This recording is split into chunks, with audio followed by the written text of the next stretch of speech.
back to you until you make amends with the demons you've been through.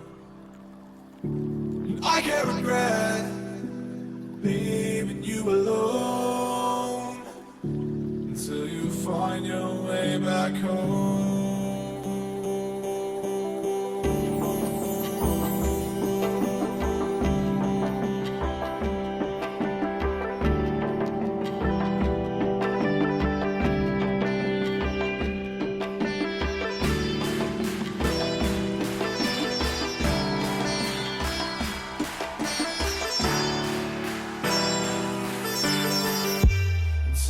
Find your way back home.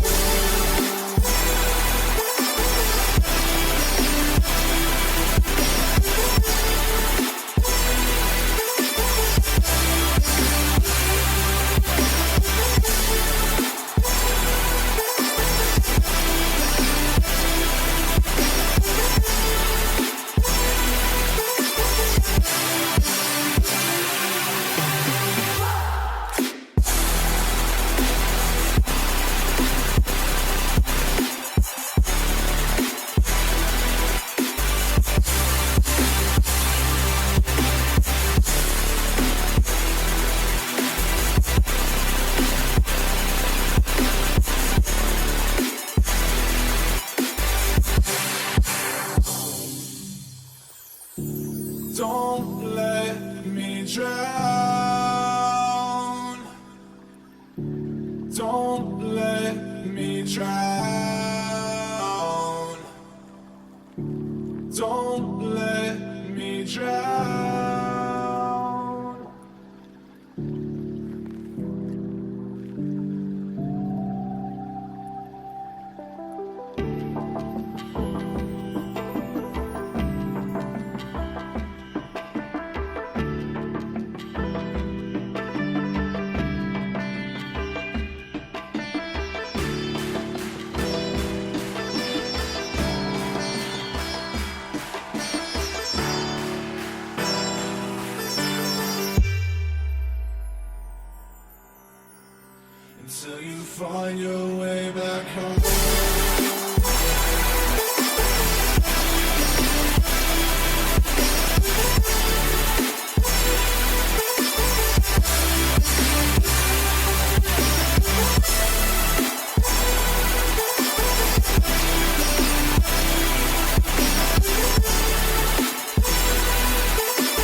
team ban. Dire team ban. Okay, folks, welcome back. Welcome back to day 2 of the Cobx Indian Esports Championship. My name is Vivek, and today we've got Team Diversity on the Radiant facing off versus Team Coco Gaming on the Dire. Team Coco Gaming, they were very happy taking second pick, so they're not too worried of what Team Diversity can open the draft with. They are on the Dire, however, and well, something that I did notice, but I'm waiting for a legitimate stat man to confirm this, is that Dire did definitely have a higher win rate at the KM Major. And I think a lot has to do with how difficult it is to gank the mid laner. I mean, basically you have one route to gank him, or you tank a couple of tower hits and make that gank happen. Which is possible when you're running something like an Ogre or a Spirit Breaker, but generally is a little bit difficult. First set of bans, Legion Commander being banned up in the first phase. I mean, Team Coco Gaming has either had a really bad experience with this hero, or they're just afraid of it, because I'm not sure Legion is first phase ban worthy. But either way, they banned him out, because if you do end up picking up Legion in the first phase, there are many ways to deal with him and counter him. But Team Coco Gaming, they do not want to take their chances. They're going to ban out the Legion straight away. First bans coming out from Team Diversity, rather standard, the Slada and the Axe. And the next ban coming out from Team Coco Gaming is the Slark. That does make a little bit more sense, considering that Axe is one of the better counters to the Slark. There's one way of looking at it. I mean, you do have lockdown and with your call if Slark does pop the Shadow Dance. So maybe Team Coco Gaming reading a bit too early, a bit too much early on, and taking their chances and banning out the Slug. Team Diversity, they pick up the Vengeful Spirit, not giving away too much. They do have save if Team Coco Gaming decide to pick up something like the Bat Rider. They also have a little bit of push power, and let's see how all of that comes together for Team Diversity as the draft progresses. First two picks for Team Coco Gaming, and yeah, a lot of teams have been ignoring the Monkey King. Few teams did pick him up, but I think we've seen him getting picked up in one game in the Cobx Indian Esports Championship. That's about it. Coco Gaming opened with the Magnus. He does get picked up a fair bit by Indian teams. The question is, what do you think you're pairing the Magnus up with? Is it something like the Juggernaut or the Ember? Okay, we have an answer. It is going to be the Juggernaut.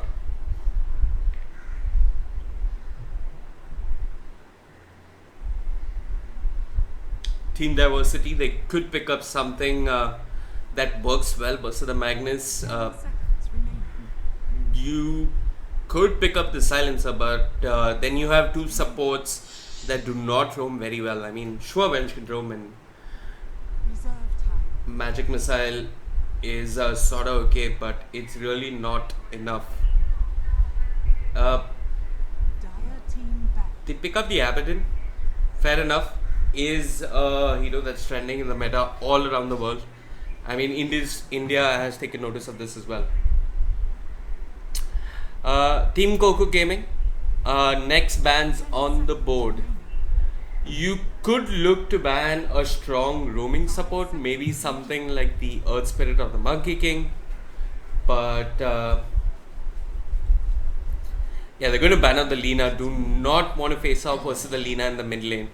And Team Diversity read this as Invoker getting picked up. I'm not too sure, but yeah, as some of you have been pointing out, Team Coco Gaming, and not just Team Coco Gaming, a lot of teams have been opening the draft with the Magnus Juggernaut or something like the Magnus Ember. It is very IG-esque. I mean, we've seen XXS have some beautiful positioning on the Magnus, but Coco Gaming, it looks like they're going to ban out the Earth Spirit, one of the stronger roamers earlier on. And it's actually a little ironic, because Indian teams do not play that much Earth Spirit. The last competitive game I can think of where somebody played Earth Spirit was Evil Ash at ESL. But since then we haven't seen Earth Spirit really have much play in the Indian scene. Next ban for Team Diversity. It looks like they're banning out anything they do not want to face off against. They ban out the Invoker, who is a strong mid laner. I mean, that can be debated ever since the nerf to Fort Spirits. But they're going to ban out the Warlock. There is definitely potential for Team Coco Gaming to go all YouTube Wombo combo on them and pick up the Warlock. But instead they're going to pick up a strong roaming support in the form of the Ogre Magi.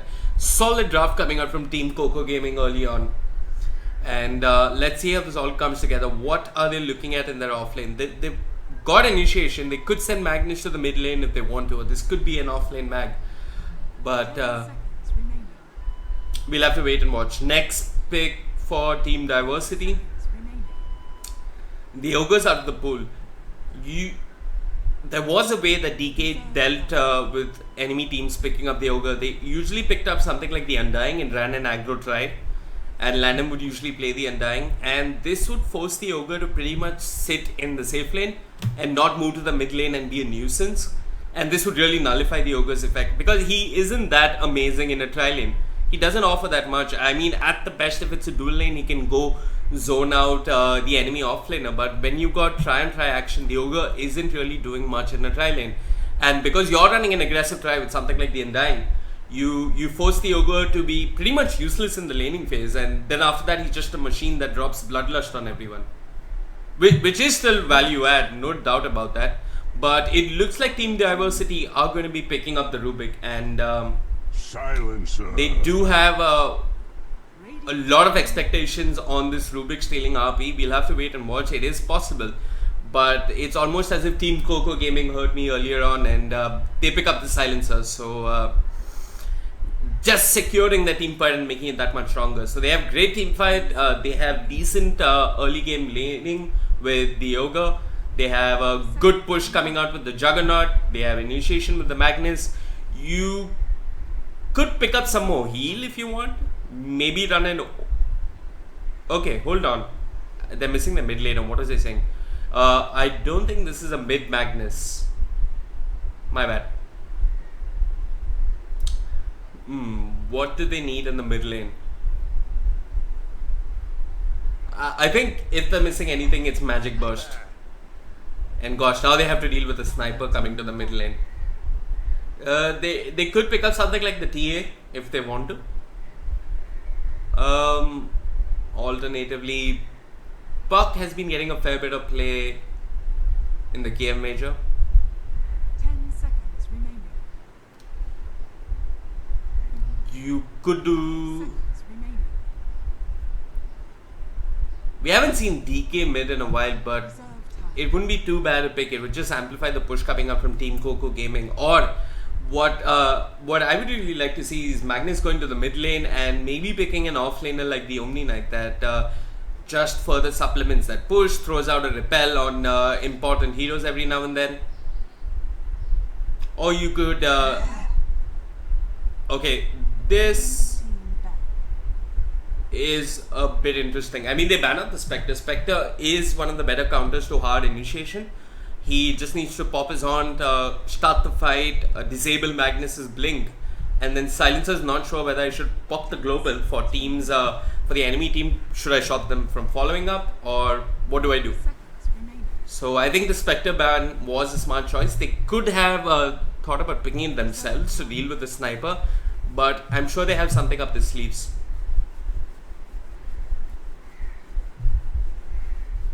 Anyway, for folks that are just tuning in, this is the Cobx Indian Esports Championship. My name is Vivek. We will have CloudX joining on later in the day. We've got Team Coco Gaming on the dia facing off versus Team Diversity. These games are all single eliminations, after which it does progress to a double elimination phase. And the last ban coming up from Team Diversity is a Rikimaru. So what are Team Diversity missing? They're missing something that sits in the safe lane. I want to say Lifestealer would be a good pick, but they haven't got anybody to carry the Lifestealer into the middle of the fight. They need someone who has rage at the ready if need be. Maybe even somebody who can carry a Manta. Why not? Just to shrug off the global silence and still be effective in fights. Reserve time. Spectre would have actually been a great pick for them, but smart ban coming out from Team Coco Gaming there. 10 seconds. Slock is not in the pool, unfortunately. And Team Diversity really considering the options here. I don't think Morphling is a good pick, but it's going to be the Wraith King. Dire Okay. team fair enough. I see the value in that. You blow your RP, blow your global silence, but I'm still going to be alive and I'm still going to be doing damage. And Team Coco Gaming, they have a diffusal carrier in the form of the Juggernaut 10 seconds. to help deal with the Wraith King. They do not have Invoker at their disposal, so we won't be seeing any Quaspex Invoker. Last pick for them, ideally a mid laner to face off against the Sniper, unless they choose to run the Magnus in the mid lane. Options.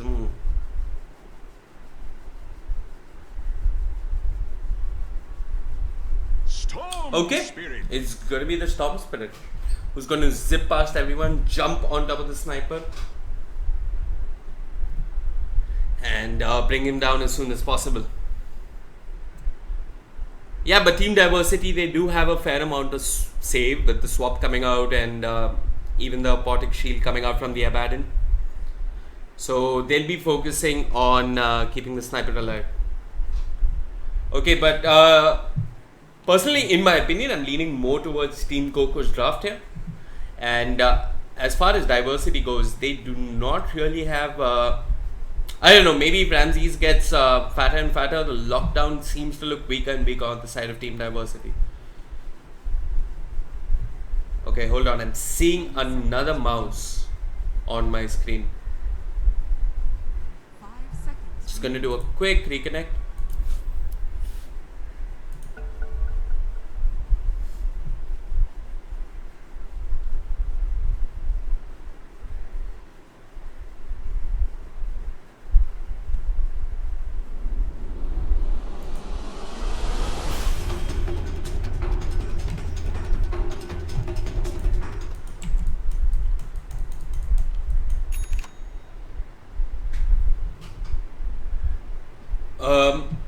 Okay, folks, we're having a small problem. I think I do not have camera control for some reason. So I just need to quickly reconnect the lobby. I'm going to restart Dota. Leave you with some music and the pre-game screen till then.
Okay, folks, sorry about that. We had a small hiccup with my mouse. I don't know, it's one of those Dota camera bugs. For all the patches to Dota2, the camera bugs are still not taking... I mean, they're not dealing with those camera bugs at all. They're just too many. Spectating isn't really as user-friendly as it should be. But anyways, it looks like we had a pause, so we really didn't miss too much. And this is the way to start off the day in an Indian esports online tournament. Hit the F9 button before anything else happens, and it's usually a disconnect. But he's reconnected quickly. We do have some time, so I'm going to quickly run through the lineups. On the side of the Radiant, we've got Faraz playing the Vengeful Spirit, Sniper in the hands of Whoosh. Abaddon will be played by Dark. That leaves us with Tinker on the Rubik and Sparky Boy on the Wraith King. On the other side of the river, it's Ramses on the Storm Spirit. Kale, I don't know how you say it, Kale, Kyle, whatever, on the Silencer. Magnus being played by Flash with a So Strong tag after his name. I'm guessing he's one of the ambassadors. Osho playing the Ogre, and that leaves us with Hard in the hands of Juggernaut.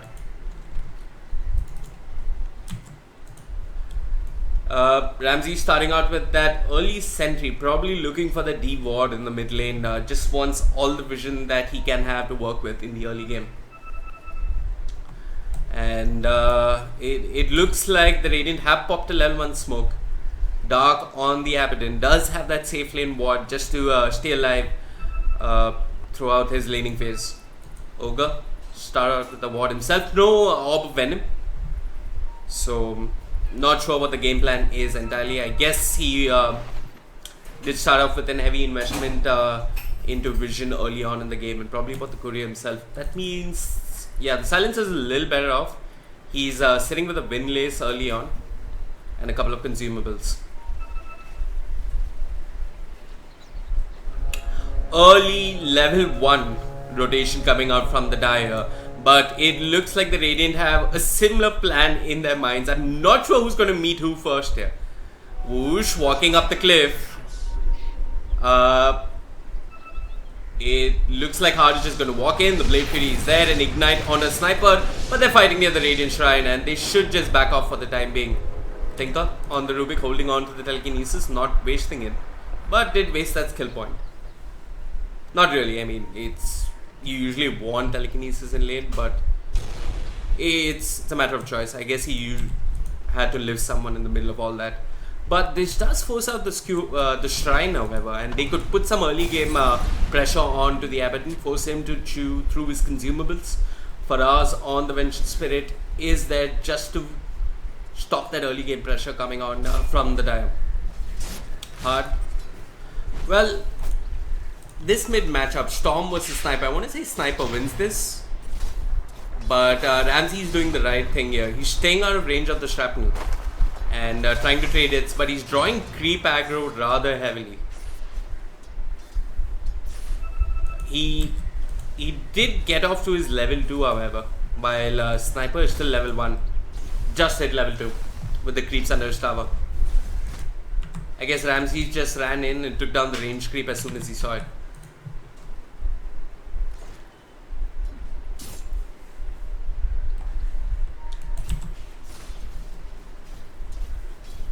No vision in the mid lane. There is an off lane defensive ward coming out from the Radiant, however. They're thinking of running a try. Probably keep that Ogre busy early on in the laning phase. Which is a good move. I mean, if you keep Ogre occupied, he's not going to be a nuisance in the mid lane. And I think this is a smart move coming out from the Dire. Tinker does show that he's hiding in the trees and takes a couple of hits for that, getting punished for a sloppy laning movement.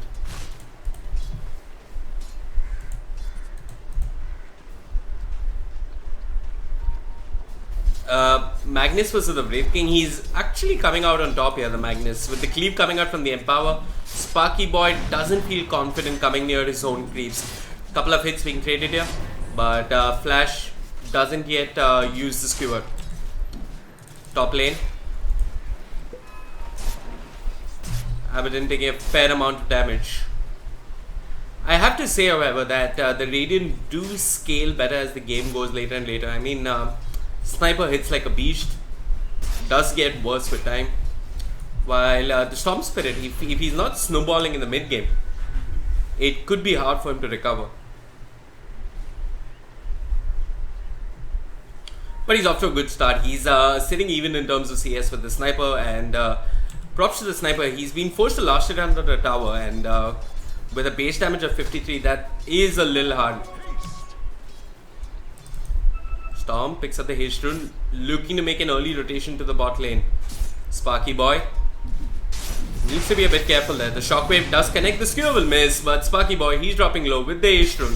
They shouldn't mess this up, and Ramsey gets the kill. First blood going the way of Storm Spirit. Early rotation that the Wraith King didn't see coming. Top lane, It looks like both supports have ditched this lane and Dark is all by himself here. Not a crazy amount of kill potential, but they certainly can bring down the Abaddon if they want to.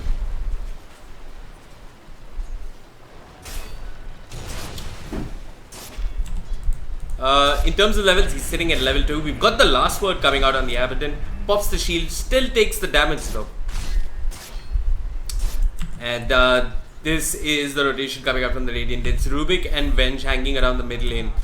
The creep wave is pushing in, so it's not going to be that easy to bring down the Storm Spirit unless they dive, take tower aggro. But Ramsey's pretty much pushing the creep wave back using the remnants and the overcharge. And now's the chance for the loop around. For us, he's got an invis rune. He's tracking Ramsey's movements, but there is a dire sentry if I'm not mistaken. Oops, that's not a dire sentry. Excuse me, there is the magic missile. He's not in the shrapnel. Whoosh, has he got any shrapnel charges? Unfortunately, no. Ramses, he's running to the wrong shrine, buddy. And the TP rotation comes in. It's Stinker on the Rubik. Beautifully done. TPs to the shrine. Fate Bolt for good measure. A second magic missile. And the shrine will just reset their HP and mana. Good stuff coming up from both teams. A lot of good early game pressure actually. But this does put Abaddon in a tight spot. I say tight spot, but he's actually doing quite well here. He's able to stay in lane. He's getting EXP. He's completed his Tranquil Boots, which isn't too bad. But that's with no permanent shield. Second rotation on the cards. Stuns being chained up and immediate telekinesis. Magnus looking for the skewer. Will pull back Faraz on the Vengeful Spirit. There's another stun, and that seals the deal. The Hellfire Burst.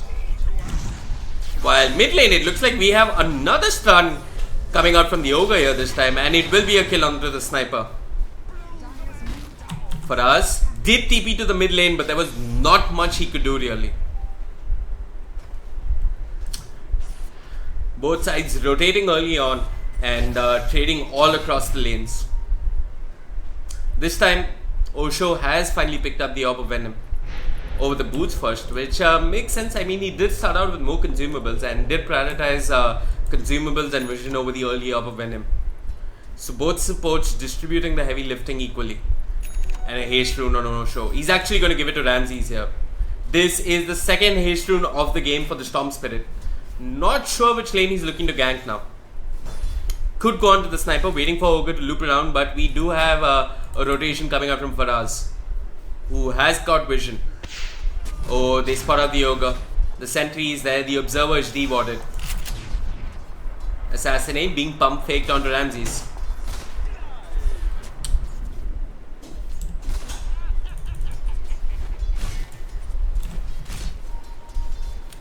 Well, in terms of last hits and denies, the Sniper is pulling ahead by a small amount. The Brave King not doing too bad. Juggernaut lagging by a little bit. And it looks like we have an attempt on Sparky Boy's life here. The haste rune was popped. Ramses will get the kill. So that's 2 deaths on the Radiant safe lane, while Juggernaut hasn't died once even. I mean, although he's leading in terms of last hits, I think Juggernaut is definitely having the better start here. Magnus keeping pace, if not pulling ahead of the Abaddon. Silencer lifted up. It looks like this will be his death. Dark running after him will get the kill. Is Ogre going to make a trade possible? It looks like it won't be the case. The Blade Fury completely off the mark. And Dark just drops another shield on himself and goes after Osho. His shield is off cooldown and Dark really pushing the limits here. He will have a shield up in a bit. The Ignite is there from the Ogre. They get the kill either way. It's hard to secure the kill. Tinker looking for one more hit. The healing ward is not enough. Here comes the last word onto the Rubik. Rubik, he's got no shrine to work with. Should stay alive. Is the Arcane Curse really going to take him down? Looks like he's fine. Mid lane. I heard an assassinate, but it's not going to do too much to Ramses. For us, getting his levels for sure, that's one thing for certain, and all supports are doing fairly well in terms of levels, so they have rotated rather effectively early on. I mean, 8 minutes level 4, that's pretty decent. I mean, you'd be happy if you hit level 6 by the 10-9 minute mark if you're a hard 5. Radiant's top net worth. It's a bunch of ups and downs here. Both teams exchanging kills all across the board. If anything, it's in favor of Coco, but it's too early to say anything. In terms of vision, the Radiant do have vision looking over a rune, maybe rotations into the jungle, which Ramses was doing more than once, and did end up punishing the Wraith King for his careless positioning. They've got vision in the mid lane if TPs are coming in onto the sniper, but sniper making life difficult for Ramses on the Storm Spirit, pretty much sending him back to base. I would like to see infused raindrops early on coming out from Ramses. Might help him a little bit, but I think Shrapnel burns through the infused raindrops in a rather ineffective manner. But with all this assassinate being spammed out, not sure. Tinker does lift up the Magnus. He's been thrown back, got the skewer, will go to the corner of the Radiant jungle, will not go on the other side, and will end up paying with his life here. Once again, good rotations coming out from the supports here. Early on, they've been rotating all across the map in a wonderful fashion, and now it looks like Osho on the Ogre and Kyle on the Silencer are trying to do the same. Silencer almost level 6. Could look to make plays on the back of Magnus's RP. Magnus did pick up the threads first, not the arcane boots. Ramses lifted up into the air. He has got mana and a double damage rune. Will just zip out of there. No shrine to hug. But here comes a TP response. It's the Magnus. And Ramses pretty much being pushed out of his lane. He is getting his farm, but he's having a hard time in the mid lane versus the sniper.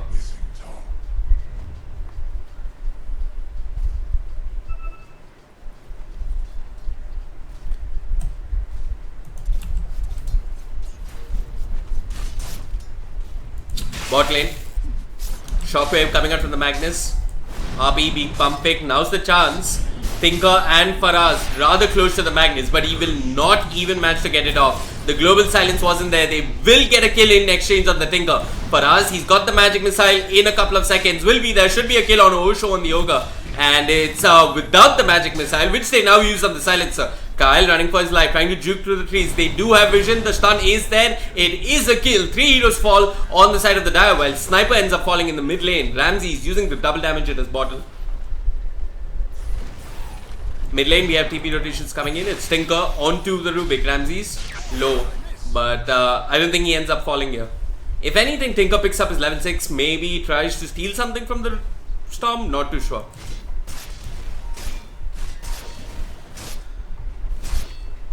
Juggernaut uncontested in the safe lane. Looks like he's building into a Yasha to start things off. Maybe build into a Manta style. I mean, if he times it correctly, there are a lot of stuns to dodge here. Vision being regained and controlled once more by the Dire. Sniper is really trigger happy with these assassinates. I mean, 20-second cooldown, why not? Ramses dropping low. Forced to zip out of there. No shrine nearby that's active. And well, he's got a rune to work with. Did have a full bottle before picking up that rune. Didn't use it, which was a bit surprising. Not sure why. He had a full bottle just before picking up that rune. Didn't use it. Small oversight coming out from the map, from the Storm Spirit there. While Magnus, he's building towards his blink. Has got his infused raindrops. Sniper just pushing everybody out of the lane with assassinate. Spamming it left, right and center. I mean, he has enough mana to spam it a couple of times.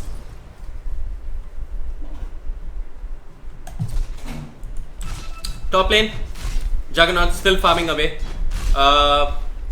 Dark, what's he looking like in terms of items? He's got the Midas. I presume it was a sub 10 minute Midas. Not too bad. It looks like we have a rotation coming out from the Magnus and the Ogre.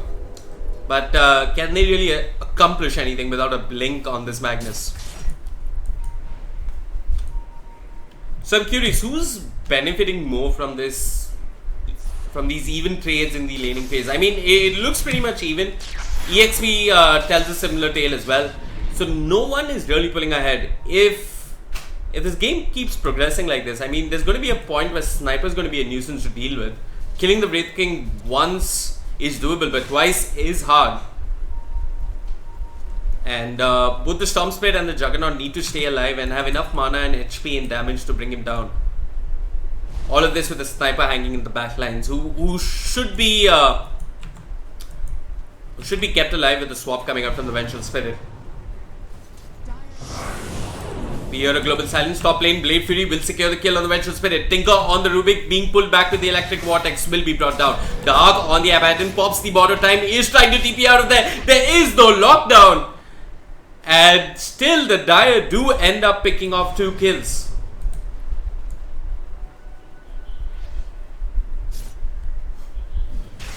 Sparky Boy on that Wraith King does have the Midas. Looks like he has the blink queued up. Interesting. Let's take a look at what Wraith King's talents are. He picks +10. Okay, hold on. Ramsey's mid lane goes on a whoosh on the sniper. He is dropping low. He is standing in the shrapnel. He is trying to zip around it, but will end up falling. Here comes Ogre. It is a level 3 ignite. And Whoosh does manage to TP out of there just in time. Stays alive. Storm the aggressor. Storm the one who ended up falling instead. So yeah, Wraith King is going for the Blink Dagger. I mean, at least he skewed it up to start out with. He's got to choose between +10 intelligence or +15 damage. I think you take the intelligence because you do need reincarnation to kick in. And +15 damage isn't really a lot. He's already sitting at a base damage of 104. So +15 is not the biggest game changer. +50 Wraithfire DPS or +15 movement speed. The movement speed is definitely tempting. I mean, it nearly brings you closer to 400 movement speed. But he's got the blink now to move around in fights. And will be looking to jump onto the silencer maybe even before he gets his global up. So the Radiant do know that positioning is key over damage. And they've got the damage they need coming out from the Sniper and the Abaddon, who's just going to be running in to all of the Dire. Sniper not doing too bad, has completed the Dragonlance 15 minutes in with an Aquila and a Treads being picked up. So he's off to a decent start. He's what do his deaths look like? 1 kill, 2 deaths, 1 assist. I mean, everybody's died at least twice, other than the Vengeful Spirit and the Juggernaut.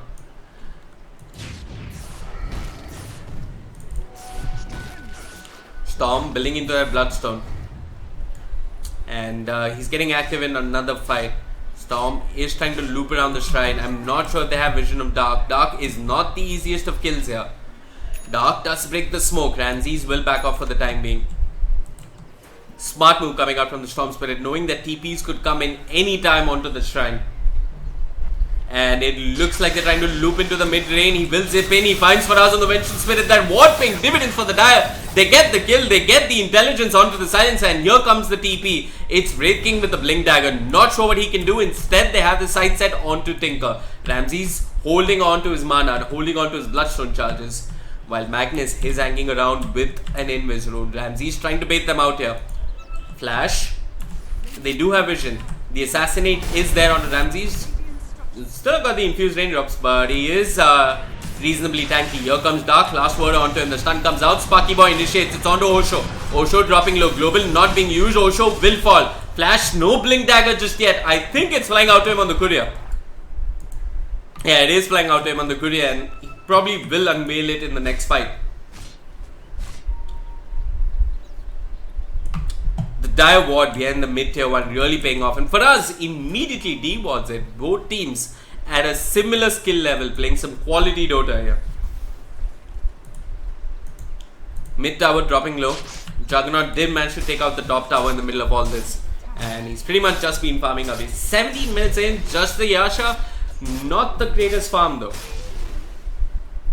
I mean, he's got 1,000 gold. Oh, Sparky Boy jumps in. They want Osho again. The tower deny will not happen. Osho will pay with his life here, and his team will not even bother participating.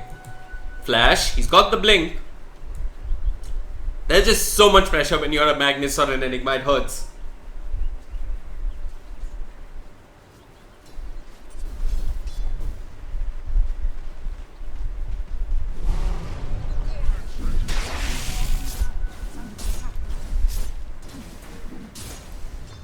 I mean, you could be a great offlaner, you could hit $1 million dream coil, but can you do it again and again for the rest of your career? I mean, no wonder S4 looks as if he's always in a Satma or something. Anyway, Flash gets initiated upon. He does use the score. RP on 1. He's not got an RP to work with. Here comes Thinker on the Rubik. Lifts up the silencer. Dark with the apodic shield onto the Rubik. They're chasing down the silencer. And this should be a kill. And it's actually Dark who gets the kill. And the killing spree comes to a halt. Ramses thinking about it. He's got only Osho backing him up. Not sure he wants to go in. He's thinking about going in, breaking down the Rubik and getting the hell out of there. Storm zips wrong direction, but will walk into the Tinker anyway. The overcharge hit is there. Electric Vortex, a Remnant for good measure. Zip in and out a couple of times. Does get the kill. Should be able to zip out of here peacefully. Sparky Boy is blink off cooldown. Does have the blink now. Stun coming off cooldown, but will not chase any further. So that's another Bloodstone charge for the Storm Spirit, and he's got a regen rune to work with. Could just rinse and repeat in the mid lane. Is thinking about going on to Whoosh. Does the long lane zip, pulls him back. The shrapnel was launched in time, but Whoosh might just end up dying here. The shield not on time, but here comes Faraz. Is this going to be a death or a Bloodstone denied? Ramsey is trying to make it out of there. Staying alive for the time being. Spark Boy is here. Sparky Boy actually, and it's Dark who gets the kill. They're looking for more. Osho dived in. And Osho, this is not your ashram in Pune, my friend. You are going to run. And it's actually hard who comes to the rescue. Is there a chance for an RP though? No RP to work with. Flash just uses the skewer and he gets the hell out of there. Storm respawns quickly, goes in on Faraz with the help from the silencer, will bring him down. Tinker dropping low. One more hit comes out from the silencer, will get the kill.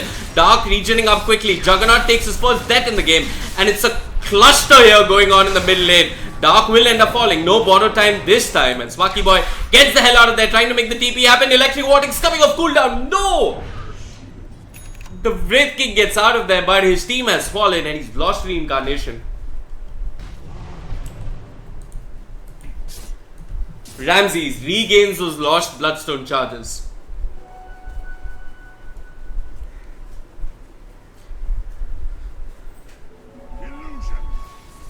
Intense team fight there, and who's coming out on top? It's actually the Dire. Koku Gaming with their first lead of the game. Ramses once more. He sees Whoosh. Faraz has the swap, will swap out the silencer and stun up the Storm Spirit, and pretty much forces Ramses to just run out of there. He has to be careful because TPs could come in on the shrine. Assassinate is still available. I mean, Ramses is diving deep. A Storm Spirit should be diving, but he needs to be a bit more careful. He's pretty much just sitting in the Radiant jungle. The TPs are coming in. They're looking for a play. Juggernaut jumps in. Omni slash onto Faraz. Faraz is out of the fight. Storm initiated upon. Will manage to zip out of there. Osho walks in, throws out the stun, and I think he's going to take the gank for his team. But Magnus does have the RP. More TPs are coming in. Is this time for his team? It looks like the Dire do not care too much about their friend in the Ogre. And it's an over for revenge at the end of it all. I'm not sure if that was the best trade for the Dire. I mean, sure, Storm got a Bloodstone charge, but that's about it.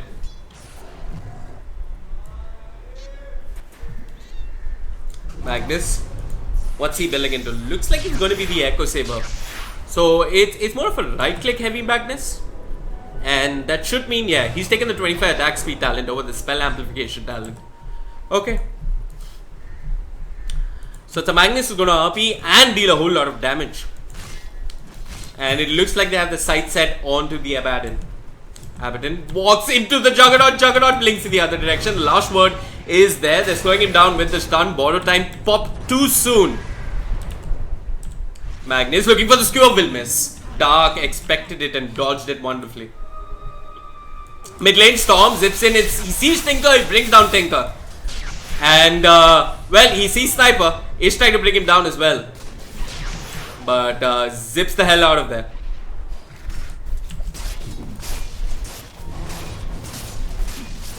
Action-packed game coming out from both teams. A lot of fun to watch actually. That Rubik kill was nearly 500 gold going the way of Storm. Who is now building into an Orchid. Fair enough. I mean, you could maybe bring down one of the saves in the form of the Vengeful Spirit earlier on, and maybe even the Rubik, who's always looking to steal RP. Just jump onto the Rubik, bring him down. Tinker TP's in, steals the healing quad. That could be good for his team. They are bringing down the tower aggressively. Once again, Osho, this is not the ashram. And it looks like he's skewered back 4 members. That's a 4-man RP. The zip-in is there from Ramses. Gets 2 kills on the support. Sparky Boy will bring down the Magnus. But look at this. It's Silencer standing and trading hits. The Juggernaut's been brought down as well. And in the end, a 4-man RP resulted in only 2 kills.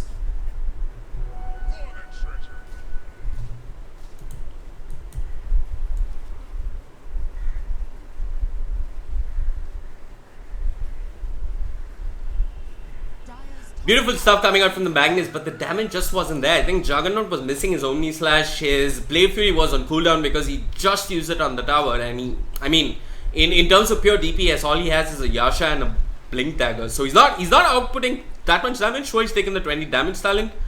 But yeah, I also think Empower wasn't dropped on the Juggernaut. They just ended getting 2 kills out of that fight. And Sparky Boy, he's progressing well in terms of items. He's got the Desolator to his name. It looks like Roshan is on the cards. With the medallion and the minus armor coming up from the Vengeful Spirit, this should be an easy Roshan. Flash hanging around in the mid lane. He's got no RP and Sparky Boy initiates beautifully. Something was stolen from Tinker on the Rubik. Looks like it was the Empower. Osho trying to TP out of there. It looks like the Radiant will not chase any further. The objective is on the cards for them. Guys, do remember, this is a knockout. This is the qualifier phase. You lose a game, you're out of the tournament. This weeds out the best from the rest, and as we progress, it will be double elimination. Anyway, for those of you just tuning in, this is the Cobx Indian Esports Championship. You can watch us on YouTube, you can watch us on Twitch, the stream of your preference, up to you. My name is Vivek. We do have CloudX who will be joining us along later on in the day.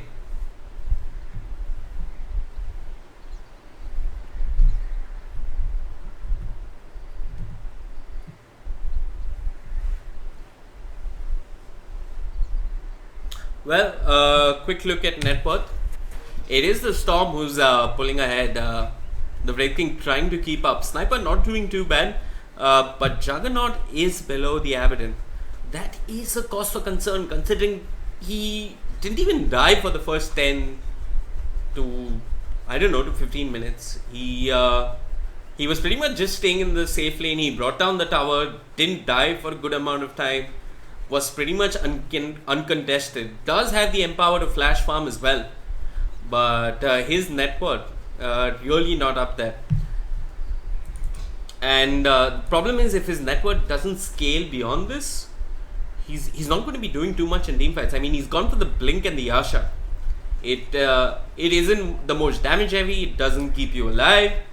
I mean, Blink does to an extent, but yeah, what's the aim here for the Juggernaut? Blink in, bring down the Rubik. I mean, the Storm Spirit is already doing that. You do need something like a Diffusal to help deal with the Wraith King. Storm, how's he looking in terms of items? He's got the Orchid complete, 18 Bloodstone charges. It is, after all, the legal drinking age and the legal Bloodstone amount to go Dawai on the opponent. Looks like he's building into the Lincolns, fair enough. Lot of steel coming out from the Radiant. I mean, lot of stun coming out from the Radiant, excuse me. With the Vengeful Spirit, with the Wraith King. Swap also to throw him out of position. Network graphs, it is a lead, a significant lead in favor of the Radiant. It seems like they found the footing. They've got ages, and well, I don't know if high ground is on the cards here, but at least a couple of tier 2s, maybe even the tier 1 which is standing here on the dire off lane.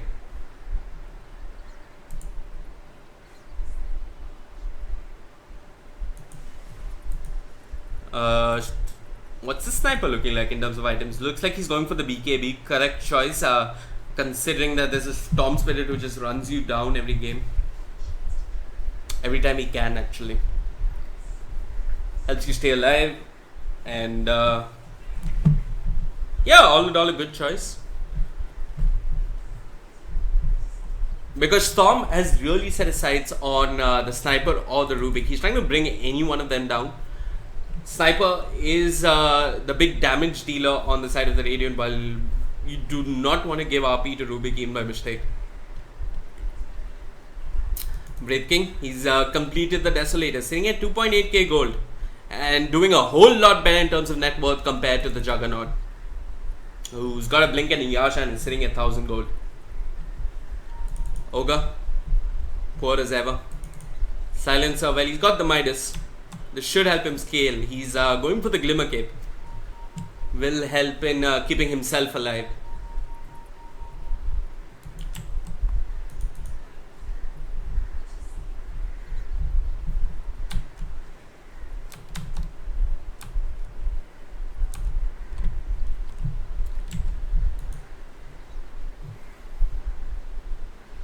Rangoli being drawn on my mini map, not sure by who though. Looks like it's dark on the Abaddon.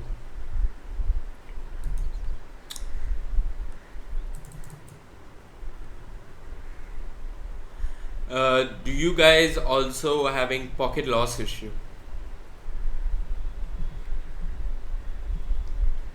I mean, we're playing on the Singapore server. It should be fine.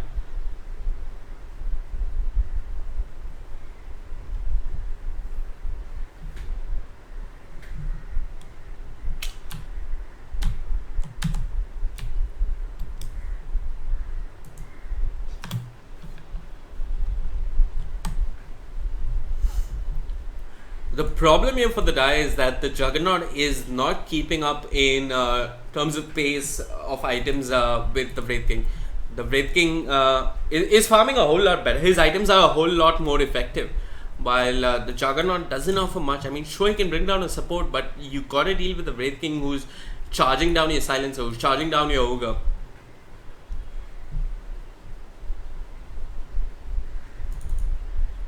Magnus, looks like he's going for the Echo Saber. Maybe he is going to be the real damage dealer here on the side of the Dire.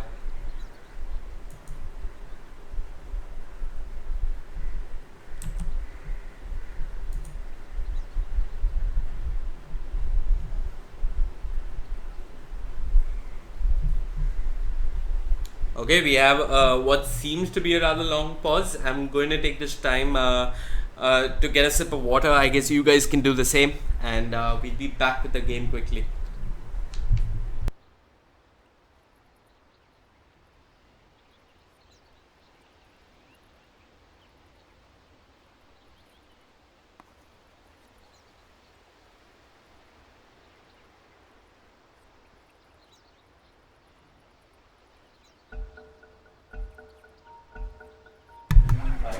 Okay, folks, it looks like Magnus didn't give me too much time to get that what I was talking about, but the action is on. Once again, they're pushing down mid lane. I think someone has a Solar Crest. Yeah, sorry, not a Solar Crest, the Medallion. They have scouted out the Storm Spirit. It's like the pause never happened. The action is there. It's real. It's palpable. They're pushing down the mid lane. Sparky Boy, he's got the Blink Dagger. Will not chase the Ogre. Rams, he's skipping the creep wave. Will back out for the time being. Okay, so the Dire give up their mid tier 2. They've still got a fair amount of towers standing, while the Radiant just have their tier 2s to work with. They've got a tier 1 here. If anything, the mid lane is rather exposed. Ramsey's looking for the pick-offs on the Storm Spirit. He's got the Orchid, but everybody is on the other side of the map. Scans not being used just yet by either side. Oh, Ramsey, he's caught the sniper, but he's been caught actually. Will be forced to zip out of there. And he's got a regen rune, so he could just rinse and repeat.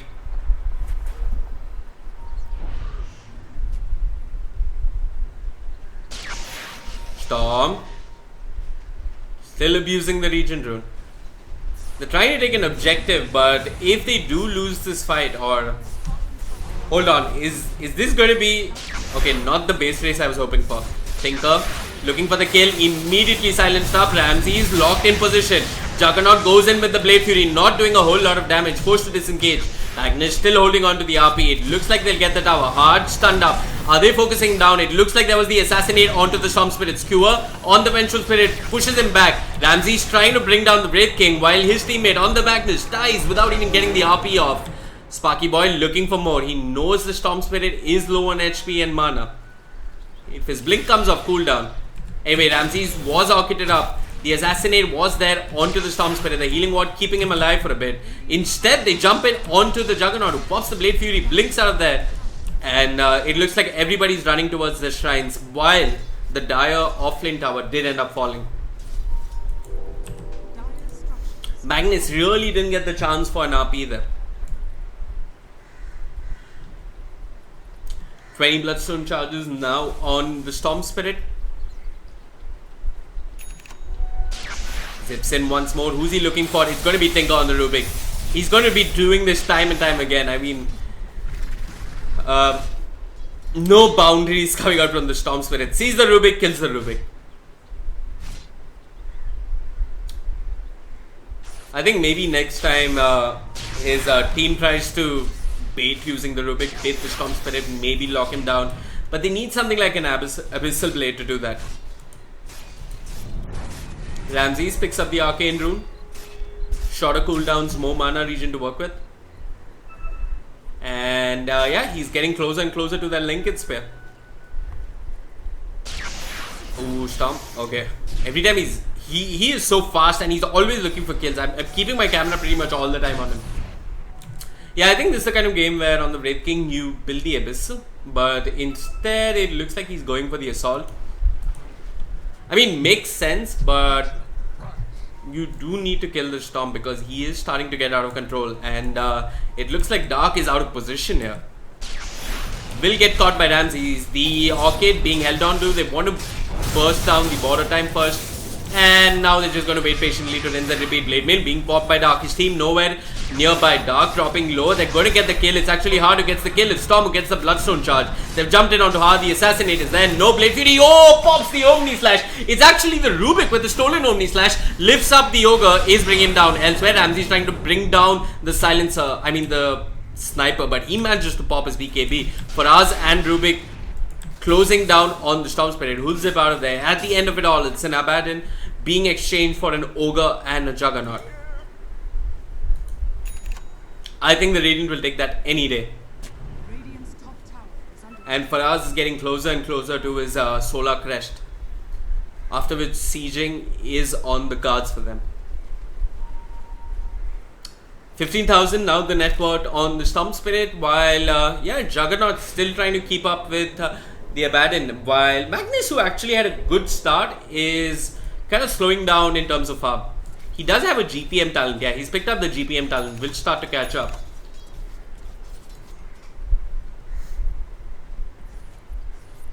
Going towards the Ancients. But I'm not sure what is the item that could really make the difference here for the Magnus. I mean, there are multiple variations of the right click build, but he's going for the Shadow Blade, which I'm in agreement with. I mean, it will help him with his positioning. Will help him stand nearby to get off RP. He's mid lane, they've got the Silencer, they bring him down, they pick the Ogre up into the air, swap him back. 2 hits coming out from Sparky Boy. And the Ogre's been brought down. That Assault doing a whole lot of damage. And with the Medallion, it should be doing even more damage. It looks like the Radiant have had enough. They're just going to march down the mid lane. Maybe just force out some buybacks. And yeah, both supports on the side of the Dire do not have buyback to work with. Dark.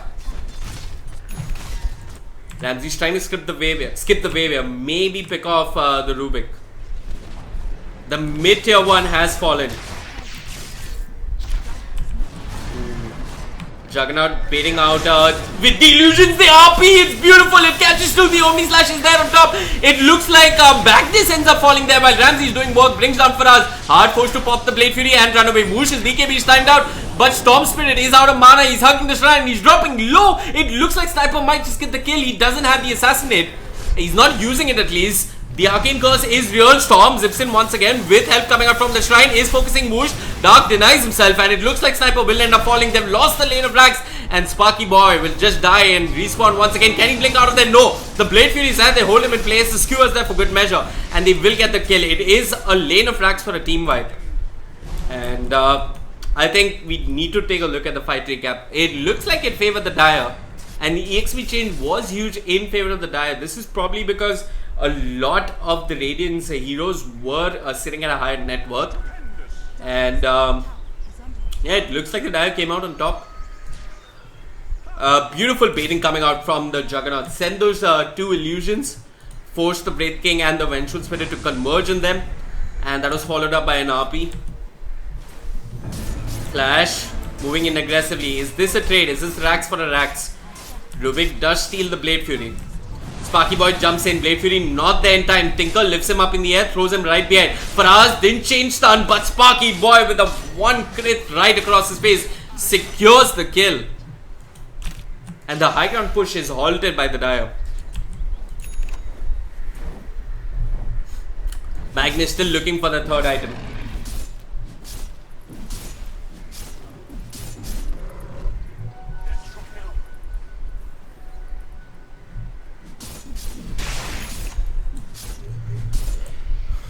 Sparky Boy waiting out the next stages.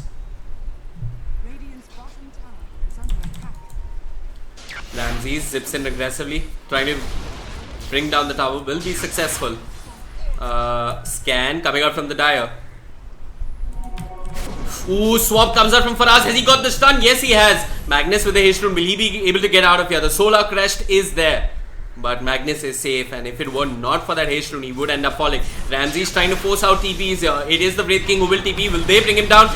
The Wraith King silenced up, but he doesn't care. He's doing real damage on Osho. He's been pulled in with the Electric Vortex. The silence has worn off. The Lincolns has been popped on the Slump Spirit, and Sparky Boy stays alive. Osho, he's got the TP. Will be safe. Considering that they've pulled the Radiant to the bot lane, they could start posturing for Roshan.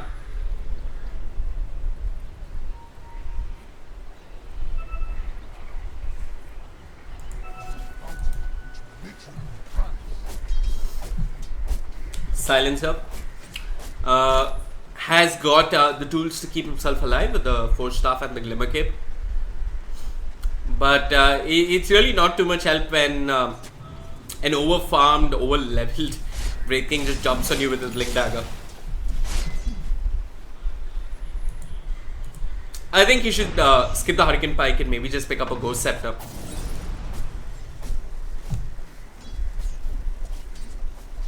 Bot lane, Ramses. Lincoln's popped, swapped immediately. Stun upon stun upon stun. Will they be able to bring him down with the Solar Crest even? No. Ramses is out of there. That kill would have meant a lot to the Radiant. Ramses sitting on 28 Bloodstone charges. A little bit of mistiming when it came to the stuns.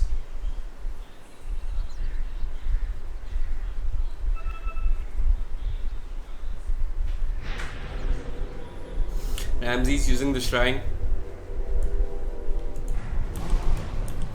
Osho and company prepping up for Roshan. A hand on the Juggernaut. How's he looking in terms of items? He's got the Manta style. Really not prioritizing the Diffusal. Instead, he wants the Abyssal for more lockdown. While Ramsey is doing his split pushing thing here. Almost splitting up the Radiant between two sides of the map. Now, Dark is near the Rosh Pit, but they know this fight is without the Rubik, and if they lose the supports here, it could mean a tier 3 for Ramses, and they're doing just that. They're bringing down Faraz. He's bringing down Faraz, in fact, while on the other side of the map, Hard is working on a Roshan. Sparky Boy trying to go into the Rosh Pit. Dark doesn't have borrowed time. It looks like, well, it looks like, you know those moves, those cool moves in chess where you move your piece to such a position that you're either going to get a check or take an important figure at the same time. They did just that. They're getting Roshan. They're getting the tier 3 as well. Now Whoosh looks like he's trying to solo Roshan. Will snatch the Aegis. I was wrong about this. He pops the BKB. He turns around. He's trying to bring down Ramses. Now the Dire do not have much mana and HP to work with. Osho hasn't got mana for the stun even. The Skewer is there onto the Sniper. They pull him back with the Electric Vortex. And with the Orchid, they should be able to bring him down. That's 4 heroes down on the side of the Radiant. While the Dire lose only the Juggernaut and the Sniper. Sorry, excuse me, the Silencer. They're just going to pop the shrine and they're going to do this all over again. The bot tier 3 is low. They haven't got ages this time to work with. Storm. Once again zipping like a madman all across the map. The Dire have lost their barracks at mid.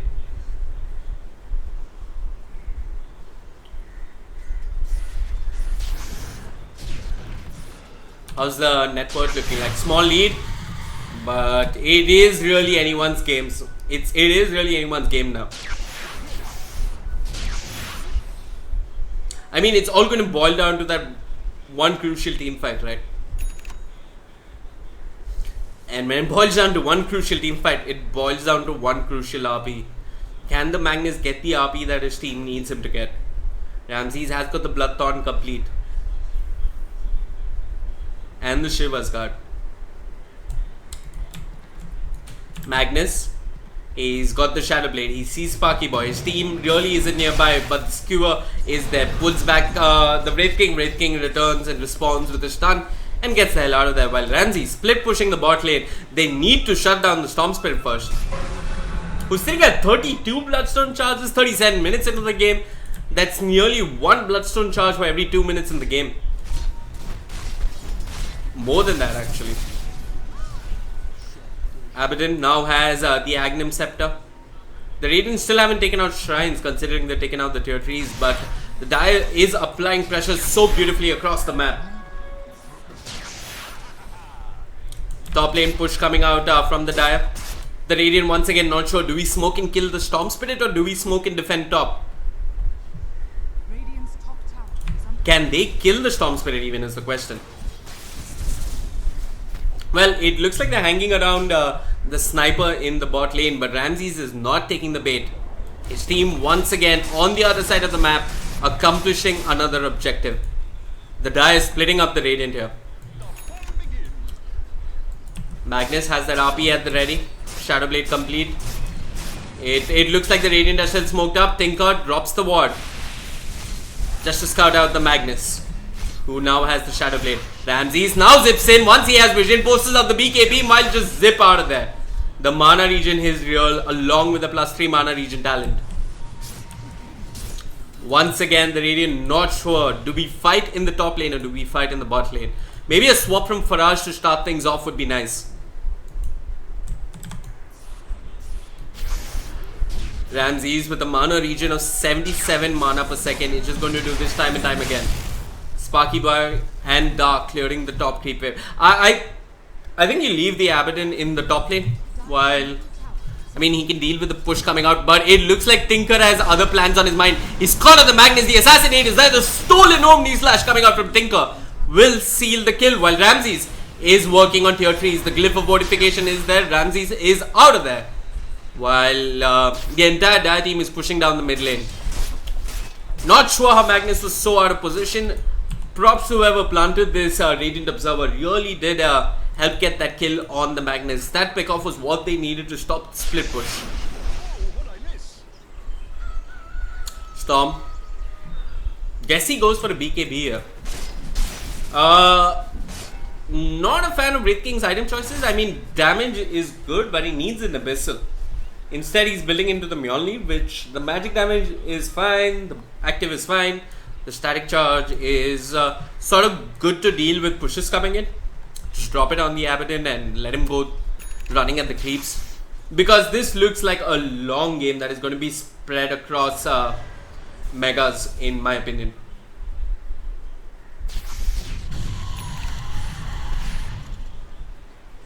Ramses 3.6k gold.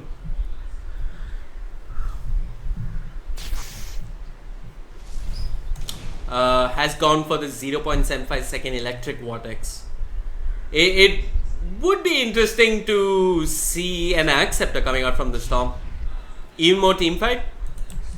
Maybe just pull 2 heroes with the electric vortex and have the Juggernaut follow up. And all that could be set up for a follow up RP as well.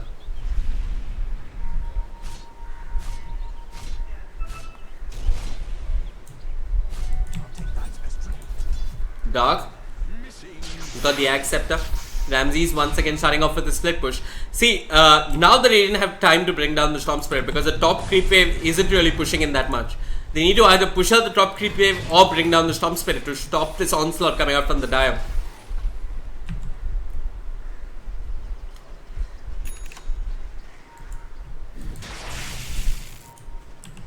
Ramses, sitting at 4.4k gold now, is looking for that pickup, but is looking for it with great discipline. He only goes for it when he sees multiple heroes missing from the map and one hero all by himself in the bottom lane. Sniper now has the crit to work with.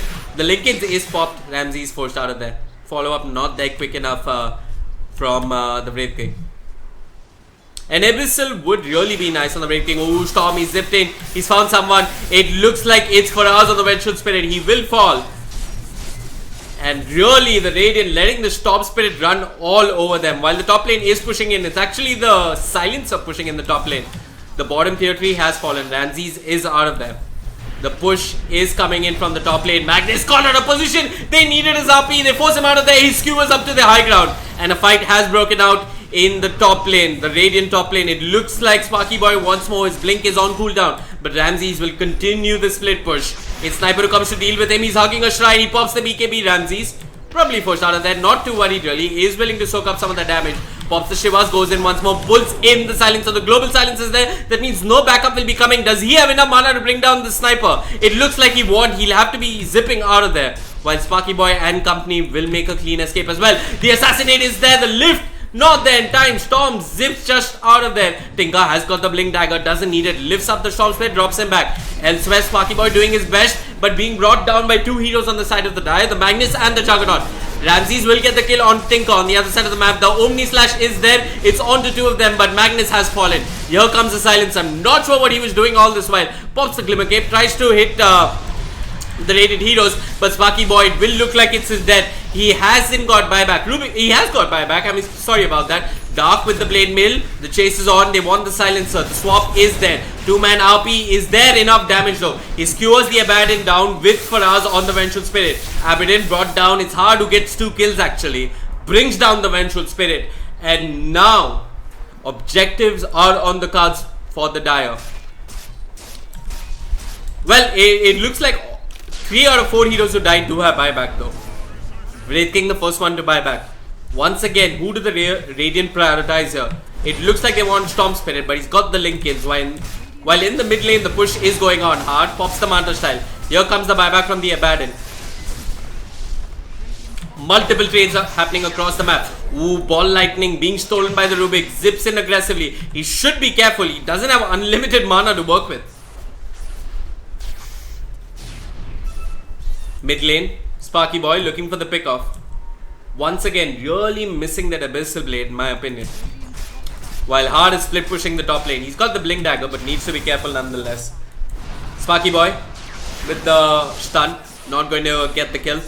Ramses ratting on the other side of the map. The Radiant, they don't know where to look, they don't know where to go. For us, it looks like there should be the Linken's pop. The Linken's is pop. Tinker zips in on the Rubik but didn't calculate her mana cost. And Ramses gets out of there. It looks like his team are taking down the shrines here. Hard now building into that butterfly. Really catching up in terms of items.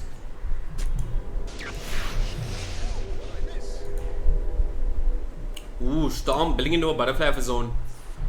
Not sure if these are troll items, but I mean, I can maybe see the point of this. Lot of radiant damage is physical. You got evasion. You just increase your effective HP.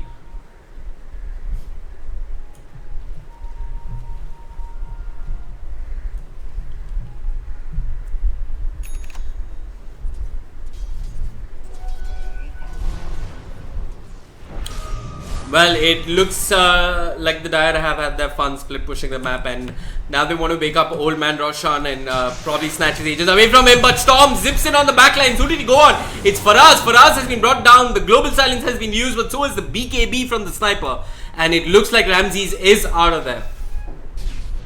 While his team, once again, taking another objective. Beautiful play coming out from the Dire. They show Ramses on one side of the map. 4 heroes rotate to shut down the Storm Spirit, while his team try to take down another objective.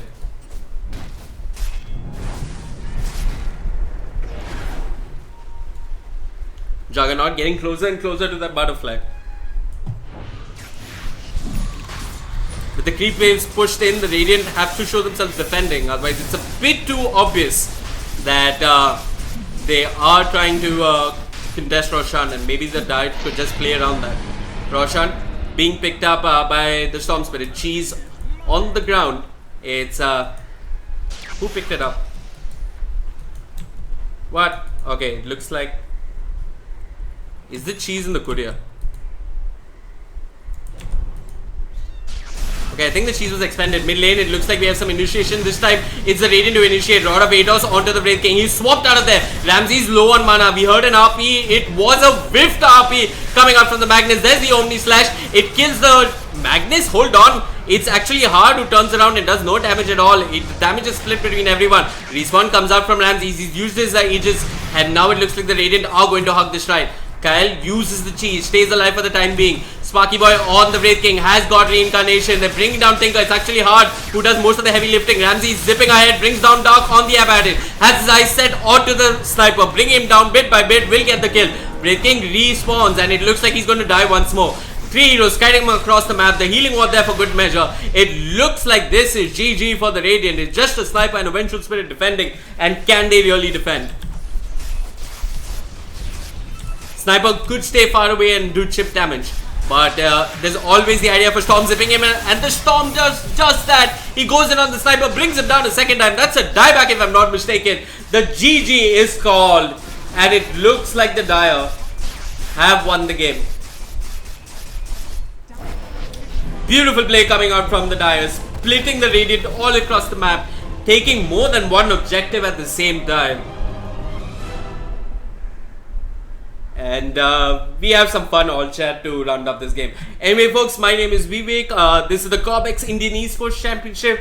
We will be coming back with another game shortly. Hang around. Thank you so much for tuning in.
The fire makes the city look so bright.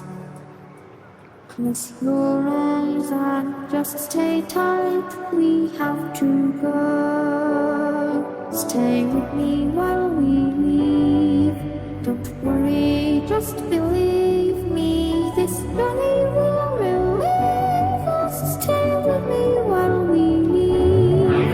Stay with me while we leave. Don't worry, just believe me. This journey will relieve us. Stay with me while we leave. Stay with me.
Stay with me while we leave.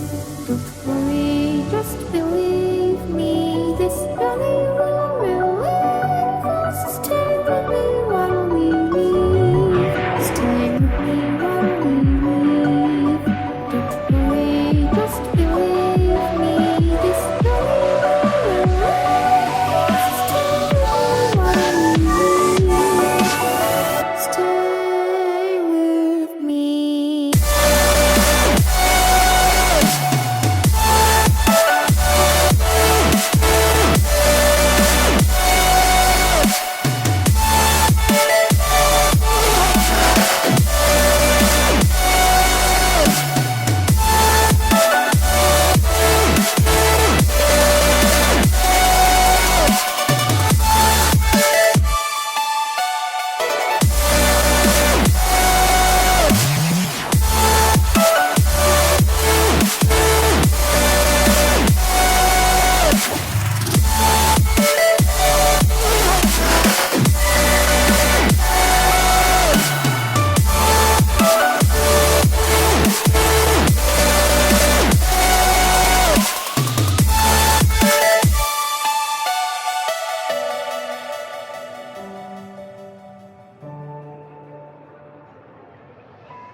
But I never really knew that it was over. Till the quiet and the echoes became colder. And I never really knew that it was over. Till the quiet and the echoes became colder.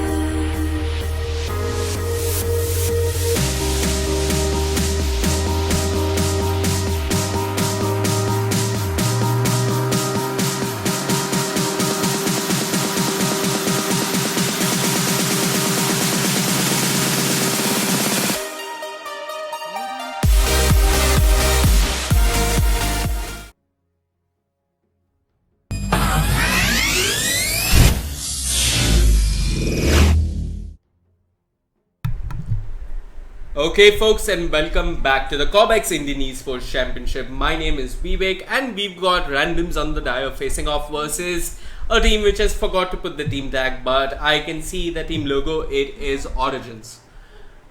Yeah, it's Origins. So we've got Origins on the Radiant. First pick going the way of the Radiant. It will be interesting to see what they open the draft with.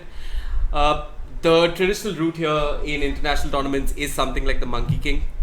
It's a very prioritized hero, but not many Indian teams play it though. It would be fun to see a Monkey King, considering that. Well, hold that thought. He's been banned out by random straight away. Do not want to face off versus a first pick Monkey King. I mean, the vision he picks is real. If you have to deal with him, you have to get someone who helps out with vision himself. All of that. Next ban for the Radiant. They ban out the axes. Gets me thinking, are they thinking of a Slug themselves? But you wouldn't want to first phase pick up Slug. I mean, it's just a safe ban. They do not want to lane against an axe. Bad experiences in pubs, I guess.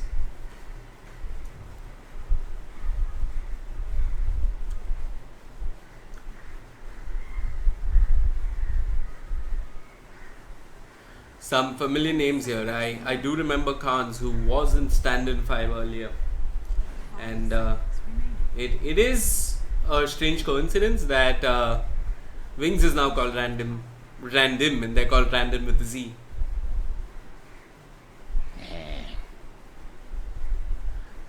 So offlaners being the priority here. Hold on. There is a bug. I see Radiant pick, but not Radiant ban. What is the second Radiant ban here? Admin? Am I missing something? 10 seconds remaining. Okay, did they just...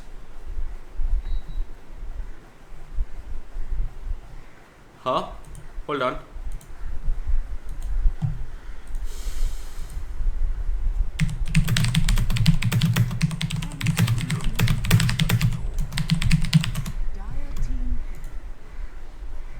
Okay. I have pinged the admin regarding that. First pick coming out from randoms is the Treant Protector. Very international, very meta. Hopefully the gameplay and execution is up there as well. Next pick for randoms is the Legion Commander. So they do want to pick up the Legion earlier on. In a game that I did see yesterday in another tournament, Legion was picked up in the first phase, and this allows the enemies to counter him. You could counter him with something like an Omni Knight. The Guardian Angel is great, but they're going to go with the Winter Wyvern. Even better, even cheaper, and also good team fights. So the Radiant do definitely know what they're drafting. Next pick for randoms. Okay, hold on. I just got confirmation here. So the Radiant has no reserve time, 10 seconds remaining. which is why they just didn't ban out a hero. 5 seconds remaining. I guess that makes sense now. Yeah, I think they did get a penalty. They were waiting for a long time in the lobby. Next pick for next ban for randoms is going to be the Tinker, and a quick ban comes out by the Radiant. They ban out the TA. They are short on time, so this is going to be a bit like speed chess here. 26 seconds though for the next ban. Mid laners being the next focus here. Shadow Fiend gets banned out. This is a slightly hilarious ban phase. I mean, the Radiant ban out the TA as he lanes well against the Tinker. But the Diet thought that, well, maybe they wanted to pick something like the Invoker, and then the Radiant go on to ban out the Shadow Fiend. And this leaves an easy mid lane for the Ember Spirit.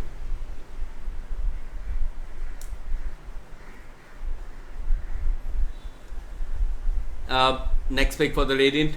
They do know what the mid laner is. They do know what the off laner is as well. They have countered the off laner. They could pick something in the mid lane that does well versus the Ember Spirit.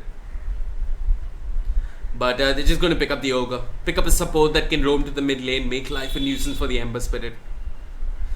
And considering that the Ember Spirit is getting a fair amount of help with living armor, Radiant you do want to keep him low on HP. Next pick by randoms is the Lifestealer.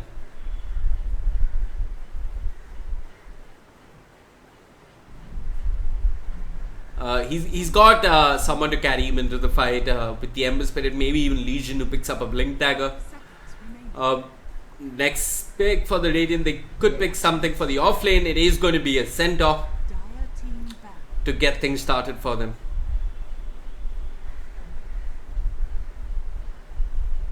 I think even once he gets his axe, the damage reduction coming out from Stampede is quite a handy tool to have versus the Legion Commander. 10 seconds remaining. Last ban for randoms, they're going to ban out the OD, another strong mid laner who could make life hell for the Ember Spirit. Smart ban coming out from randoms, which leaves the mid lane pool rather narrow now. Conventional mid laners like the Buck remain, unconventional mid laners like the DK or the Queen of Pain are available. Radiant team pick. Radiant Warrior. are going to pick up the Ursa Warrior. I think it's good versus the Lifestealer, which means that we're going to see a mid Juggernaut versus an Ember Spirit. It should be a fine matchup for the Juggernaut. I think he can just Blade Fury out of the root. Should be able to trade evenly when it comes to CS versus the Ember Spirit. I mean, the Juggernaut can push the wave, the Ember can push the wave back.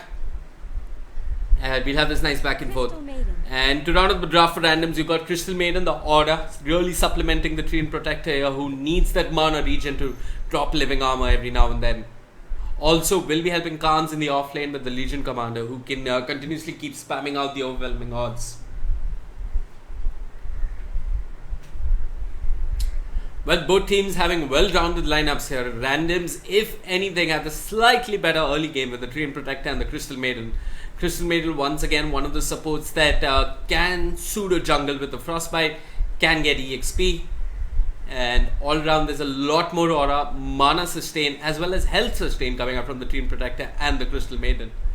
That aura is going to be really handy. So I really like the last pick coming out from randoms here. Both teams rather evenly matched. If anything, I'm going to give it to randoms. They seem to have a better early game, which should transition into a better mid game and late game. Although the Ember does sort of fall off over time.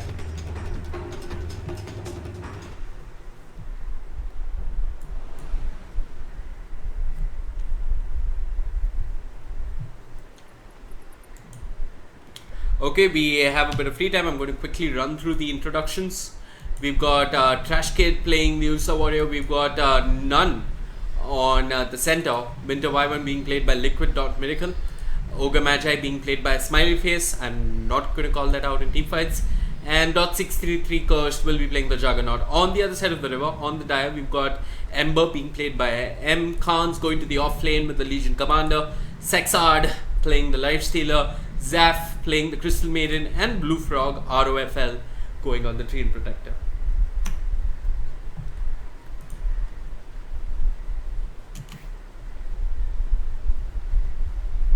Okay, looks like we have a pause coming out from the Dire. It's a 3-minute pause. And strange conclusions are being made here. Sexard says, did cat jump out of the window? And Max says 5 minutes and then resume. Okay, nobody's disconnected, but we do have a pause. It's almost as if he heard me and just disconnected quickly. Admin says 5 minutes is all you can pause for. And I think it's great that the admins are enforcing these rules. It does keep the day schedule really tight. And there's minimal delay between games. Minimal wait time for other teams to join the lobby. And everything just runs a whole lot more smoother.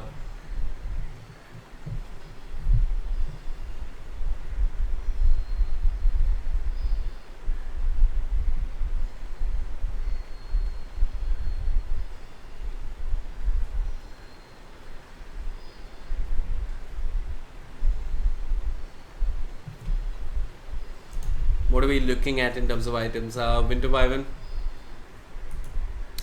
has allowed Ogre to do most of the lifting when it comes to vision and couriers, which means Ogre won't have an early orb of venom. But Winter Wyvern has picked up the smoke. Midas in the quick buy already. Changes it to the magic stick into the magic wand. Centaur Does start off with the magic stick of his own. Is he going to the safe lane versus the Legion commander here? Which there could make sense. I mean, if you're going up versus the Legion and you want to stay alive with all those overwhelming odds being spammed out, I mean, magic stick does a little bit for you, which could explain the item choice coming out from the Winter Wyvern. Didn't pick up the stick right away. I mean, doesn't indicate that it's a tri-lane and aggro try coming out for sure, but it could be. They do want to contest the Lifestealer, and Usa is good at doing that.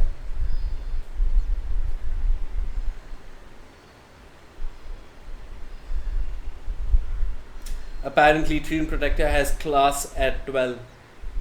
We'll go sit in college after this. Hold on. I mean, this is an hilarious excuse. He's apparently a teacher. I don't believe this.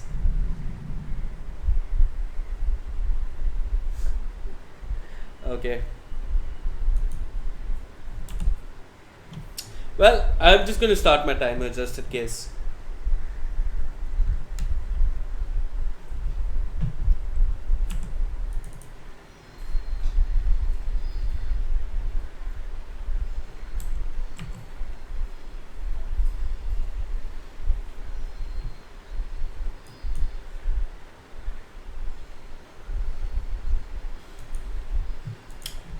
Ursa hasn't yet picked up any items. Juggernaut hasn't picked up items either. It looks like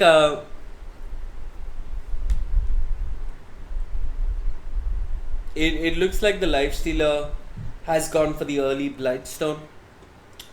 Will help harass the enemy core that comes into his lane. Treant has picked up the early Orb of Venom. Khan's not yet picked up any items just yet. M going for the Poor Man Shield early on. Will help versus the right clicks coming out from the Juggernaut in the mid lane.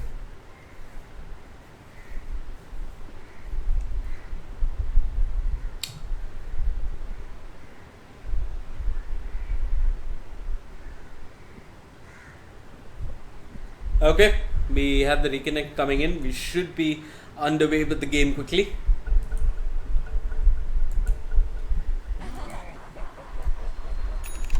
I'm really curious to see how the Radiant lane this. I mean, is it going to be a mid Juggernaut? Or a mid Ursa? I think obviously you want to put Juggernaut in the mid lane. Early smoke coming out from the Ogre to drop that ward and not get scouted out doing that. TP to the Shrine coming up from Miracle on the Winter Wyvern. Treant drops a ward of his own. Scouts out the rune. And yeah, that's about it for the opening Vision game.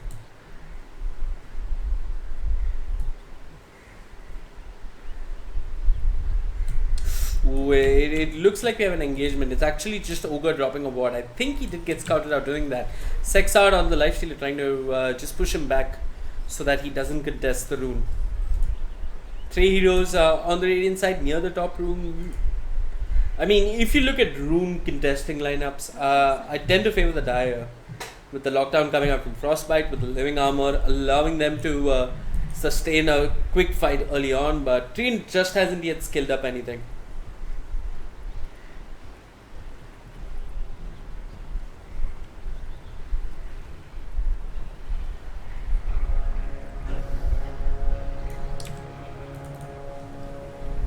Clean rune exchange for the time being. Looks like it will be Juggernaut going to the mid lane, and it's going to be a orthodox defensive try, I was going to say, but yeah, it is going to be a defensive try. No mid ward coming out just yet from the Dire. This ward does give vision of the rune to the Juggernaut, who has a sentry in case he needs to do a quick D-ward himself.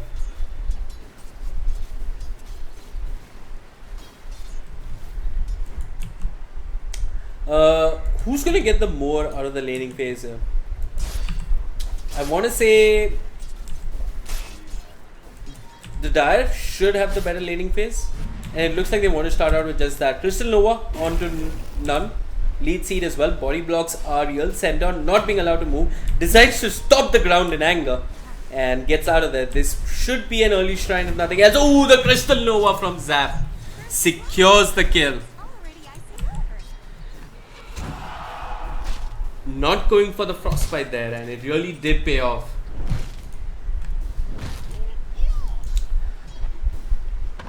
Khans with the boots to have that early movement speed to run away from the Arctic Burn and the Ignite coming out from the Ogre.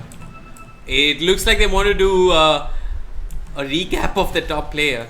Actually, no, they're just pushing no one out of the lane. How's it looking in terms of CS? It looks like the Ember is getting more out of his mid lane than the Juggernaut. 8-1. Top lane, none. Once again, being harassed out of the lane here. Still searching for that level 2, while Khans has picked it up already. So the dire offlaner off to a better start already.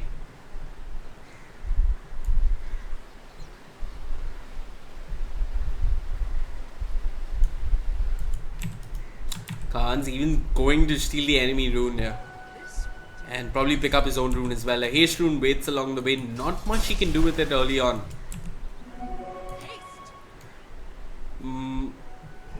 Could try and clear these camps, but that's really unlikely. Just runs back into lane to get as much EXP as possible. Rather quiet early game, just yet. 633 curse. There is a loop around coming in from the Treant. He's got lead seed and nature's guys as well. Ember pops the flame guard. Curse dropping low. He's got a blade fury. Treant can't. I mean, he's got ironwood branches. The sentry's been dropped by Curse. He sees the Treant protector and pushes him back out of the lane. The bash is there. The blade fury is there as well. Treant doesn't have the greatest move speed to start out with. Is trying to walk up to Roshan, but will not commit Harakiri.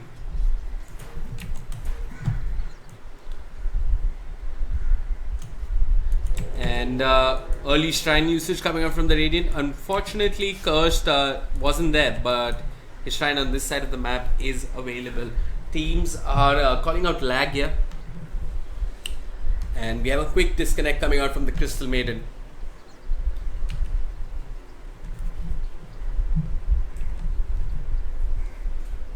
Okay, since we have the time, might as well take a quick look at talents. What are such talents? Plus 10% magic resistance or plus 25 damage. The 10% magic resistance is really tempting here. But yeah, I mean, then again, Ursa doesn't build any pure damage items, so to speak.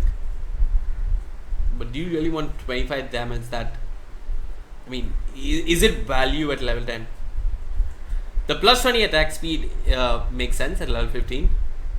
And I guess the level 20 choice is quite hard. Plus 250 health or plus 15 movement speed. That kind of depends on your item build. If you're lacking in one, you probably go for that. And plus 20 at the level 25 is plus 10 fury swipes damage or plus 14 all stats. I think the plus 10 fury swipes damage is what you go for. Winter Wyvern, plus 7 strength or plus 8 intelligence. I mean, intelligence does boost the damage done by your spells, but I think survivability is key. The mana is also great, but you more or less have enough mana to get off the spells you need. And then you choose between plus 50 damage or plus 20 movement speed. I think this is a no-brainer. You go for the plus 20 movement speed. He has a horrible movement speed to start off with. It's 285. The plus 50 damage is good. I mean, you can pop Arctic Burn and do some serious damage. But considering staying alive is priority, rather than dishing out DPS at level 15, I guess you go for the plus 20 movement speed. I mean, we haven't seen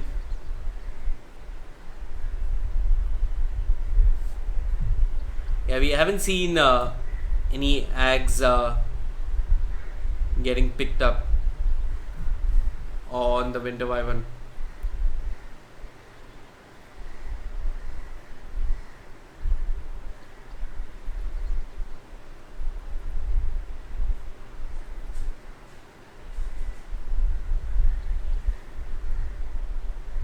Yep. Other talents, what's I guess Juggernaut is pretty standard.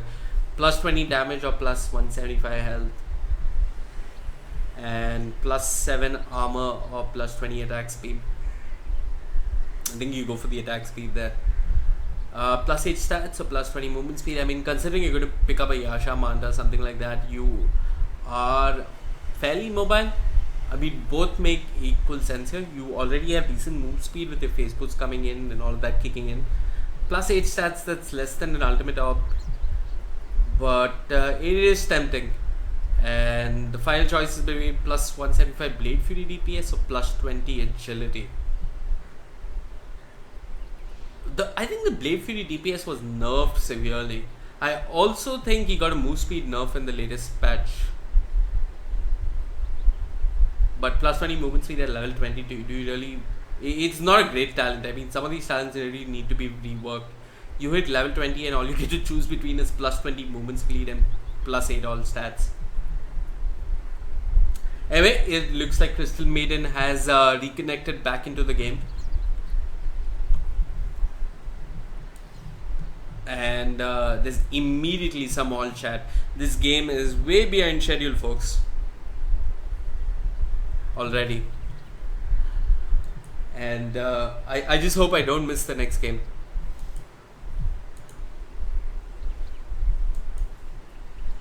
Okay, Ursa is reconnected as well. I think we're good to go. And hopefully this will be the last boss we see in this game.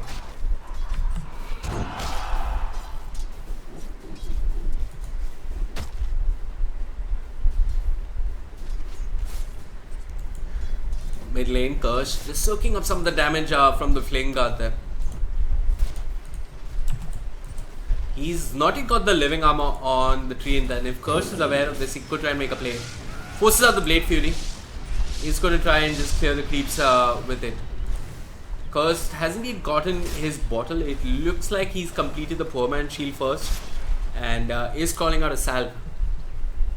I would really like a bottle because it allows you to spam Blade Fury, push the creep wave, and generally keep doing that time and time again. Maybe pick up a rune, be active around the map, but it looks like he wants the permanent shield first. Considering most of Ember's damage isn't really physical, it's more or less all magical. Not really sure why. It looks like we have a wraparound coming out from Zap Edge. Crystal Nova on to Nun. Nun gets the hoof stomp off, but here comes Tree and eating those, dropping those ironwood branches along the way, hoping to reach in invisibility and get that mini bash off. But it's a kill nonetheless. Brew Frog dropping low will end up surviving a smoke being popped even by Zap Edge. So that's Crystal Maiden and Trian bringing down the Centaur early on mid lane. It looks like Curse wants to make an aggressive player, but Liquid Miracle really not getting the Splinter Blast off. And that lets M stay alive. So the rotations coming out from the die have been more successful in this early game.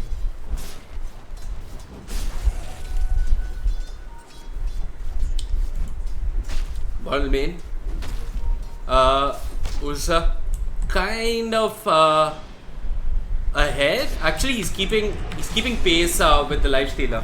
We've got the Arctic Burn in the mid lane, and we got another pause. And another disconnect. Wow. I'm actually going to time this one now. There you go. Apparently there's a bit of lag. I'm not sure if it's server side. I mean, we aren't lagging. Could probably just be their ISPs.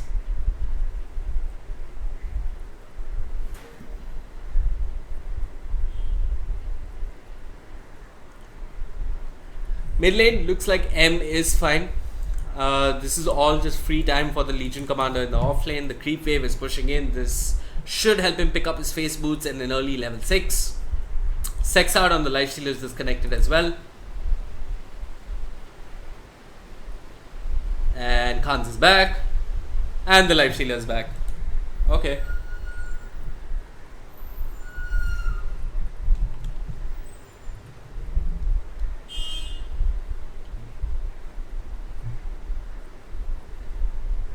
Okay, looks like we're good to go. Mid lane, Liquid Miracle on the Winter Wyvern, trying to slow down M. His Arctic Burn is coming to an end there. The chains are there. M could chase further. He's got the living armor, will stay alive. Kurz dives behind the tower. He's not that tanky just yet. M has an arcane root, but it looks like he's dropping low with the face boots. It is Kurz who gets the kill, drops the healing watch, stays alive.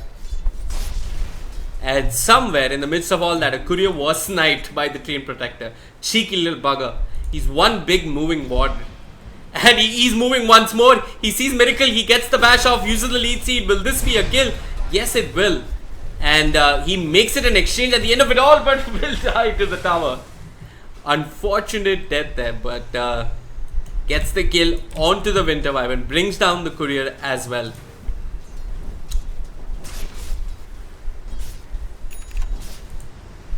Khans got the living armor keeping him alive. It looks like Ursa did make a play. Khans doesn't have much mana. His shrine is active. He walks into Trash. Trash stomps the ground, turns around, one hit, gets the kill. Radiant really finding their footing in this early game now. Zappage stacking these camps here. Good stuff coming out from him.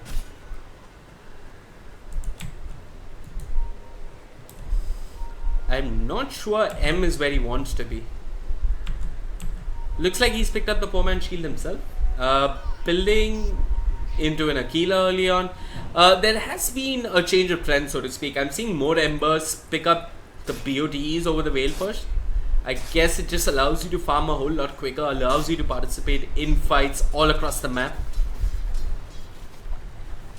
I mean, there's a lane you're in, there's a lane your Remnant is in, and there's a lane you can BOT to.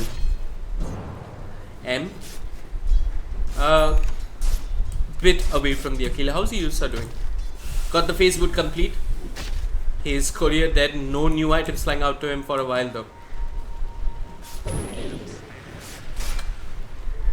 And this mid matchup, it looks like the Juggernaut is coming out on top. He's got more CS, more denies. I mean, the denies are running even though.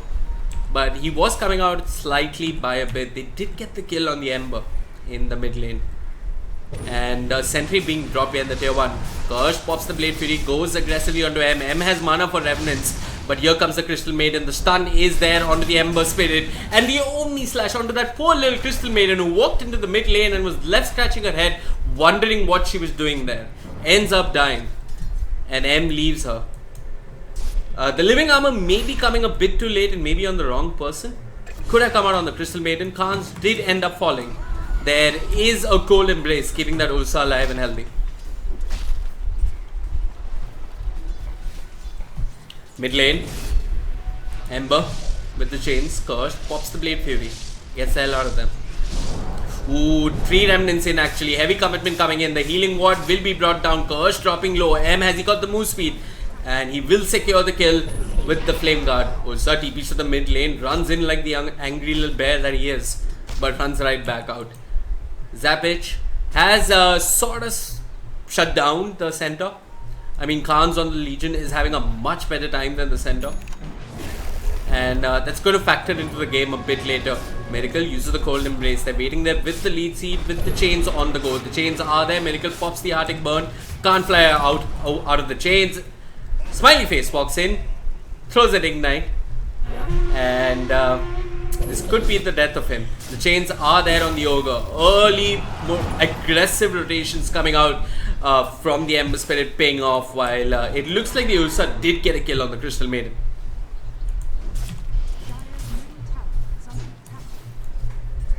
M TPing back to the mid lane, trying to defend that tower. It looks like BOTs is the item of choice here. Not the Veil first, the BOTs first, and then the Veil probably. Sexart not doing too bad. He's got the Midas first. Not really a catch-up Midas, but more I've had a good start and I farmed well in the early game, so I'm going to pick up a Midas. Why not?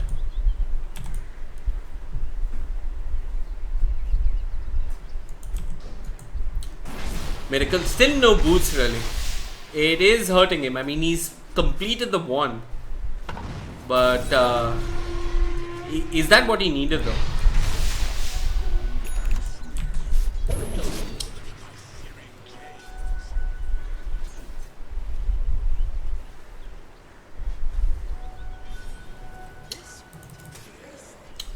Sandor has picked up the Iron Talon, is trying to catch up. He does need that blink to come online soon. I mean, he's nowhere close to something like a hood or a pipe. And I mean, until he gets his blink, the hardcore initiation is missing on the side of the Radiant. The bash is there, so is the duel. He's spinning, but he's going to be sent back to base spinning. And Khan scores the first duel victory 10 minutes into the game. Good stuff coming out from him. They're going to group up, go to the shrine, heal up. And while all of this is going on, the Radiant aren't really pushing an objective. I mean, how fast can the user push all by himself?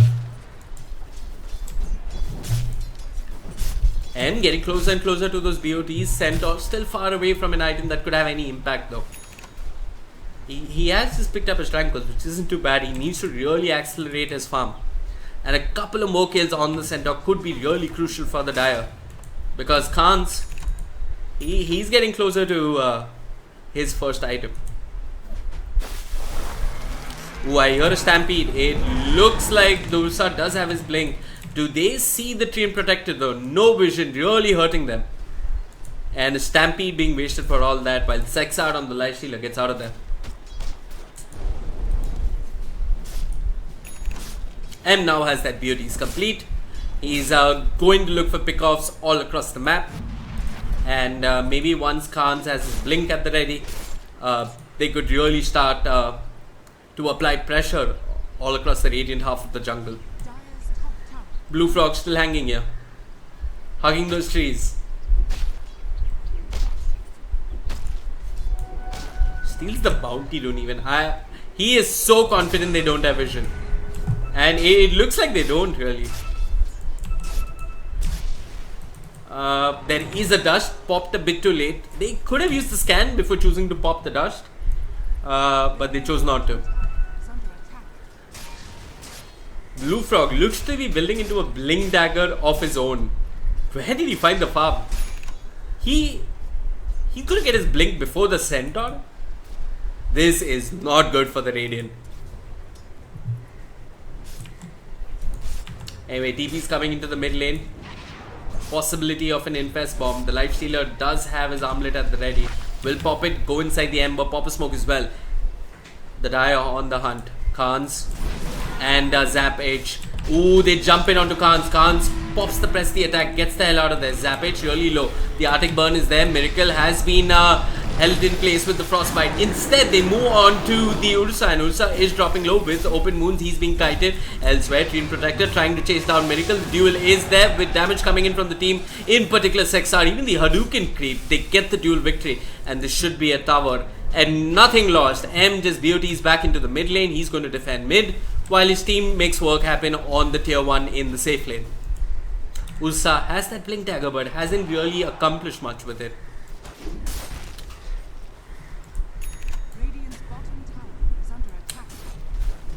I think the Dire just wait patiently for the Centaur to pick up his blink dagger, which is quite far away. Mid lane once again. Ursa jumping in, not getting the kill. The Radiant safe lane tower has fallen though. And now Overgrowth is at the ready for the Treant Protector. Zap H not doing too bad. Looks like he'll be building into the Midas, which is the default item of choice for almost everyone nowadays. Boots into Midas, that's what you do. That's what all the cool kids are doing. And Blue Frog, he's been slowed down with the Arctic Burn. The Stampede is there. This will slow down the Treant's blink. It is a rather significant kill. He did think of popping the Overgrowth, but he was brought down by the Omni Slash. Juggernaut, first kill on the board, has got that Yasha complete. Will look for something like an Abyssal down the line to lock down the Ember Spirit. But an Yasha is fine to start off with. Probably a Manta style to do away with the root coming out from the Crystal Maiden. M skipping the Veil altogether, going for the blink. I don't know. There's nothing wrong with not getting a Veil. We'll have to wait and watch how this works out. I guess he'll take the spell amplification talent though. Khan jumps in, he's got a package, the remnants are there, Curse dropping low, smiley face not smiling anymore. They get the kill. Sexar is on a killing spree. And this is a mid tier 1. Liquid Miracle walking in, looking for the perfect curse. but nothing close to perfect here. It's just on the Ember Spirit. Zapich channels the freezing fields, and Ursa does bring him down. Sexart turns onto Nun, and Nun dropping low. Will he get out of this? Elsewhere, Ursa being kited. Khans jumps in, jumps out of there. There is a shrine if they need to use it, and Ursa will pop the shrine. Nun walking towards the shrine. M low on mana. Nun, can he reach in distance for a hoof stomp? Khans with the overwhelming odds throws it out, gets out of there. They got what they were looking for, and they might end up losing Khans on the Legion Commander here. Trash doing his best with the jukes. M doesn't have mana to work with. The Stampede is there. This could be a huge kill. It is. It's 543 gold. And here comes Zap Edge on the Crystal Maiden. Will end up dying a second time with no shrine nearby. The Dire, well, they did start off on a good note, but they ended up losing 3 and Zap dying once more.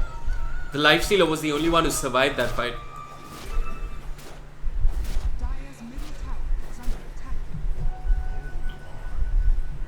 Sexart getting closer and closer to the Deso.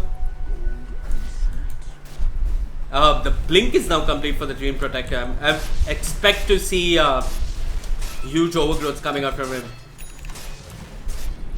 Okay, Khans nearby with a blink of his own. They're waiting for the Radiant to group up. I heard a dust being popped on the other side. Cursed. Khans jumps in, the duel is there, so is the parcel.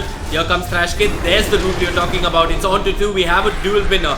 Oh, the Winter's Curse. It's huge. Sexart dropping low, but not low enough. 3 remnants ahead by the Ember Spirit. Ursa dropping low. Will he be able to blink out of there? Looks like he's safe for the time being. They're going for the supports. The Ogre will end up falling. And Ember immediately, it's the Treant who blinks in, gets the kill with assistance from the overwhelming odds. Press the attack, keeping the Treant alive and healthy. None doesn't have a shrine to work with. He's got his Blink Dagger, however.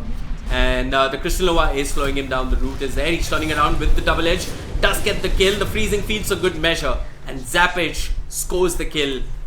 The Radiant lose everything and a mid tower with only... Oh, not even the Ursa survived that. Not a good team fight for the Radiant. And fight recap says that it is a minor gold exchange. I'm not sure if it's showing the entirety of that fight. Yeah, just showing the last bit of that fight. Net worth, it is the Lifestealer powering ahead with the Ember Spirit coming in a close second. Ursa far, far away. And he's trying to catch up here. Jumps in onto Khans. The chains are there from the Ember. And Khan should be safe. No TPs on the shrine. So I think Khans is okay. Living Armor coming in, but maybe a second too late. Curse trying to push out the top lane. Pops the Blade Fury. Blue Frog waiting for that bash in case he TPs. Khans smells a dual victory. The Omni Slash is there, but it's a desperate one. Cursed was stampeded. And this is, if I'm not mistaken, the 5th dual victory for the Legion Commander. She's having a great game so far. Nun does have that Blink Dagger.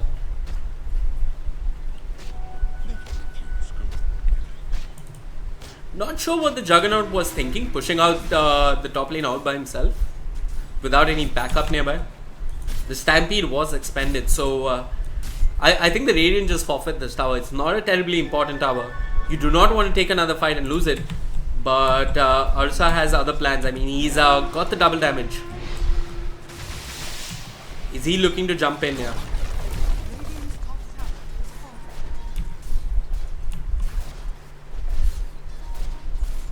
Treant with the Blink Dagger. He's got the root.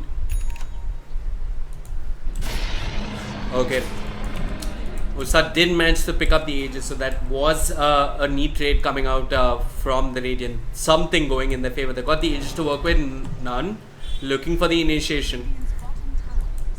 But the Treant will disengage. He's got the blink. Gets out of there. I would really like to see him pick up something like the Solar Crest after the Blink Dagger. It will help their cause when they think about high ground. Could really drop it on top of the Lifestealer and just let him siege. The evasion is good. I mean, sure, it doesn't do much with the Splinter Blast, but you got the Living Armor to help out as well. It's a great sieging mechanic, the evasion coming out from the Solar Crest and the armor as well. Cursed, held in place, drops the healing ward. M trading hits. I'm not sure this is a trade he should be taking. The duel is there. And Cursed, by God, he's been brought down for a second time like this. Khan sitting at 64 duel victories. And this is a level 1 duel, mind you. You do not see so many duels so early on coming out from a Legion Commander. That too, all of them successful. He's got the blade mail complete as well.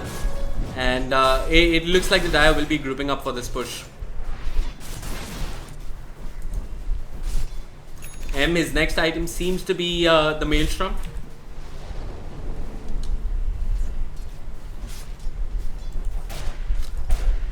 Sexar seems to be a wee bit out of position. Ursa jumps in, the Stampede was committed, he's got the rage, dodges a Hoofstorm, turns around, Liquid Miracle, he's got the Cold Embrace, will use it. Sexar horribly out of position, does infest in a Radiant Creep. Here comes his friend M. He infests out, gets the kill, and none. I mean, there's nothing he can do. He has to run away, but Trash Kid wants to initiate once more. The Hoofstomp is there. They get the kill. It's an unstoppable streak. It's 748 gold going the way of the Ursa. And now he turns around. He's being kited with the Freezing Fields. Wants to go on to Zap H, but Zap H just runs out of there. They can go again. The lead seed is there. The Overgrowth for good measure. It's an Ogre, it's an Ursa, and both of them are in all likeliness going down. The Aegis is being brought down. Smiley Face brought down as well. And they move into the Ursa Warrior. Trash Kid, well, he's going to be taking out the trash today. The Living Armor keeps the Crystal Maiden alive. Curse still using the Blade Fury. Ursa being kited, not much he can do. Zappage almost dodges the Blade Fury. And now Curse is out of position. They haven't got a duel to work with. A little bit of juke going on in the trees, and Curse, is he going to get out of this? M does manage to cut him off. He's not got much mana. This is one of those moments where you give chase with the Living Armor. Khan jumps in, press the attack, Living Armor, keeping her alive. They do want to chase further. They've got the duel, but the Cold Embrace is spot on. And a Winter's Curse for good measure. It's a Siege Wagon and a Range Creep hitting the Legion Commander, but it's not going to be enough. Here comes Nun with the initiation. It's a beautiful Hoof Stomp onto two, a double edge onto the tree, and will get the kill, will end up dying. Khans didn't get the duel victory, but didn't lose it either. They're searching for more. Smiley Face dropping low. Moment of Courage does kick in, and Khans is unstoppable with the double kill. They want Miracle on the Winter Wyvern. They get the kill, and this is the cleanup party. It's Thrash Kid on the Ursa Warrior. M doesn't have much mana. Crystal Nova comes out from the Crystal Maiden, and that will hold the push for the time being. Oh, Root onto the Ursa Warrior. This fight is just not stopping. Sexard with the rage is bringing him down. No enrage coming out from the Ursa Warrior. Chose to hold on to it. And at the end of it all, I cannot even tell you what happened, because that fight lasted longer than one of the pauses in these games.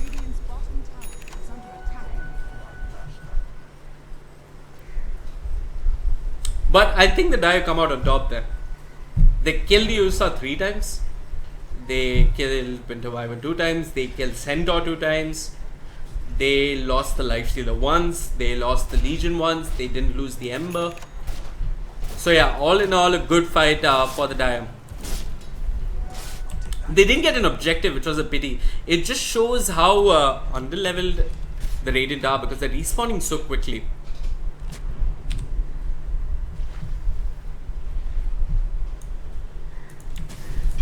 Blue Frog, he's dropped the Observer.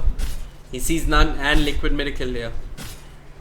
A walking ward with a ward of his own. Nun blinks out of there just in time. Blue Frog looking for more. I don't think the Radiant know that Treant is hanging in the trees here. Ember, he's got the Blink and the Invis Rune. Miracle burning slowly to the Flame Guard. He's thinking of the backlines. They get the duel onto the Winter Wyvern, bring him down. Stampede is there. 2 remnants, 3 actually, in fact, and they get the kill. They're looking for more. Cursed. He's held in place with the chains, pops the Manta style, but here comes Zap. This will force out the Blade Fury. They've got Blink in enough catch to hold him in place. He turns around with the Omni Slash, soaked by almost everyone. Here comes the Ursa, being kited by the Treant Protector, who went invis at the very end. Curse dropping low, will end up falling to Sexard. They're holding the Ursa in place. They've got the Root. Ursa stops the ground, but there's nothing that Bear can do other than end up dying. It is a kill. It goes the way of Blue Frog with the lead seed, with the Living Armor. And time again, the Radiant are taking fights and losing them hard. M now going for the Yules. I'm quite curious why. I mean, it makes sense, but for what? Maybe just dodge the evasion, keep someone busy. The movement speed, mana, all of that is good, but there's nothing to dispel, so to speak. Khan sitting at 92 dual damage victories. Ooh, Ems, he's caught someone out. It's the Ogre. I mean, he's having one of those rough games that you so often have with the Ogre. And Sexart should take this tower. If I'm not mistaken, the Dire are just going to wait out Aegis and then probably think about high ground.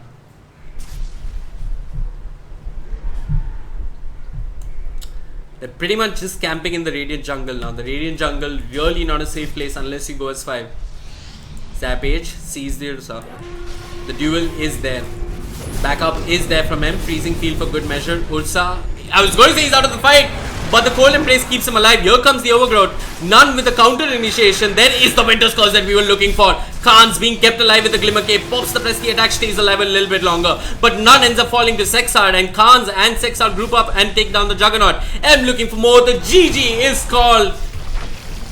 It was a long wait with all those pauses in between, but the game was ended sub 30 minutes. Beautiful gameplay coming out from the Dire. It is unfortunate that the Radiant are no more in this tournament.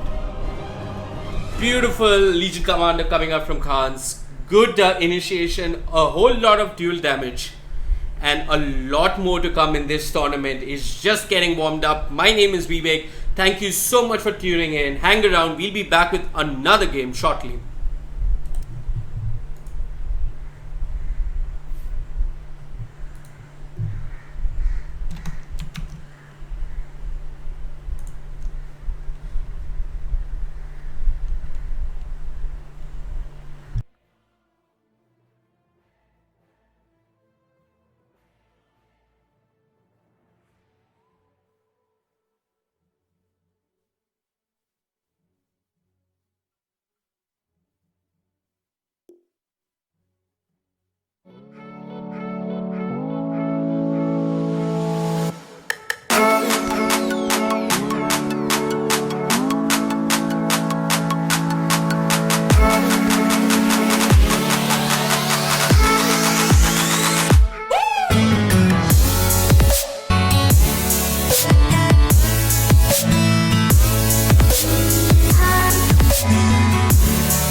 Hello, folks, and welcome back to the Cobx Indian Esports Championship. My name is Vivek, and today we've got Hybrids facing off versus Immortal in what should be an interesting match. Hold on, just checking my audio. Yep, it's fine. Yeah.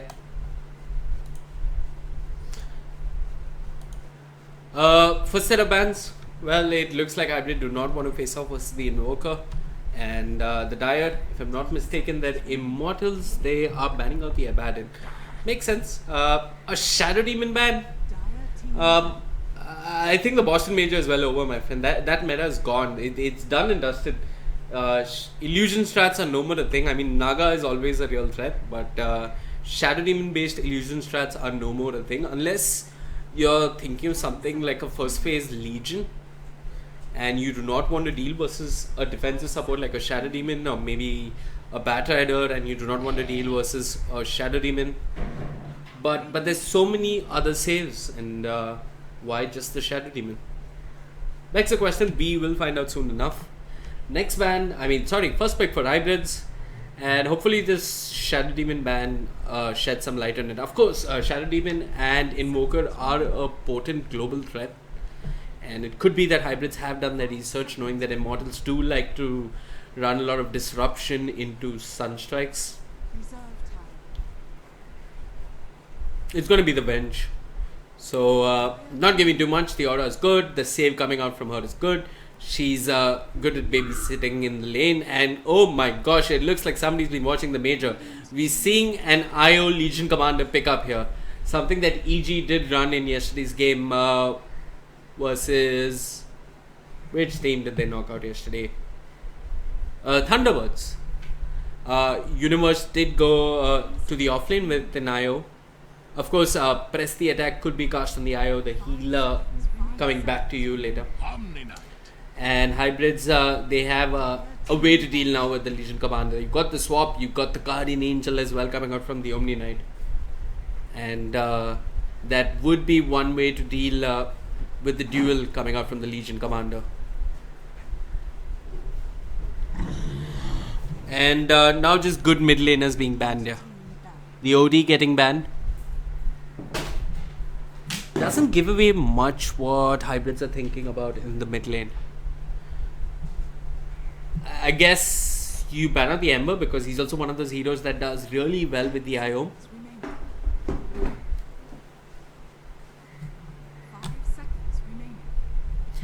And we've got Cobx joining us on the cast. Hello, Cobx. What your thoughts on the earlier games?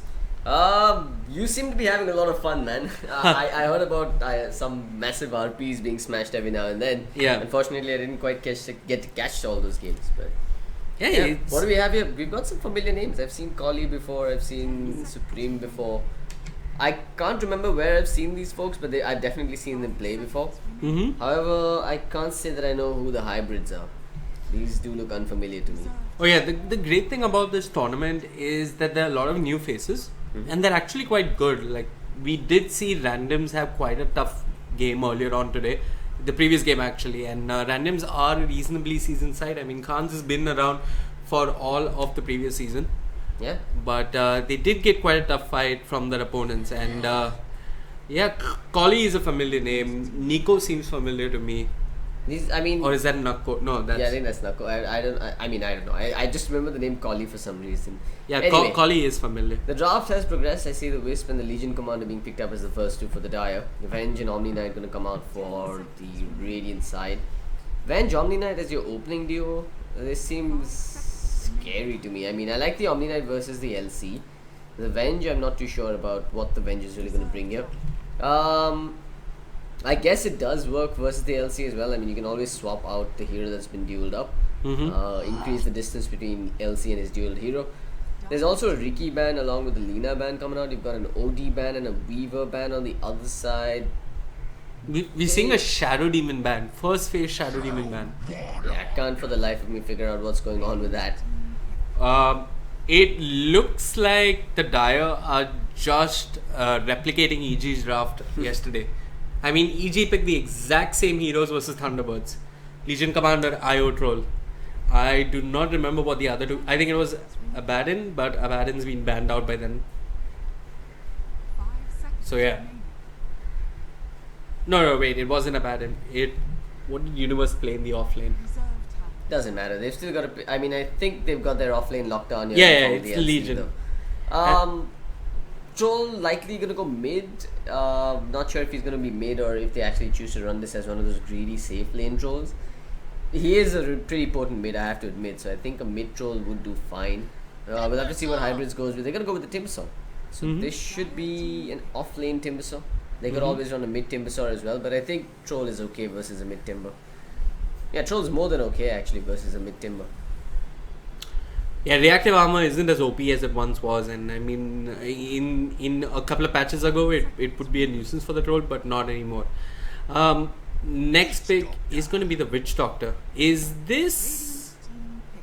Are they picking so that they do not have to play against it? Or I mean- is there some obvious synergy that you see? There is some synergy, right? I mean, for starters, yes, it could be a deny pick, but the synergy is in between the heal and the tether. Okay. The bonus heal coming out from the Voodoo Restoration, augmented with the tether heal amplification. I think there's definitely some merit to having the Witch Doctor alongside the Wisp.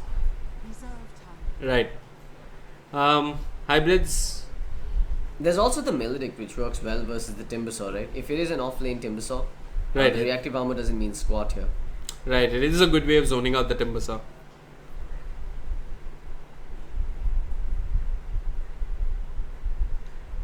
One minute 18 seconds on the clock. Hybrids thinking it through. They need a mid and they still need a 1 position, assuming that's an off-lane Timbersaw. They could still run an off-lane Omni Knight, put Timbersaw on the mid, pick up a second support and a core. But yeah, regardless, they are lacking their 1 position hero. The Slark is in the pool. Isn't really a bad choice. They probably want... Oh, okay then. They'll go with the Luna. Yeah. Not a fan. Not a fan. Yeah, not a fan of Luna this game. I think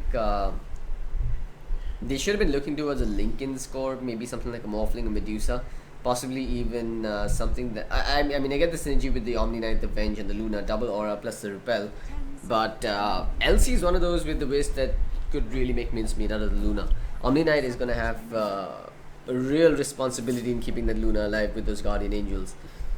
The good thing though for hybrids is that the Dire doesn't really have any sort of silence or any form of reliable lockdown up against the Omni Knight. There's no way to stop him from getting in and dropping that Guardian Angel. The only real stun that they have is in the form of the Witch Doctor's paralyzing casts, and it's not long enough to keep to basically keep the duel going. I mean, it's not long enough for the Omni Knight to not come out of the stun and pop a Guardian Angel eventually. Right. They do need a mid though. Puck. Yeah, Puck would work. It would fill the void that's left without the silence. But oh, hang on, actually, we're looking at a mid for hybrids, but on the side of the Dire, they're looking for another support. No, they're not looking for support. They've got 2 You think it's support. a mid troll? I think it's a safe lane troll. I want to say it's a mid troll, in which case they need a core. They banned out the Viper, so maybe you're right. It is probably going to be a safe lane troll and then a Templar last pick, assuming hybrids doesn't ban it out now. 10 seconds remaining. Hybrids could pick the Templar themselves, actually. 5 They've got the pick immediately after the ban. Yeah, TA wouldn't be too bad. reserve time. Any easy way to take away refraction? Nothing I on the mean- side of the Dire as of now. There's actually no damage over time. Maledict. I mean, that's not reliable. No, it's not. It's not even damage over time. That the damage hits in That's pulses. an instance of damage. Yeah. Last ban they banned on the Enigma. Interesting. Are they thinking of something? Yeah, I want to see the Templar pick here. It would be a really smart move from hybrids if they got it. And they have the room for it. The only thing is their supports are a bit greedy. They've got 2 supports that aren't exactly babysitters.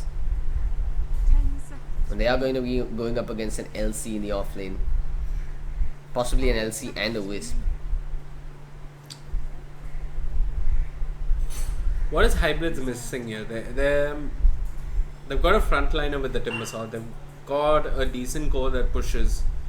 They've got heal and sustain. They haven't got somebody who roams very well. Avenge does that. I think Venge does that just fine actually.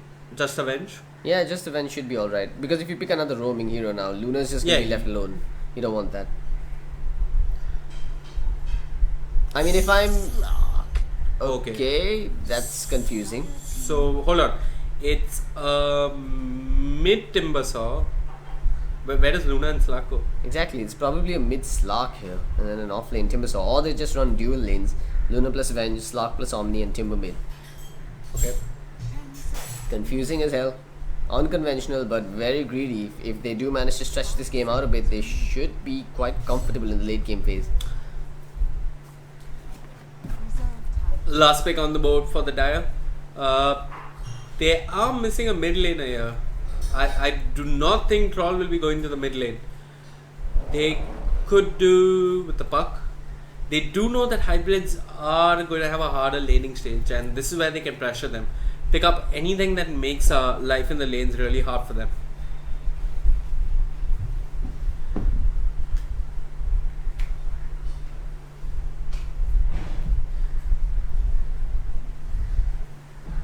Burst damage coming out from the puck wouldn't be too bad. The Lina ban is smart coming out from hybrids though.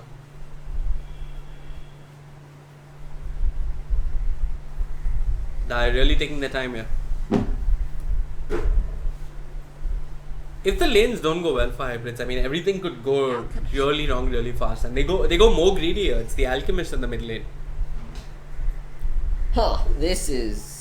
I mean, it's smart. I guess the Alchemist, now that knowing that Hybrid is playing greedy, they're just gonna fight greed with greed. Gonna run their own late game core. They're gonna run their own heroes that can scale really well into the late game. And I mean, moonshots are now shareable, right? If it goes into the ultra late game phase, throw a moonshot on top of an LC with a tether and a troll rampage. That's ridiculous. Yeah, I mean, Witch Doctor could do with the Ags. Legion Ags is okay. I mean, the duel goes on forever, but yeah, that's about it. Very quickly, whose draft are you favoring? I'm leaning more towards Immortals, the Dire. Yeah, I gotta agree. I think I didn't see the lanes working out for the Radiant. I mean, I'm a little worried about how they're gonna deal with that Omni Knight though, because almost every duel is gonna be countered with the Guardian Angel. I think duel has a slightly shorter cooldown. It does, but I mean, it's Yeah, I mean, Omni Knight has to be at the right place at the right time and not get dueled himself. That's it. Even if he does get dueled, there's the Venge. That's the bench, yeah. Yeah, lot less on Dreamy here on the Legion Commander. I think in this particular game, Colley's gonna have to play the Fighting Alchemist. Playing the Farming Alchemist is not gonna do them as much good. Do you think Shadowblade? We all Playing need either the Armlet. Shadowblade build or maybe a Dagger and just get aggressive with the stuns. Run around the map as soon as you get a few points in. Does Silver Edge do away with Bash? Bash is a... No, of course not. Oh yeah, it should actually. It's a passive, right? It should. Yeah. Ideally, it should.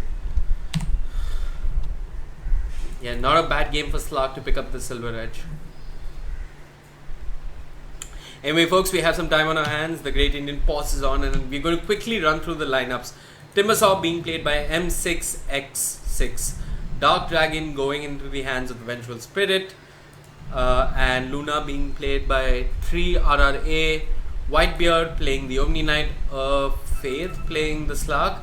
And on the other side of the river, we've got Colley playing the Alchemist. Nico on the Witch Doctor. We've got Supreme playing the Wisp. And Dreamy in the Legion Commander.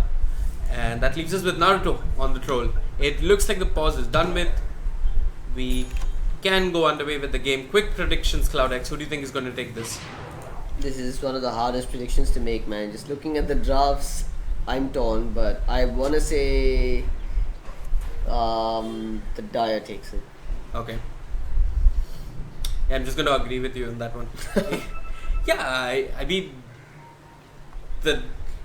if we do go into ultra late game, hypothetically, which is very possible here, if the Legion doesn't get the duels he's looking for early on, this could go later and later. Who do you think comes Again, out on top? It's still there's no right answer, man. It's really gonna boil down to execution. Okay. Double Guardian Angel is as scary as multiple Moonshards on the other side in the ultra late game phase. Oh yeah. Anyway, looks like we have an early smoke coming out. The going to contest the rune here. I mean, that's what they're thinking about. M6, X6 walks off the high ground. And I think Troll has spotted him out. There really should be like a naming convention, man. What is that? Look at Whitebeard's fire station. What is that? Oh, Whitebeard's fire fist. Okay. Fire fist. Is that some anime reference? Yeah, it is. Okay. Speaking of anime reference, Naruto will end up falling here. And M6, X6 gets the kill. There's the JLHF after he dies. Anyway, it looks like Supreme and the Legion Commander. Whoa. Nice play coming out from Supreme. Took the rune and immediately got the hell out of there with Tether. Okay, so Duel off lane by LC and Wisp, of course. They're gonna go up against a Slog. Is it a solo Slog? yeah, looks like an aggressive try coming out by them. Or maybe this is one of those entity level 1 gangs in the off lane. But can you really do that? I mean, I guess they've got a fair bit of pure damage and some lockdown. Yeah, what has the Timbersaw skilled up? I mean, he's got the chain. Maybe the Troll isn't the target, but if they go for Nico, he could be going down. Yeah. Oh, Ooh, they whiffed. Yeah, not the start you want, and Nico is like, it's okay, I can still play around with you guys. Throws out the coconuts onto them and gets the hell out of there. They're searching for more. M6, X6. What did Naruto pick up? What skill point did he pick up immediately? He's gone picked for up the whirling axe. whirling axes. I think, yeah, I don't think that's gonna help, man. Probably should have gone for the switch. This lane, not fun for Slark. He's taken Essence Shift to start off with. So there's not much he can do really. Okay, there we go. He's got the point in Berserker's Rage now. Okay. And he should be able to find a couple of kills here. And Whitebeard should be the target. Nope, he needs a bash. Not gonna get it. RNGesus will not bless him. I think level 1 Berserker's Rage gives you like a 10% chance or something ridiculous. Or does it even scale? Can you hover over the Berserker's Rage for a moment? Let's take a look at the tooltip. Alright, it's a 10% bash chance at all levels. No wonder. Synergizes with his increase in attack speed though. 10 CS on the Alchemist. I think that's the big victory here in the early game for Collie and his boys. It is a mid Alchemist, but he's got 2 points into the Acid Spray as opposed to prioritizing the Greeble Screed. Yeah, Luna versus Alchemist, a classic matchup you do not even see in my pubs. I don't know what the Luna is meant to do here, to be honest. Her only job is to spam out those Lucent Beams and keep the Alchemist low, but the moment the Alchemist gets 6 and he's also going to pop his shrines and get back into fighting shape, it's nothing more than a minor nuisance. Yeah, I mean, once you pick up Infused Raindrops, it's just going to tickle. And Collie can walk into lane, force out all the Lucent Beams and continue to farm. And with Acid Spray actually, which he has chosen to max up, I didn't see... It's going to be a bit hard for Luna to come close to the creep whip. Yeah. That was the most obvious turn for a sentry what I've ever seen. But it doesn't matter. There's no observer words that he's going to find with that sentry anyway. Okay, so now they switch lanes up really. I mean, Slark has some help coming out from the Omni Knight. It's a dual lane of the bench and the Timbersaw. I mean, there is some kill potential for sure with the Timbersaw on the bench. But I mean, the damage has already been done, right? Legion's got himself about 12 CS, and he's kept the Slark fairly low. Has the Slark run out of consumables yet? He has 1 salve, and he does have an Omni Knight backing him up. Does Omni Knight have any clarity potions? No, just 1 mango. This lane is gonna be hard. LC and Wisp. Okay, Wisp actually left the lane. No, he's right here. So they're gonna be able to bully the hell out of this Slark and Omni Knight. In fact, they're going for the kill. Doubt they can actually get this one. But it doesn't really cost them much. I mean, as long as the Wisp has mana and he's got a bottle, he's going to be constantly picking up bounty runes.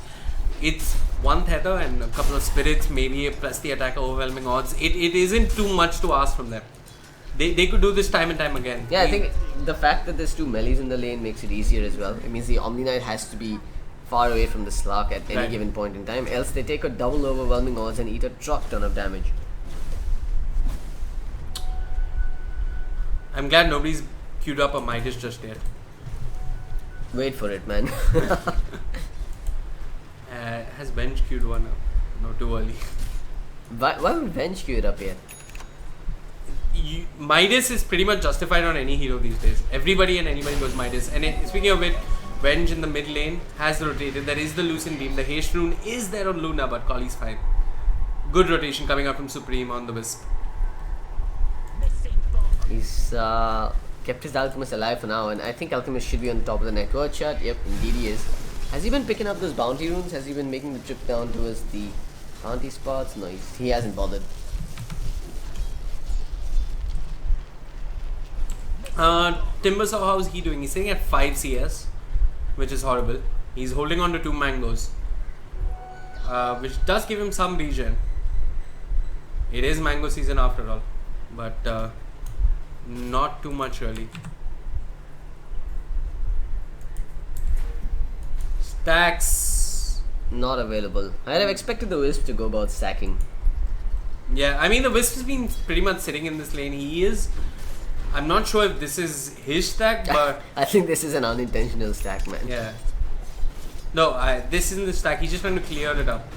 It is doable, but I think you need an Iron Talent maybe to do it, and you need to eat a couple of trees here.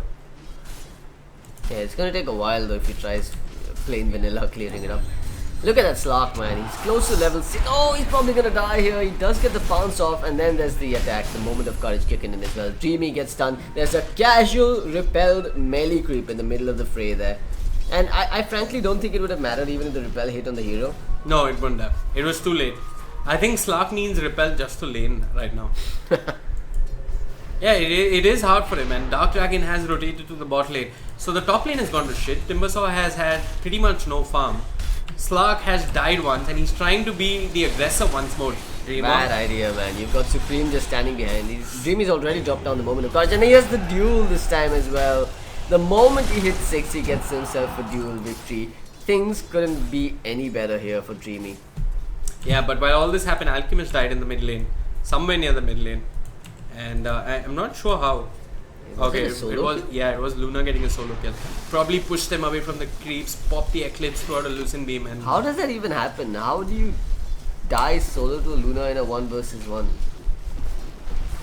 I think it's. I mean, I'm sure he was far away from the creeps. He did end up dying here somewhere. So I think both of them were probably contesting the rune. Yeah. Supreme out of position, trying to pick up the bounty rune. There is no bounty rune, however, but he's fine. He's not getting any help coming out from the Legion Commander. Will probably just walk back to his shrine. His shrine is available, but he's fine for the time being. Oh, the chase is on. Dark Dragon with the second magic missile scores a solo kill on the Wisp, and the Wisp being punished for not having any boots, rushing the Urn of Shadows early on. Man, this LC's just gone boss mode right now. I bet he's prepping for another dual kill on the Slark this time around. Wisp isn't even in the vicinity, he just died. But Dreamy, that doesn't matter to Dreamy. He's just bullying the hell out of his opponents in the lane. Not every day you get to see an off-lane LC pushing the tier 1 tower against the safe lane, tri-lane. Yeah, the Radiant really being punished here for their picks. I mean, their laning is horrible. They haven't spread out the lanes really well. I mean, they started out with what was an aggro try. The biggest problem is they have no one to poke Dreamy with. They have no one to harass the LC. If Venge tries to get in close, Dreamy just smacks him in the face and life steals back with a moment of courage. If Slark sticks around, he takes an overwhelming odds along with the Omni Knight. There's just no way to deal with this LC in the offlane, and it's really boiling down to their draft. M6, X6. Yeah, he's dead. Tries to Timber Chain out of there. Will get out of there safely. Something is flying in the courier. It is an Omni Knight who TPs in as well. No shrine to work with, but Dark Dragon is making the rotation. Still, I don't think they can pick off a kill here. Okay, so once again, Slark is all alone. His tower is sitting at 470 HP. He's going to lose it soon enough, and he's going to be badly needing space to farm. How does he end up feeling safe to even farm in his own lane? I mean, it's only out of kindness that LC has gone to the jungle right now. He's just being nice. It's like you can have some creeps. Anyways, Alchemist eats an entire Eclipse, but here comes the Wisp, saves him up. And Collie looking for more, chasing down the Luna. Yeah, no point in doing that. You're not a fighter right now, you're a farmer, man. Get back to it. He is going for the farming build. I mean, Armlet into Radiance seems to be the quick buy. It's greedy, right? I mean, it's very fortunate that the LC got a great start, so the LC won't have to take up the jungle in the mid-game phase. But if it were any different, if the LC had a harder start in the lane, everyone's farm rate would have essentially been slowed down. Because the Alchemist then goes and soaks up all the farm. It's kind of like having a Meepo in your team. He's everywhere, farming every single camp and almost every single lane. Please don't pick me for when we play pubs. As it is, find no farm, no bounty, don't all across the map. I mean, like, what do I have to do next? It's a similar situation when folks pick Tinker. Anyway, look at the damage, man! That is a single overwhelming odds on the Slark. That's a Shadow Dance forced out. Dark Dragon, not sure what the plan is. I mean, has Omni Knight God Guardian Angel? Not yet, he's level 3. The fish misses by a huge margin there. And Dreamy is not too bothered really. He's calling out a Clarity just to drop it on the IO and get some extra regen. And as you can see in terms of net worth, it is the Alchemist pulling ahead by a fair amount. Luna lagging by 1,000 gold. LC is close second. He's really having a good time in this off lane here. M6, X6 did go for the kill. Sounds like a model number of a battery or something. I mean, what is his name? Anyways. So it's like one of those Chinese players' names, man. Those aren't names, those are serial numbers and passwords.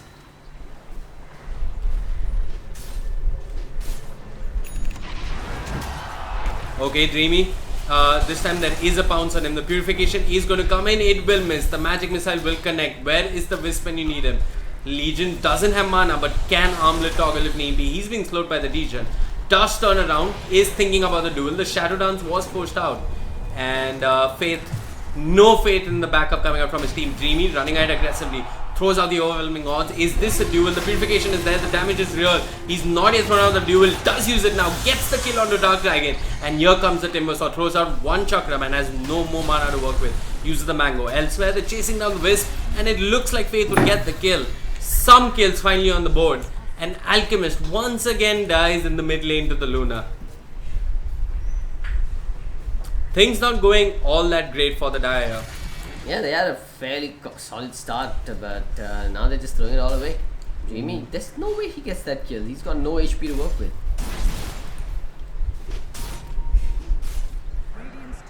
If only they were an Invoker, he'd be fishing for the Sunstrike right about now.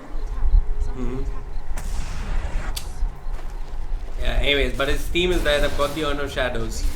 And I think Dreamy is fine. He's ready to go again. 2 duel victories to his name. Did get that one off on the Vengeful Spirit. Good decision making coming out from him in the middle of that fight. Saw that the Venge was low, went on to her and brought her down. He's got the armlet complete 12 minutes in. That is almost at the same pace as the Alchemist, who's been in the mid lane, but he's been in what in a traditional game of Dota we call the hard lane. It's not been hard at all. Dreamy relocated to the mid lane looking for the duel. It's on to the Luna. Beautiful wraparound coming out from Nico on the Witch Doctor as well. They score the kill and maybe they even score the tower.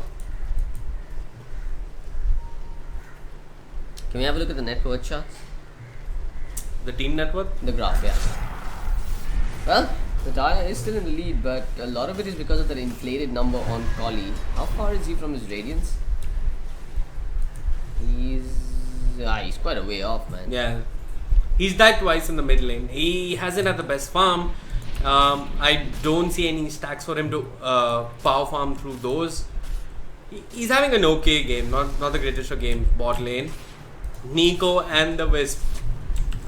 Nico not where he should be now. Could eat an Eclipse. There's no Eclipse though. Oh, there's no Eclipse. 16 seconds. But Luna's holding on to a haste rune. Elsewhere, LC does see the Slark, does do the Slark, will get the kill. Where's that Guardian Angel? It's nowhere because he's not even level 6. He's not even level 6, exactly. The coconuts will bounce. Luna with the haste rune looking for more. Wisp not running towards his LC, then now will tether towards him. The heal is there, but the Timber Chain with the Chakram. It's actually Luna who scores those kills. One more Lucent Beam. They're looking for Dreamy here. The comeback is real and it's on the back of this Luna. 3 kills to her. Yeah, really well executed there. I mean, it was a good dual kill that they got, but then they just couldn't find an opportunity to retreat there. Stuns, Timber Chains, Chakrams, Lucent Beams, everything but the kitchen sink being thrown their way, and Eventually the Dire end up crumbling. This is a problem though. They're a lineup that's not going to hit their stride as quickly as the Radiant will. The Timbersaw is getting fatter and fatter. The Luna is having an amazing game. She's actually catching up to a free farming Alchemist as well. And after a certain point, it's going to be next to impossible to kill her off. Yeah. What is that point? I mean, what is the Troll? Okay, that was ballsy. Timbasaw's got himself a repel upon himself. There's the duel coming out as well. The Eclipse gets kicked in. The Maledict as well. They do bring down the Timbersaw. It's a double kill coming out from Naruto's Troll. And it's also a double kill for the Luna. She's manning up and fighting back. Can't quite get the kill on Nico. Nico gets hit with the press the attack and his own heal while Dreamy continues the chase. But it doesn't matter because the Slark has entered the fray. It's another triple kill for the Luna. She's having an amazing time, and lo and behold, she's overtaken the free farming Alchemist. Yeah, two big errors coming out from the Dire. One, the Troll left his lane after he had a Vladimir's offering. That is not a high kill potential item. That's a neat aura to have. And two, he just walked past the Luna when he was on low HP. He could have run back into the trees here, but he just runs back in the middle of it all.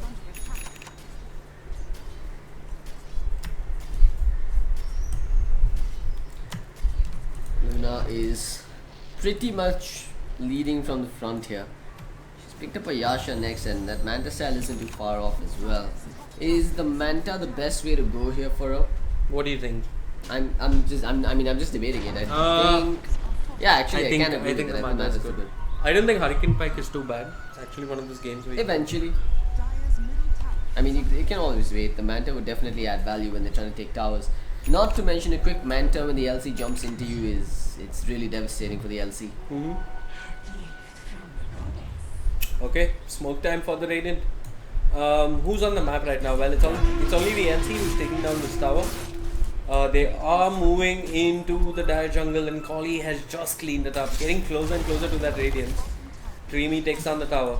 Slark still too scared to show himself in the lane. Naruto has decided that he's going to join the fights. And it looks like this will be an exchange. The Radiant will probably just end up taking the tier 1 at top, while the Dire keep the push going for some time. The Radiant can buy TPs and come to defend the tier 2 if need be.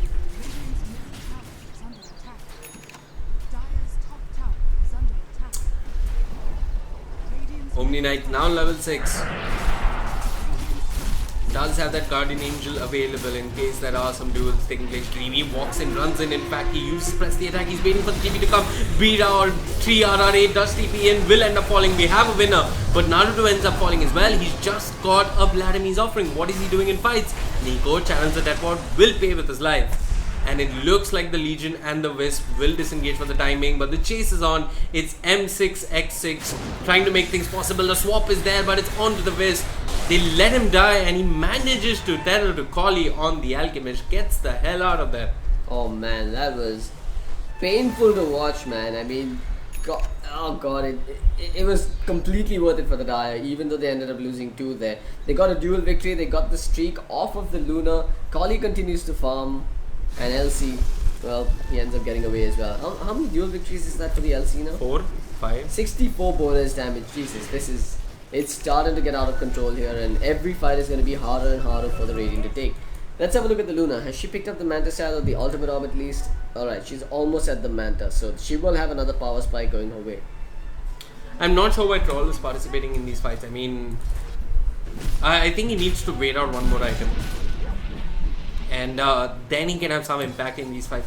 Maybe even pick up the BKB before thinking of entering these fights. But they are handicapped with Colleen mostly farming in the jungle and not participating in team fights. They do need the Troll to step in, otherwise they're just fighting 3v5. Colleen looks like he's going for the split push build here, building into the BOTs. And Legion now has that Blink Dagger. The initiation is available to him. Probably waiting for somebody to show up in the bot lane. It's going to be the Slark. He is waiting for it. Uses press the attack. Jumps in. 1 hit 2. But the Shadow Dance is there. Dreamy misplayed it. Didn't get the duel off. But Slark still hanging around. Have they got detection? And it looks like they don't. Anyways, Wisp has come into the bot lane. Faith shows himself again, gets duel. Will he end up falling though? The Guardian Angel isn't available. It is on cooldown. And Wench was taking a lot of damage with the overwhelming of odds with the Witch Doctor ultimate as well. Doing nothing really in that fight, Dreamy. Going onto the Slark will be punished for that dive. And at the end of it all, it's a Legion Commander for a Wench. Was it really worth it though? Did he get the dual kill though there? No, he didn't. He didn't get the dual kill. It's totally not worth it again. I mean, I'm making these dives as a 4, not as 5, and almost everybody from the Radiant is there. I could have still figured it was okay if the Alchemist was elsewhere farming and pushing, but he's in the vicinity. Yeah, he's got these BODs. He should be splitting the map, forcing the Radiant to run from one side of the map to the other, but he's farming the jungle. Is this really what you want to be doing? No, absolutely not. Or you want to join the fight and participate? I don't think you can join the fight right now. There's not much value he's going to add. You'd rather have him just split pushing, farming, and maybe, you know, whenever the Radiant groups up his vibe, he threatens to take a tower elsewhere.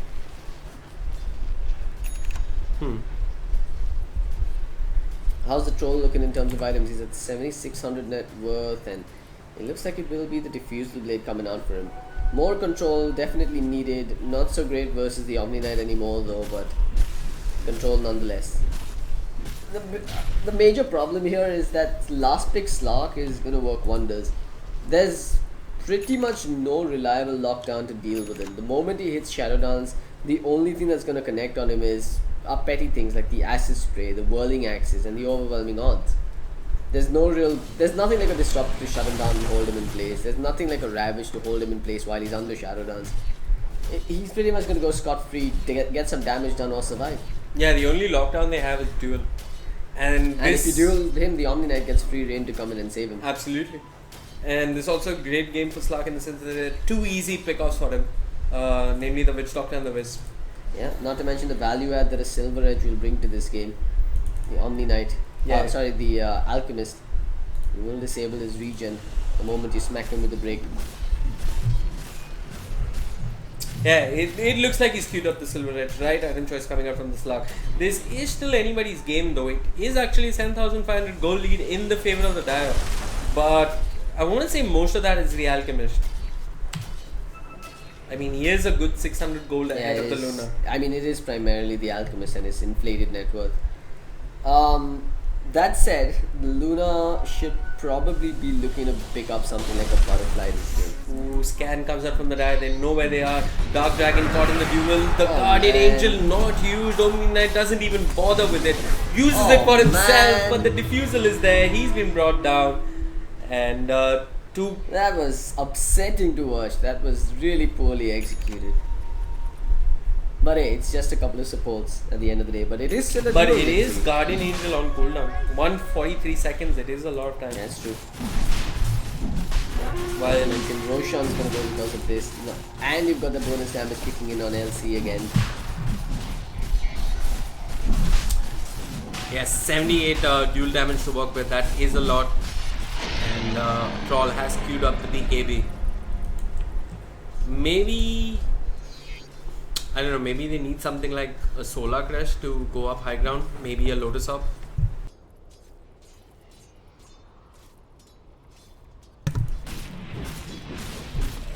I think the BKB is a decent choice here.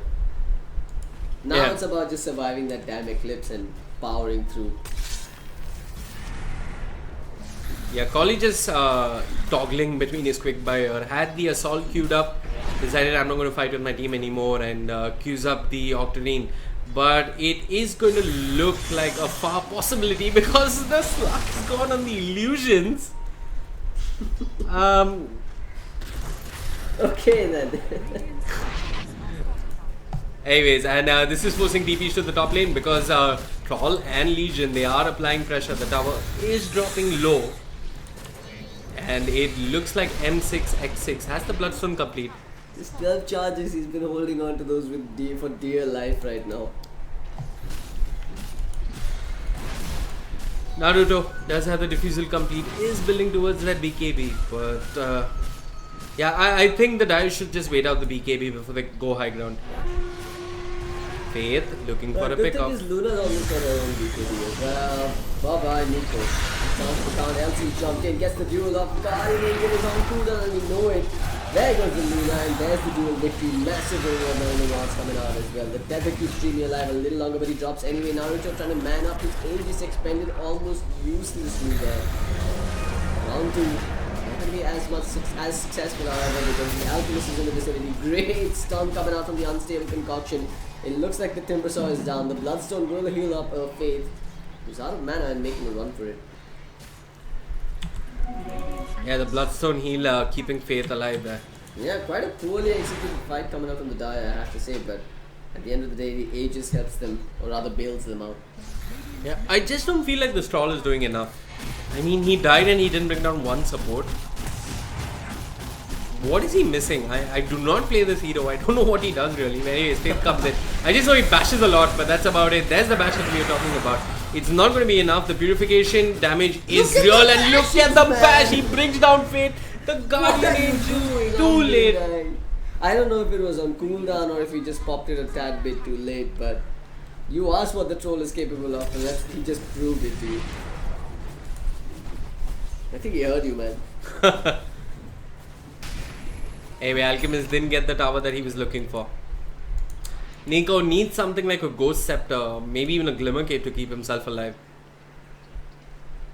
Because he ends up falling rather easily to the Slark, who's now completed his Silver Edge.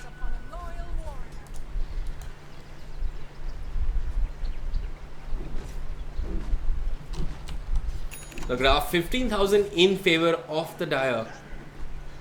Am I missing something, or is this all Alchemist? I don't understand.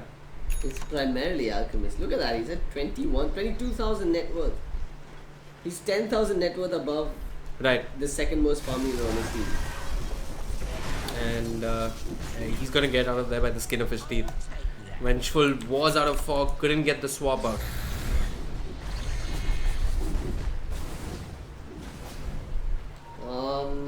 Has that Luna finished up the BKB yet? Yeah. She has, but Troll is almost done with his. This is one of those games where I feel like the BKB could have waited on Luna. Butterfly, Lincoln Pike, Sphere, Lincoln Sphere. Hurricane Pike, yeah, all these really good options here. What's the BKB gonna do? Stop the Wisp Spirits from hitting you? That's silly. You don't get stunned by the Alchemist, who has caught Faith here. But that Eclipse! No. One beam did hit. Unleashing. But yeah, there's the break coming out from Faith. Collie, what's his alt timer looking like? He's 4 seconds. There's no way. Should be fine. In fact, the cavalry has arrived and they're gonna turn around with this fight.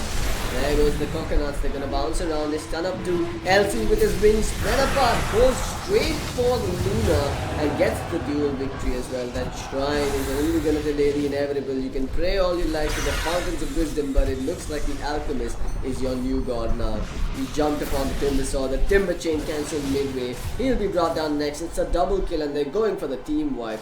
Dreamy. No duel available, but he's gonna chunk him down bit by bit with his sword. The mini sun coming out from the Alchemist. They're still chasing this. Another shrine popped, and it looks like the Omni Knight drops anyway. What an absolute waste of resources on the Radiant side of the map, and severe punishment being doled out by the Dire.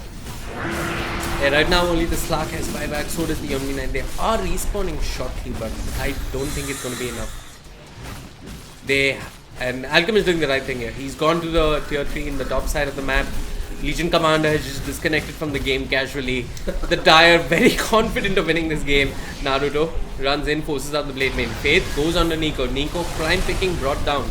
Dark Dragon starts off with the stun. I do not think they have enough damage for the Alchemist, but maybe enough for Naruto here, who pops the BKB and takes down the Rax. Moves his attention towards the Timber Saw, does get swapped back, and now the pause comes. They were like, we know we can get away with this much, but to get away with that much, we need the Legion Commander. Let's just wait for him. Look at the troll, man. He's gone all the way in. He's just popped. He got swapped out. He's just popped his out though. He's gonna turn around, pop those phase boots, and go running at N6X6 or whatever his name is. Multiples of 6 into 6. What does it mean? I mean, I understand the mind of a person who has Dark Dragon with all that French punctuation on his name. Like that kind of mind is easier to understand. But why does somebody name themselves M6X6? I mean, it's probably something to do. He's probably got like an emotional or a sentimental connection, right? Like 1437 has a reason. Yeah, I love you something. That's it. Forever. Or Forever. something like that, yeah. M6X6. I mean, only the Chinese keep these names. But you can't apply rational to the Chinese. I mean, they eat dogs for fun, so it's a sticky spot.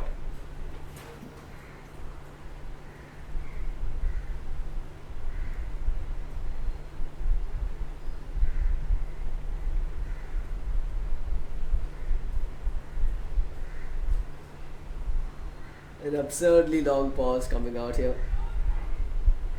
No, Mac, that's not a DC. He rage quit. Of course, it's a disconnect. What a silly question to ask. Yeah, I think that's the better. The question. admins have been really patient here.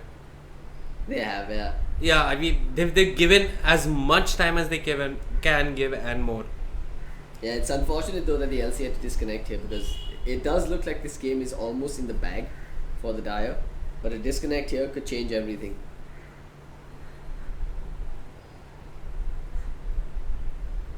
It is. I mean, Troll is still running in after the Timber Saw.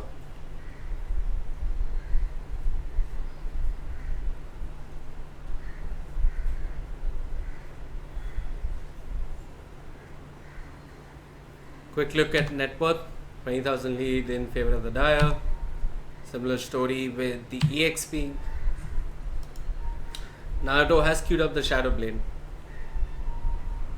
Let's break down this fight though. There's a TP coming in. Whose TP is that? Up to the top? I can't quite tell. Who is it? It's the Omni Knight. Yeah. Yes, yeah. Why does his portrait look so different over there? Is that a naked Omni Knight coming in by any chance? No, that's just his hammer down.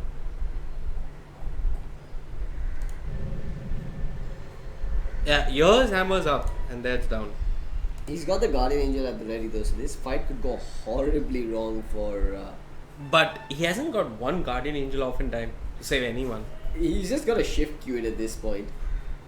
You can't go wrong. But will M6X6 survive that long? Yeah, probably not. And then you don't want to just blow a Guardian Angel for Well, what's the Dark TP Dragon. cooldown like? I mean, Oh, 2.1 seconds. Yeah, he's there's dead. no way He's making dead. it. Unless he timber chains to the top right and makes a run for it. Is he stunned? Is M6X6 stunned? Not the range creep, man.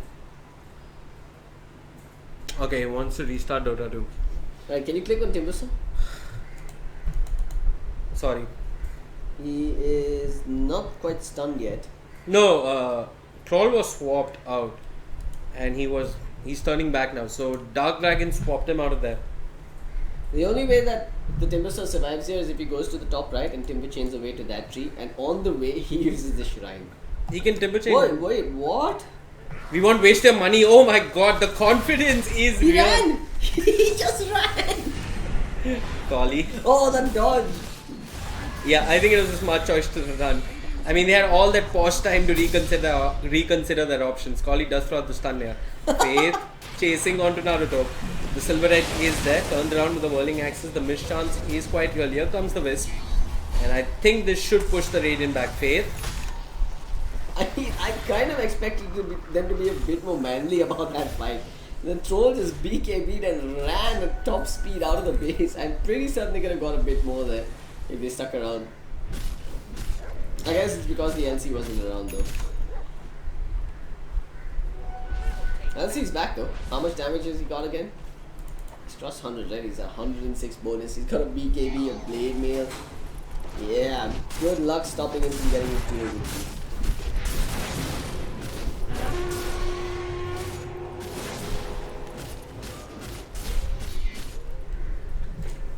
Collie.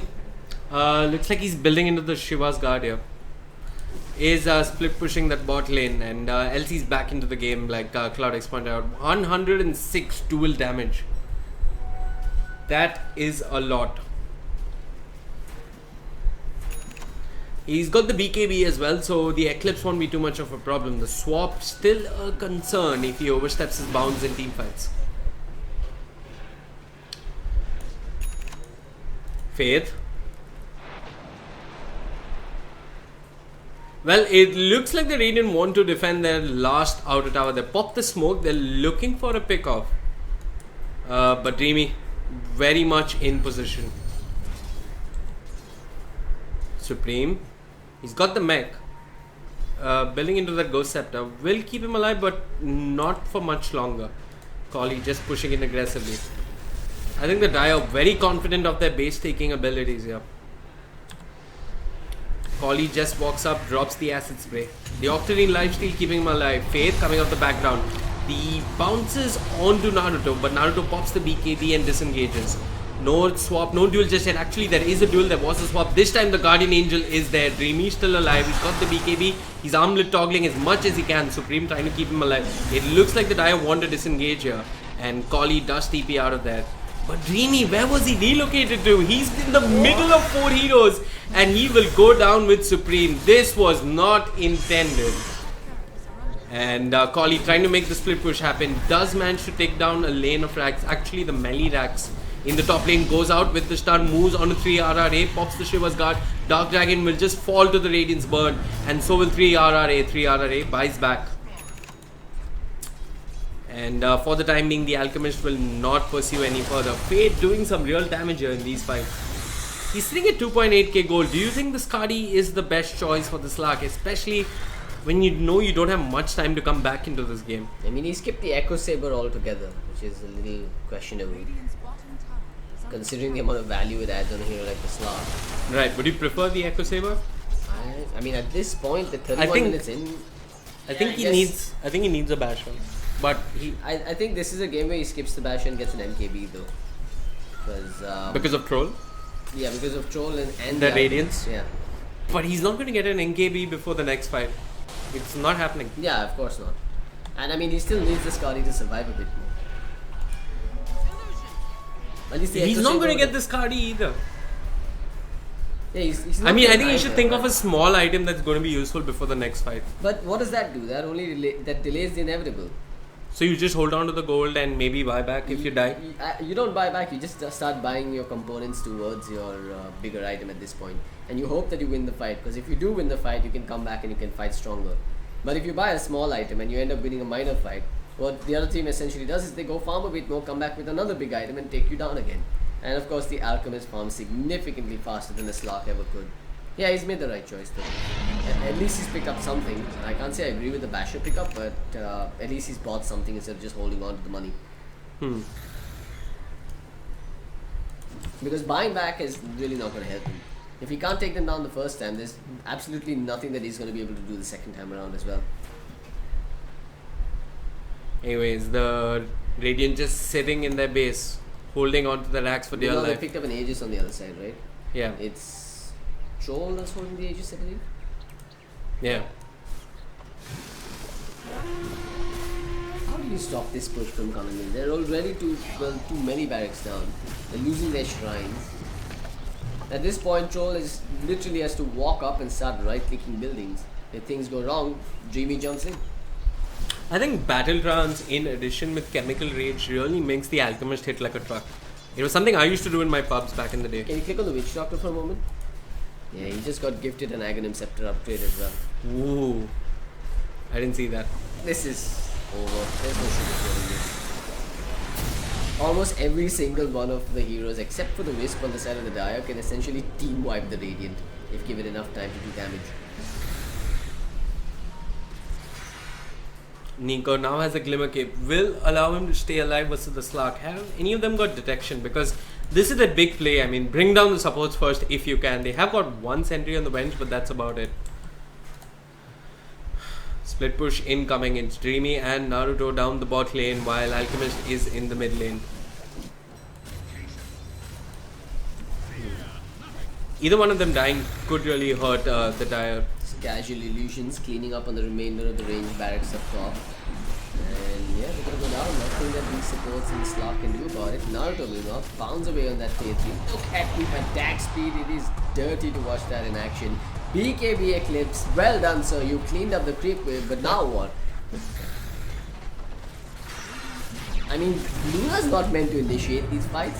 Alchemist actually died and bought back. What are they doing? This should have been such an easy close to the game, but they're just making it harder for themselves. Maledict is there, the Bridge Doctor ult as well, the Death Ward is doing work, and there's the duel coming in as well. They swap the Guardian Angel, everyone except for the Slock himself, they've gotten the Guardian Angel, and now they're turning it around. The Radiant getting enough and more damage done. They'll bring down Dreamy, they trigger the Aegis on Naruto, he's back for another bout, ends up bringing down one, takes down the Omni Knight, goes for the Venge, brings him down as well, and now he's turning his attention onto Ibra, whatever his name is.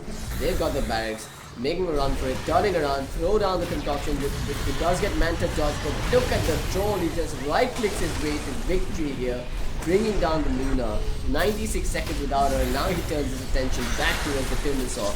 All your reactive armor sacks won't do you any good in the face of this troll who is just hitting like a truck, and Kali comes in to back him up as well.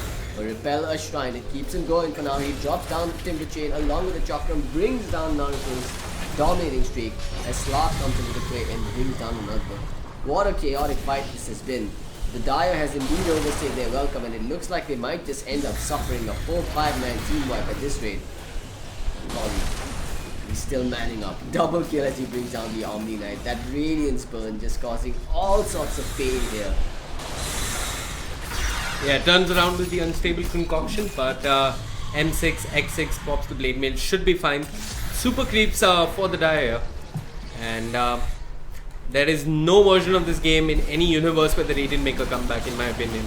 They've lost the tier 4. Faith jumps in, uses the Silver Edge hit on one of the creeps. Kali goes in with the stun, held in place though, however, by Faith. The Chakram comes back, doesn't do any damage to the Alchemist on the way. Here comes the Wisp, who... What? Did he need beauties? Okay, he just walked there actually, I'm sorry. Respawned and walked there? TP to a shrine probably. Faith once again jumping in, missing by a mile. Sees Supreme, wants Supreme, but is dying to the Radiance. Will end up dying to the unstable concoction.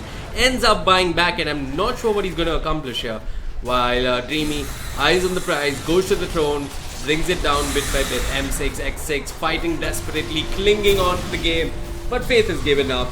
And Kali and company will be your winners of this game. Shenanigans going on in the fountain.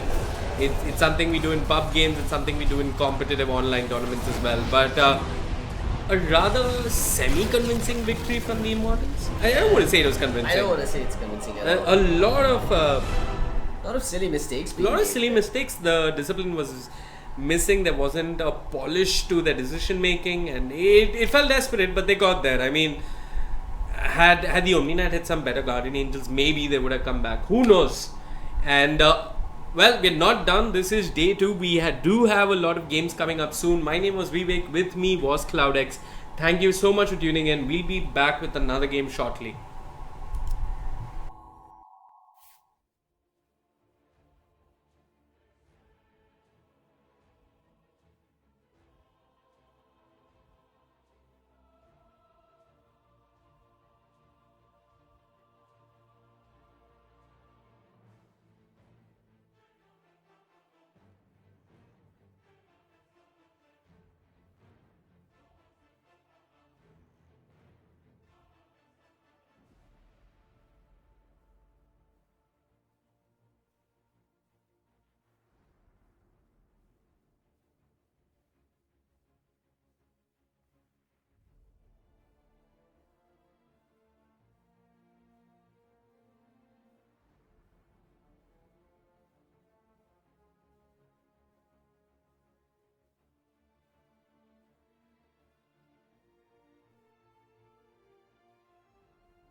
Jack it up.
Second team ban.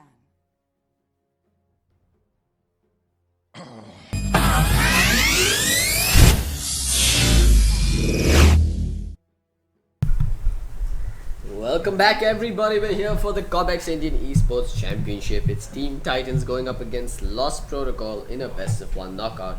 I'm Cobx, going to be casting this match for you as Lost Protocol takes up the Dire slot and Team Titans takes up the Radiant. We've got an Invoker and a Slaughter ban coming out as the first two here from Team Titans, while Lost Protocol, they've opted to eliminate the Darkseer alongside that Abaddon. So 2 offlaners being taken out, actually 3 offlaners being taken out in the first phase of bans itself.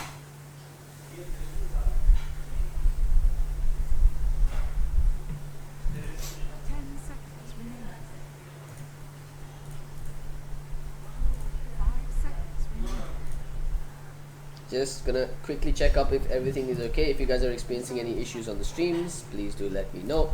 I'll get them fixed up as we move along. For now though, looks like everything is hunky-dory and all's Gucci, as Team Titans has the first pick on the board for themselves here. We should be looking at that 4 position pickup that most teams like to run. We're expecting something like a Monkey King or an Earth Spirit to be picked up. No, they're gonna go with the Venge, so fair enough.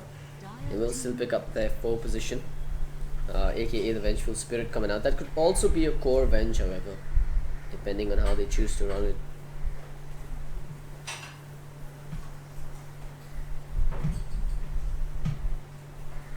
Lost Protocol meanwhile gonna open up with the Crystal Maiden and Silencer opening duo.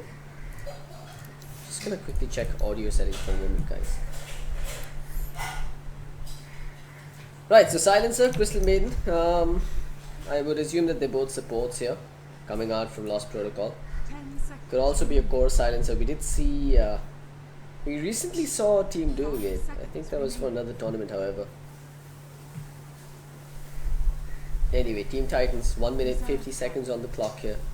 What are they going to show us as their second pick?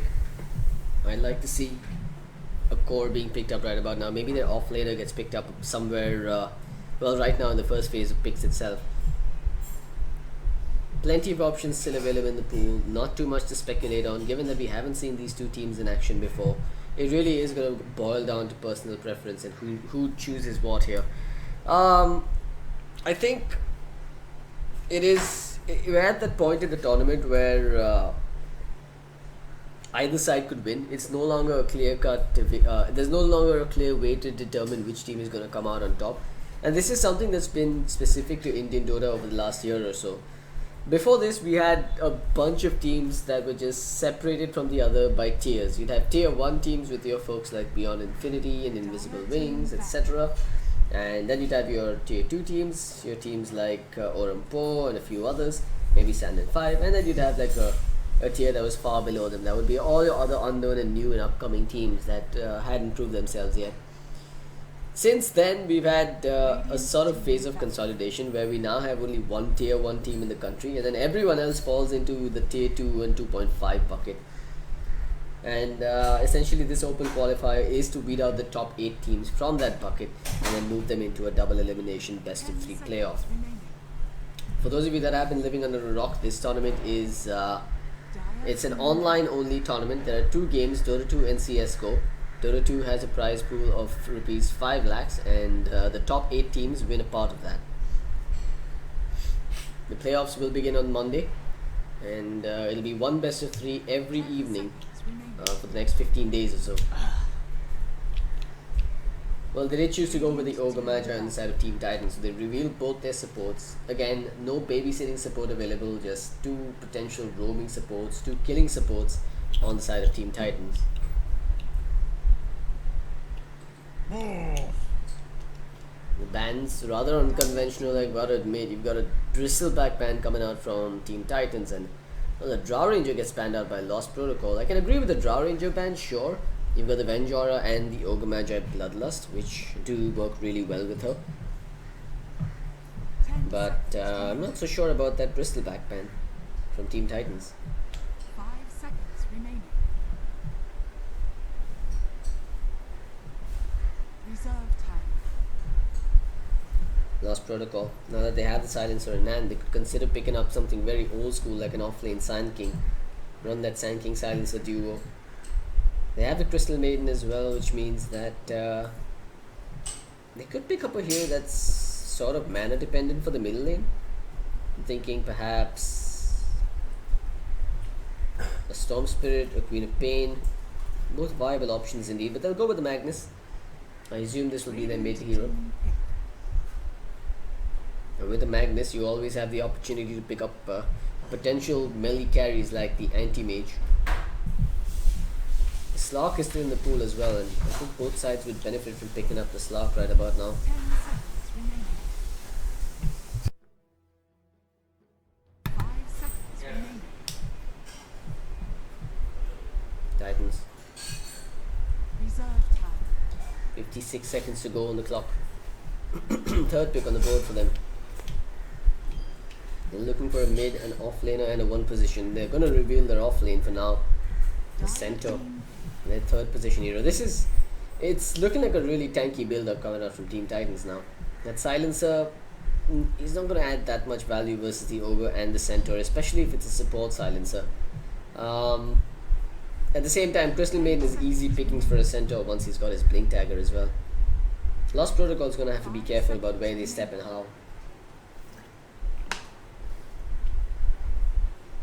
Reserve time. Now the fourth pick on the board, Lost Protocol. I'm fairly confident they're looking for their mid and their one position. Might be a better idea to pick up your carry right about now.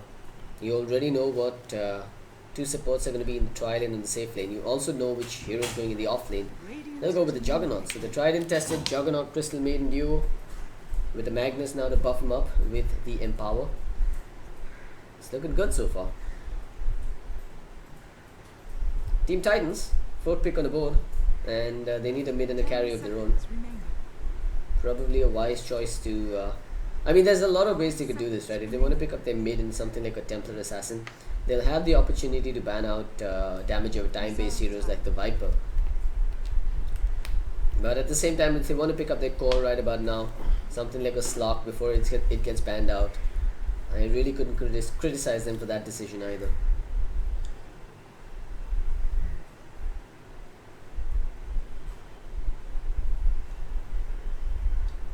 Phantom Assassin. Well then, it's gonna be a PA. Dire team back. And Blade Fury won't mean too much in the face of the coup de grace hits coming in.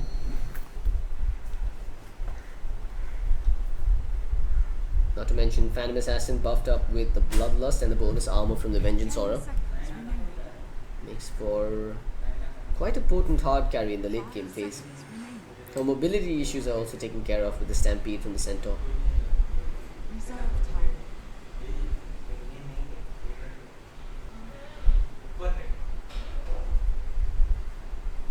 Final ban on the board for Lost Protocol. They should be looking to ban out a mid. It is going to be Team Titans that gets the first pick on that, post the ban phase. Lost Protocol should take that into account in the next ban. What's a good mid that goes here with the Juggernaut and the Crystal Maiden? Team back. Or it could also be a mid Magnus, and then you've got an off lane that's yet to be picked up by Lost Protocol. Titans believes that this is going to be an off lane Magnus, so they've chosen to ban out the OD instead. As for their own pick, they've got 40 seconds in total, 20 on the reserve clock.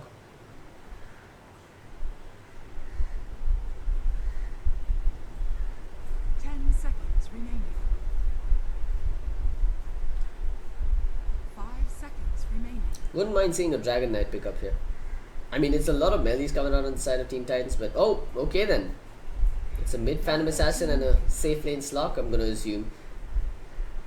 It's greedy, but given that they've got an offlaner that's not too greedy in the form of the Centaur, I think it could work. 10 seconds. As for Lost Protocol, now they're in a bit of a pickle. They don't have too many AoE spells to lock down that Slark. Remaining. And Silencer isn't really the best way to deal with them either. Reserve time. They're looking for a core. It's either a mid or an offlaner, depending on where the Magnus is headed.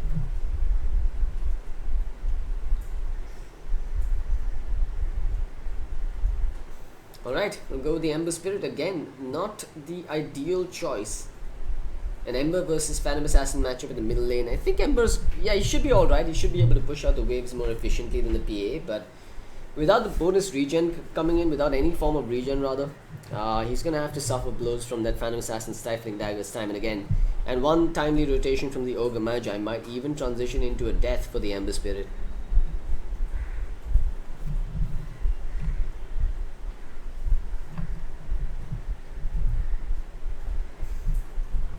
But in effect, I do like Lost Protocol's late game potential with the Juggernaut, Magnus and the Ember Spirit together. Lots of synergy with having that Empower. If it hits the ultra late game phase, even if the Ember does go for the magic damage heavy build, 10 seconds. he's gonna have a free Battle Fury coming out from Magnus. And of course with the reduced cooldown on the Sleight of Fist, that level 25 talent, the Empower will work wonders.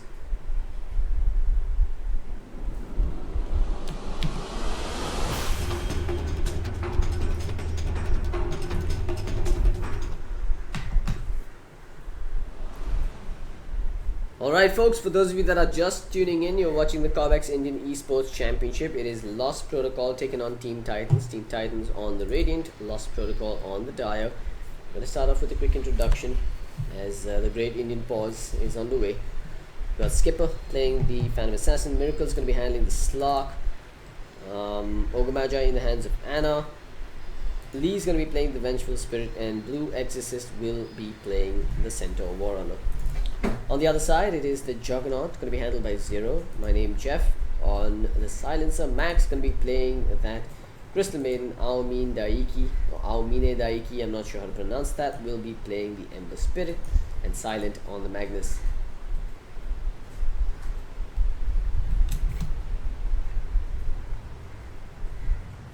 I'm unsure what this pause is about, or why this game hasn't gotten underway just yet. But hopefully it will resume shortly.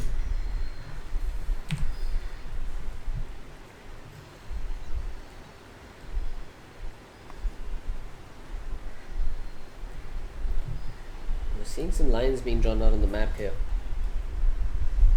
It looks like Lost Protocol, or rather Team Titans wants to make some moves. Going all the way around with the Smoke of Deceit perhaps. They do have a lineup that's capable of contesting that bounty though, so might not be such a terrible idea after all.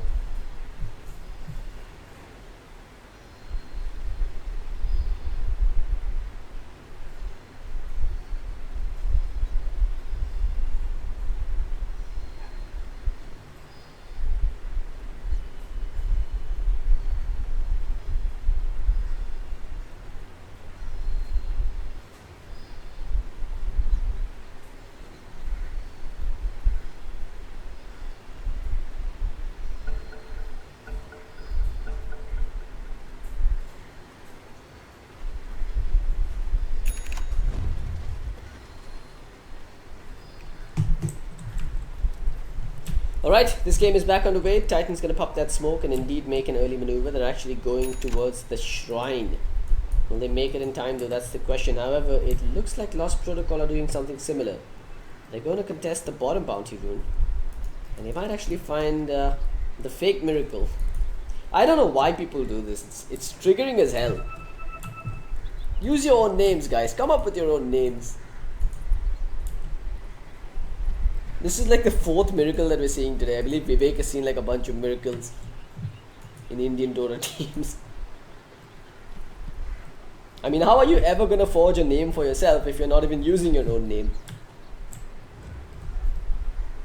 Anyway, a delayed smoke coming out from the Dire now. They're gonna move into the jungle looking for a pick off. Slark is just standing far behind. There's even an observer ward that's going to watch the Slark coming in if he chooses to try and take this bounty, but he's playing it safe. He's just going to ditch that rune altogether. Because they haven't seen anyone towards the top side of the map. They've got to know that something is up on the bottom. Good awareness coming out from Titans.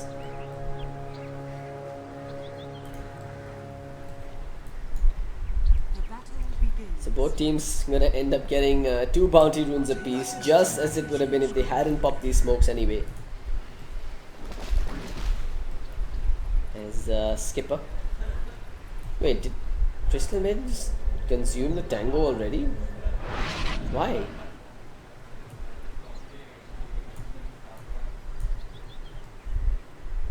I'm very confused about why her tango's on cooldown.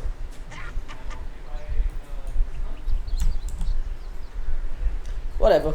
Back at mid, Skipper is he's actually started with the Blightstone right from the get-go.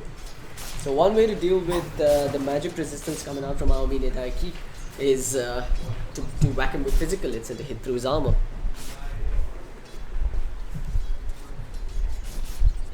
Up top, meanwhile, it looks like Blue Exorcist could be in trouble. Actually, it's Lee in trouble. They've got the curse, they've got the frostbite, and with the Blade Fury, they've got the first blood. Blue Exorcist, they're gonna run for it. He's chosen to put the first point into the return, and that looks to be troublesome. Without the stun available, there's no way for him to really get out of this if they do jump upon him.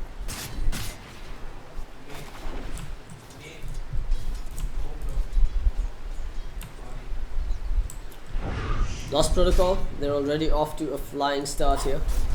However, it is the Slok that's getting the most of the CS here with 6 CS in the bank, but just 1 denied. Magnus, he's got himself 4 CS and he's also got creeps under his tower. 2 of those creeps are now going to be range creeps as well, so the bonus gold and bounty from the EXP for killing a range creep does get added to his tally. Let's keep our eyes on this top lane though, because it is basically a 3 versus 2 scenario. And with the Juggernaut in the lane, it is a very potent lane that can find multiple kills. We've also got the Arcane Aura online now.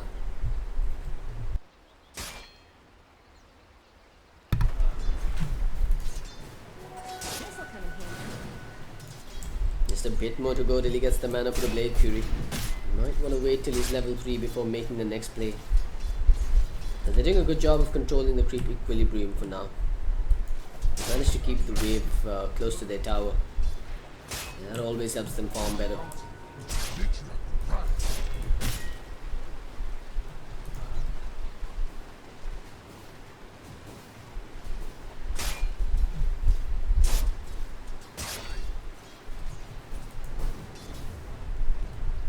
Skipper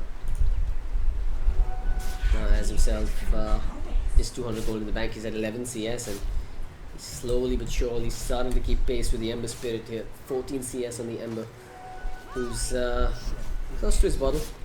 Standard choice to get the bottle first.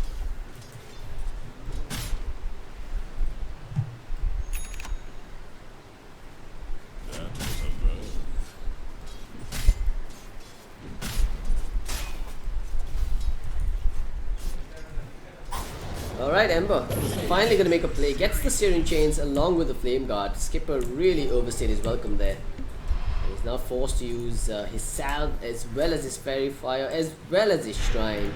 That is a devastating blow indeed to be dealt in the early game phase.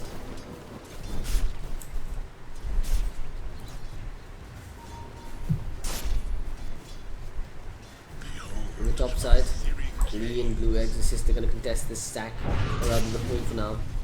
But it is a fairly slow start coming out from both sides. But now they're going to change that. They'll get the frostbite off on Lee. And yeah, they actually might not have even needed the Blade Fury. With the last word coming in along with the curse, they get the kill anyway. And Silencer. I don't think he was in range to steal intelligence though. He's still got just +2 to stolen intelligence. But it's 2-0. Again, it's Lost Protocol making the better out of this laning phase. Or rather getting the better trades out of this laning phase.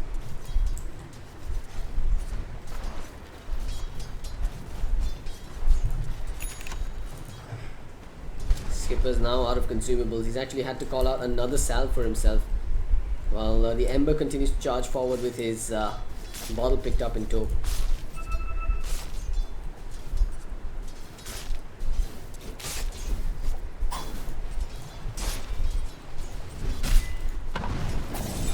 Silent, probably going to end up going down here. Miracle jumps upon him as well. This should be a fairly easy kill.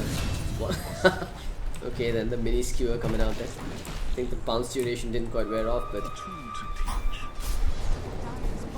there is a rotation coming in. Max again is going to make Skipper's life much harder. Casual tree drop down there, but he doesn't quite have a tango to eat through it anyway. He's hoping to, I don't know, maybe use Fog of War to get out of there or something. But he ends up surviving. But again, he's just falling further and further behind. You can see the net worth difference. He's got 1900 net worth on the Ember Spirit, 1500 on the Phantom Assassin.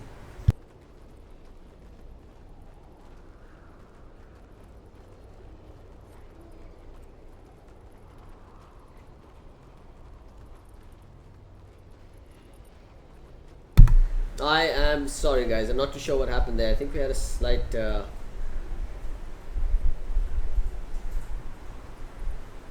disconnect here.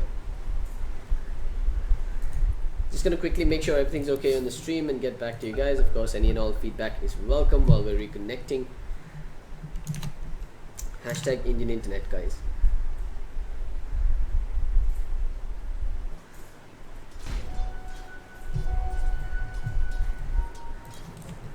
Alright, we're back in. Just a minor hiccup there. Everything is good to go again.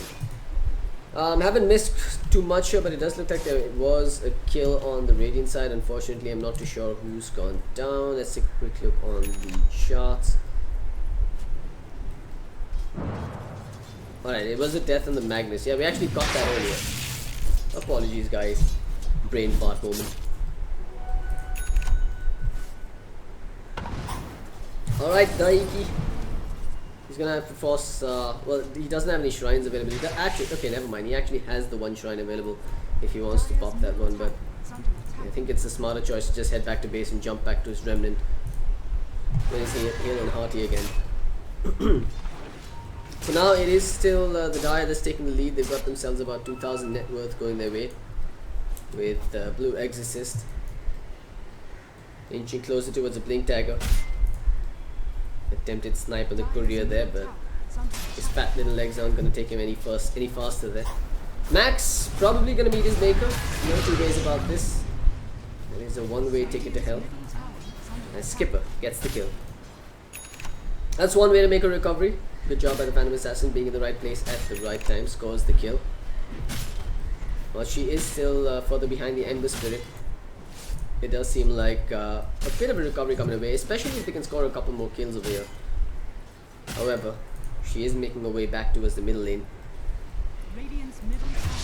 Up top, looks like it's going to be Blue Exorcist that hits the deck next with 0. Moving forward with the Blade Fury. So 4 and 2, it's still Lost Protocol that continues to maintain the lead for now. We've also got the Ember moving in with that Haze Tool that he picked up earlier on. He does have the double remnant available, triple remnant, sorry, available. Pops the steering chains, has 0 coming in forward. He's still at level 5 though, doesn't quite have the Omni Slash to work with. Turns around with the Blade Fury instead, and they will get the kill on the Centaur War Runner. And again, 5 and 2, that Blink Dagger gets further delayed for the Centaur. I'm wondering if he considers switching gears and going back for something like a Hood or... Well, yeah, I guess a Hood would make more sense than a Vanguard this game if he's looking for survivability. Phantom Assassin out in no man's land by herself. That is an invitation to get picked off. Skipper with some very questionable decision making here, going in here by himself. He's gonna end up paying the ultimate price for that, and of course ends up feeding up some intelligence to my name Jeff.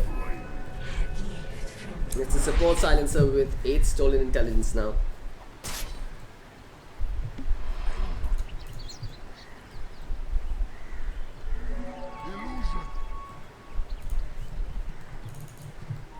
Have a quick peek over at the Magnus again. 800 gold in the bank. He's got the arcane boots online. Let's quickly compare him to the enemy offlaner, that is the Centaur. Level 4 on the Centaur, level 6 on the Magnus. And this is with Avenge sitting in his back, and it looks like this could be another death. Blue Exorcist. He's almost certainly going down here. There is an Omni Slash if they want to commit. However, my name is Jeff is again body block Blue Exorcist, and they do commit with the Omni Slash. Lee ends up going down as well. It's a double kill and a dominating streak for 0. He chooses not to continue the chase on the Yoga Magi.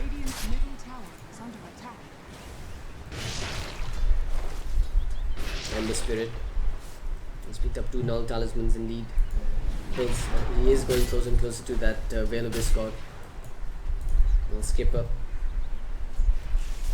Desolator, nothing short of a pipe dream right now for him.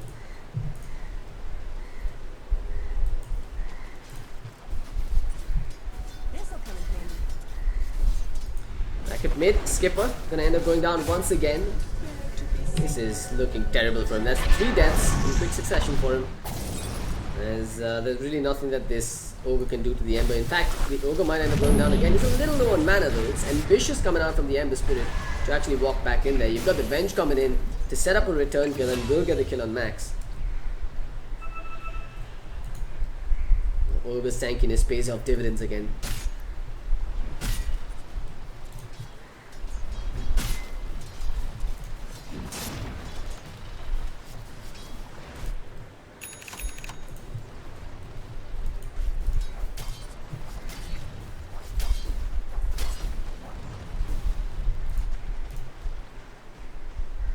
We're 10 minutes in and Silent is more than likely just going for the straight blink tag of this game.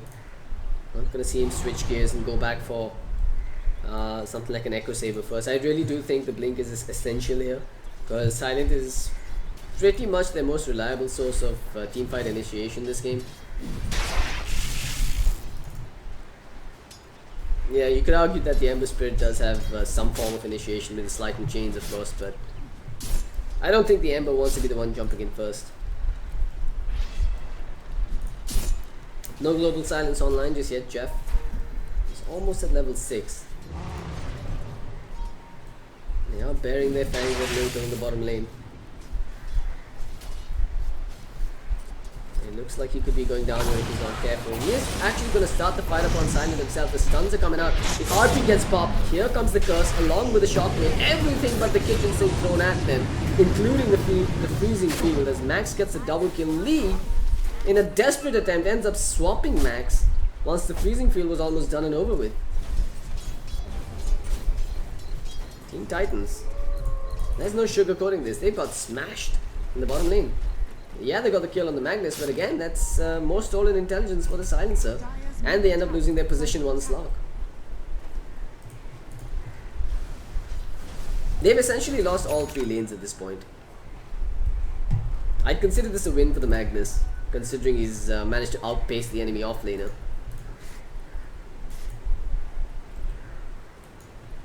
Skipper. Greed might get the better of him here. Unfortunate for the Ember Spirit that his movement speed was stifled.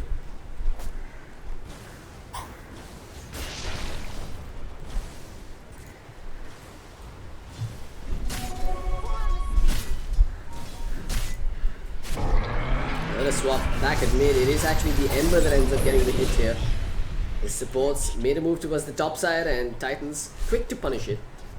Using the Venge in the Ogre's rotation to make that kill happen. Meanwhile, up top, Blue Exorcist could be in trouble. There is going to be a wraparound gang coming in. Max comes in. They do have the global silence committed for this as well. Probably a bit of an overkill.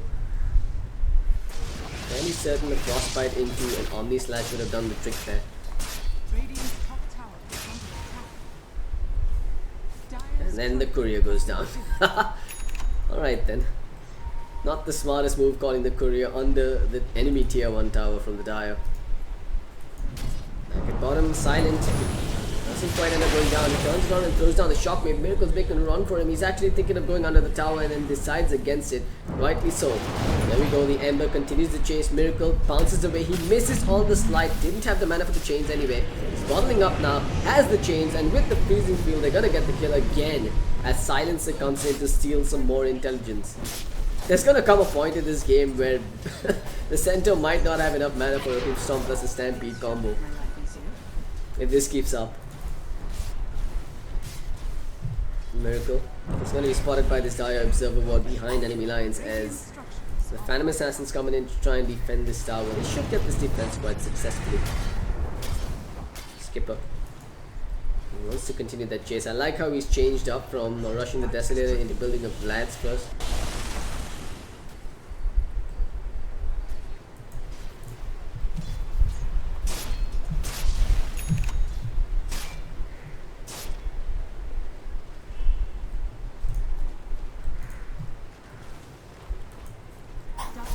Invis lock giving chase here. He's going in on the Silencer. The Phantom Assassin jumps in as well. Both supports, rather both squishy supports, going to end up going down. The Veil's been committed by the Ember Spirit. He's also picked up the magic damage amplification talent. He's ready to fight, but unfortunate for him, he didn't have enough remnant charges, nor did he have the mana to commit to that fight. Radiant's middle tower is under attack. Let's peek over at the centaur. He hasn't quite made enough progress just yet. 15 minutes in, his blink dagger is nowhere over the horizon. He's gonna have to find some farm space, and his team's gonna have to create it for him.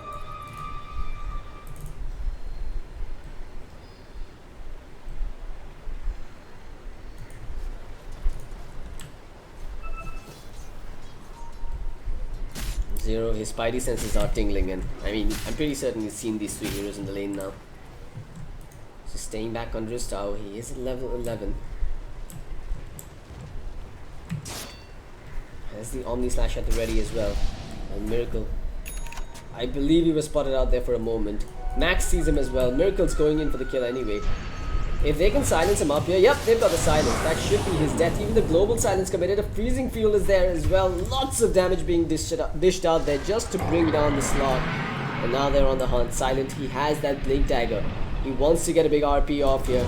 He knows he can commit on the Ogre Magi, but that might not be worth it.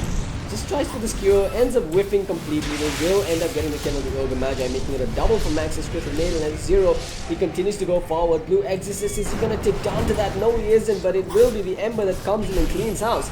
He does get stunned up. Skipper is hoping for that crit, but RNGesus will not bless thee today. The RP catches two, but it's under a shrine. Is it really the best choice here to make this play? They're going to get the kill on Skipper as well as his Crystal Maiden, and turns out I was wrong. Silent, with the correct play there, ends up scoring a few more kills for his allies. Patiently holding on to the RP there, ensures that he manages to catch the crucial target, aka the Phantom Assassin, setting up one more step behind. Lost Protocol are just destroying Team Titans here, as they even take down an objective in the form of the tier 1. What's the comeback mechanism here though? The Slark is doing alright in terms of farm. He's got himself the Shadow Blade online along with 6,300 net worth in the bag. There is pick-off potential now that he's got that Shadow Blade online, but they know this. Lost Protocol is just grouping up as 5 and taking fights again and again. Radiant's middle tower is under attack. They're unwilling to split up for fear of Max or Jeff being picked off. And oh god, they're gonna find another one, aren't they? Blue Exorcist. Gonna get caught with the searing chains, and another blade fury will kick in. That'll be his death. More stolen intelligence. What is this? 30 stolen intelligence. A freezing field committed, but he ends up going down. That's a killing spree now taken away by the Phantom Assassin. We've got an inopportune moment for a pause here, as Zero is about to slash Anna to bits. 5 Blast and Ignite, both on cooldown for a while. There is the swap available if Lee really wants to use it, but Zero's got those phase boots. He's going to be able to run down the Ogre Magi eventually. However, if Zero does overcommit here, it's very likely that Miracle and Skipper will get in position and punish Zero for overstaying his welcome. He's got to make a choice. Does he want to just turn tail and run, or does he really want this kill on the Ogre Magi? At the same time, Silent and the Ember Spirit, they aren't in any position to fight. There's no RP and there's no mana on the Ember Spirit either. It is in their best interest to turn tail and run.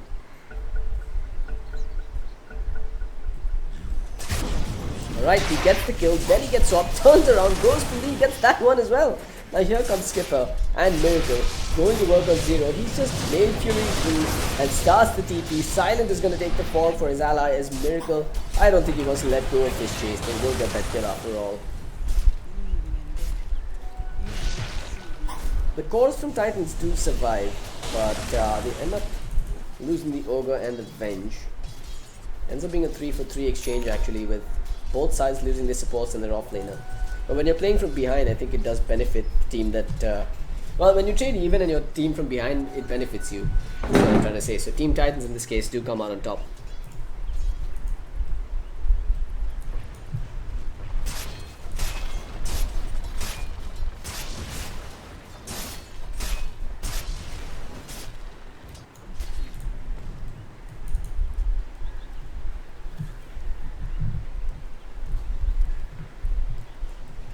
Miracle. Almost has his Echo Saber finished up now on the slot.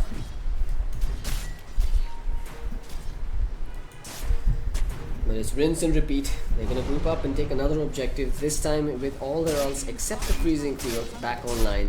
And hey, even the freezing field's back online now.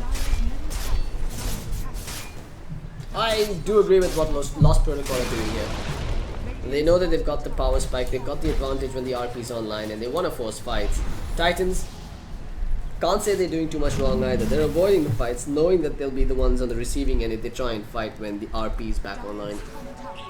They don't have a hero like the Night Stalker or the Beastmaster to provide vision on the Magnus's positioning. And the RP is almost always going to catch them by surprise. In fact, take a look at the vision game from both sides. You've got the observers placed down deep inside the enemy jungle, or rather close to the tier 1 tower at bottom. That was primarily to take this tower without contest. You've got a mid observer ward still watching for plays in the night time. You've got another observer ward somewhere towards the top side watching for movements inside their own jungle. And then they've got another defensive observer ward placed down near their shrine. I can't agree with these defensive wards placed down in their own jungle. I do agree with this ward while they were trying to take the tower. This ward made some sense as well if they were hoping to take a fight around this area. But this one and this one seem like a waste at this point, especially when they're the ones with the tower advantage. They should be looking to force the issue and get map control on the other side of the river. As for the Radiant, they've got an observer ward on both rune spots. Very standard stuff coming out. But this one also provides intel on Roshan, which, given that there's a healing ward and a Juggernaut on the other side, buffed up with the Empower, is a very likely situation, or a very likely objective that the Dire will go to take. At least the Centaur has managed to find some sort of recovery. He's got himself 7 deaths in the first 20 minutes, but he's going to be able to pull out that Blink Dagger after all. Radiant structures are fortified.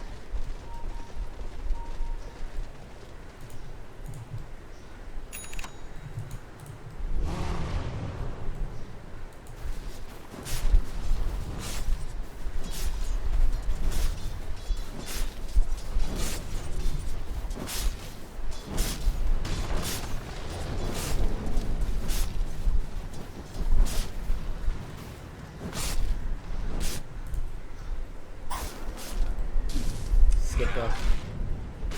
I mean, given the absurdly awful start he had in the early game, I think he's managed to pull back quite well here.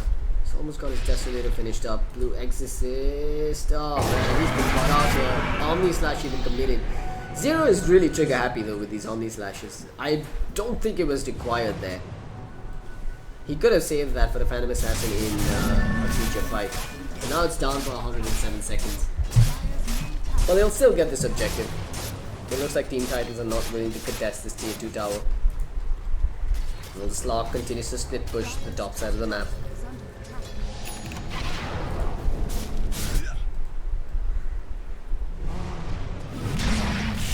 Dire's middle tower is under attack.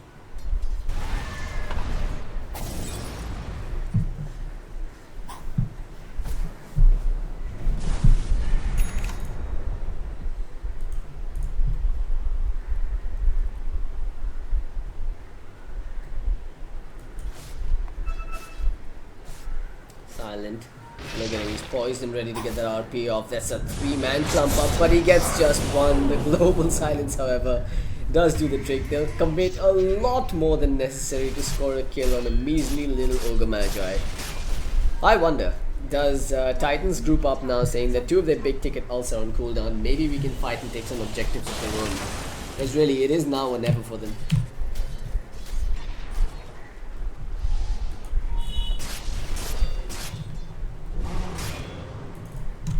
That Ember is getting absolutely huge. He's picked up his Blink Dagger as well. Maxed out points in the Searing Chains as well as the Flame Guard and the Sleight of Fist. And he's a level away from getting the max fire remnants as well.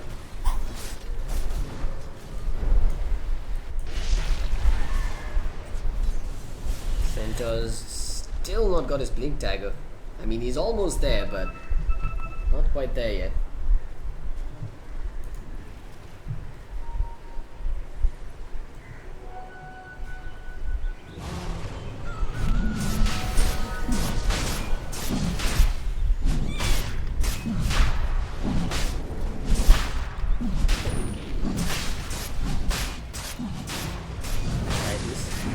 test this rush movement. They've already spotted this out with the Wave Terror. There we go. There's the Stampede running in. Blue Exorcist is still no Blink Dagger. Has to initiate the old school way, but it works this time around. Zero. He may be godlike, but he's lost two of his allies. Miracle ends up going down. He's beyond godlike now with the Juggernaut. And it looks like Lost Protocol will end up taking this fight quite simply on the back of the Omni Slash, the Empower, and a right-clicking Juggernaut. Absolute demolition there coming out. Juggernaut doing the majority of the damage there. Now they'll even claim the Aegis, so they got a lot more than they bargained for. Going into the pit to claim an Aegis, they get a team wipe and an Aegis. And a lot more money into the Juggernaut's bank account. With that, he has picked up a Basher and is inching closer and closer to an Abyssal Blade. However, this seems like one of those games where an MKB might have added some more value up against the Phantom Assassin.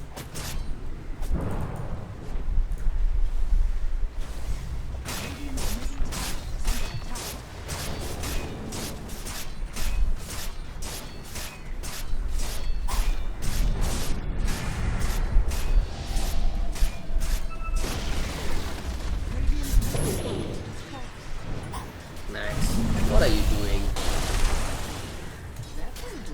Well, I can't for the life of me figure out what the hell goes on in these players' minds sometimes. Just casually walking in to get a kill, or a Frost Nova onto the high ground, but that's just asking for death. Complacency and overconfidence does set in, and every kill is worth a lot more money right now to a lot more money and EXP right now to Team Titans. Playing from quite a deficit. Miracle. Trying to point Almina Daiki, but he's actually had to jump back to a Remnant that's closer to the enemies. And that's going to be his death. That's the Aegis completely whiffed and wasted there. There's the Global Silence coming out. Watch for the RP. The Magnus, he's waiting, but Miracle is blocking his path. They'll go forward and get the kill on the Venge anyway, as the Magnus is still moving forward. They'll get the Skewer. The Skewer is there. The RP is in the Fire Blast. Hold him in distractions. Again, a single man RP onto the Ogre Magi, but Zero doesn't care. He's on right click duty. Pops the Omni Slash. He's annoyed with that Ogre Magi and brings him down, scoring a triple kill for himself. That'll be another tier 2 tower. Yeah, sure. Blame the lag, my friend. Alright, man. That's alright. They're still far ahead right now, so I think these mistakes can be forgiven by his allies. This should transition into a tier 3 tower. There is a fortification on the dire side. Surprisingly, they're choosing not to use it, considering that the heroes are respawning right about now. Skewer will bring Miracle right back. They don't have the protection to spot him out. Good hoof stomp. Catches out too, but there's the follow-up. Miracle. Oh, he's coming from behind. And this time there is a sentry wall watching his movements. Match will end up going down. Miracle gets the kill. He kills the courier again. Silence making a run for it. Ends up dropping himself. Blue Exorcist comes in. Gets the kill on Almina Daiki. Zero is just man fighting his way through this, but is gonna end up dropping. Talk about throws. That's a godlike streak taken away. And lo and behold, that's about a 4,000 gold swing going in favor of the Radiant again. Team Titans, just when you thought they were out and down on their luck, they'll fight back and hold on for dear life. With that, you've got a Deso and almost a complete BKB on Skipper. Just an Ogre Club to go, and that's when Skipper really becomes a force to be reckoned with. He's already hitting like quite the truck. He's got evasion and there's no real response to his evasion. This Basher, I feel like it's going to come back to cost the Juggernaut quite heavily. The lack of an MKB is going to allow Skipper to do all sorts of damage and chaos on these fights. However, the Silencer is an absolute beast at this point as well. 42 stolen intelligence, 28 minutes into the game. Unbelievable.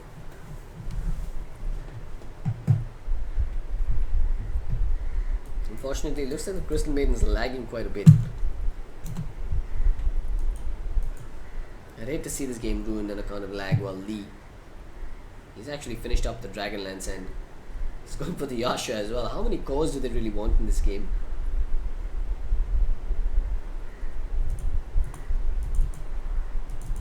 I actually did not quite catch that. Lee is going for a straight up core build on this bench. No utility, no supports needed. Ogre Magi is on support duty for himself for now. But he's actually made a fair bit of money himself. They don't really have too much vision around the map though. While the Dire has put down some very strategic observer wards. One inside the base, one on the cliff, and one towards the Ancients to find any stray pickoffs. Dire's middle tower is under attack. We've also got the Greaves now finished up on Jeff, so the bonus armor and of course the heals gonna help their case. Max, another freebie coming out for Skipper, but look at that. A kill on the Crystal Maiden at this point is worth 425 gold. With that, Skipper will finish up his full BKB. And all of a sudden, I feel like Team Titans are right back in this game.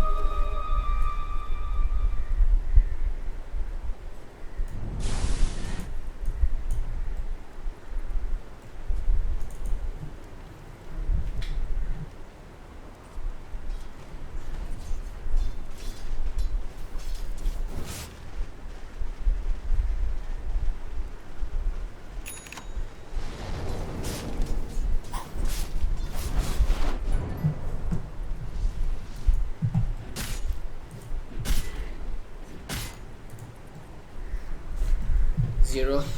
He is going for that Abyssal Blade. I mean, he's almost got it just... well, actually, he does have the money for it, so that's the full Abyssal Blade finished up, but... Again, I fear for the evasion. The Omni Slash, sure, it does go through evasion, but... Considering how trigger happy Zero has been for this game... I don't even know if he's going to be able to save it till the point he jumps upon Skipper. Skipper's going for a basher of his own next, so... He's dreaming big.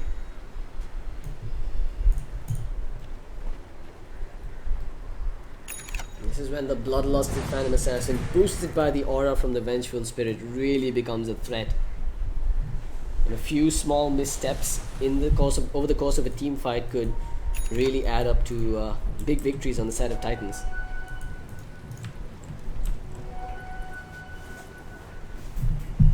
Ember, he's actually going back for the Lincoln Sphere, another questionable decision really.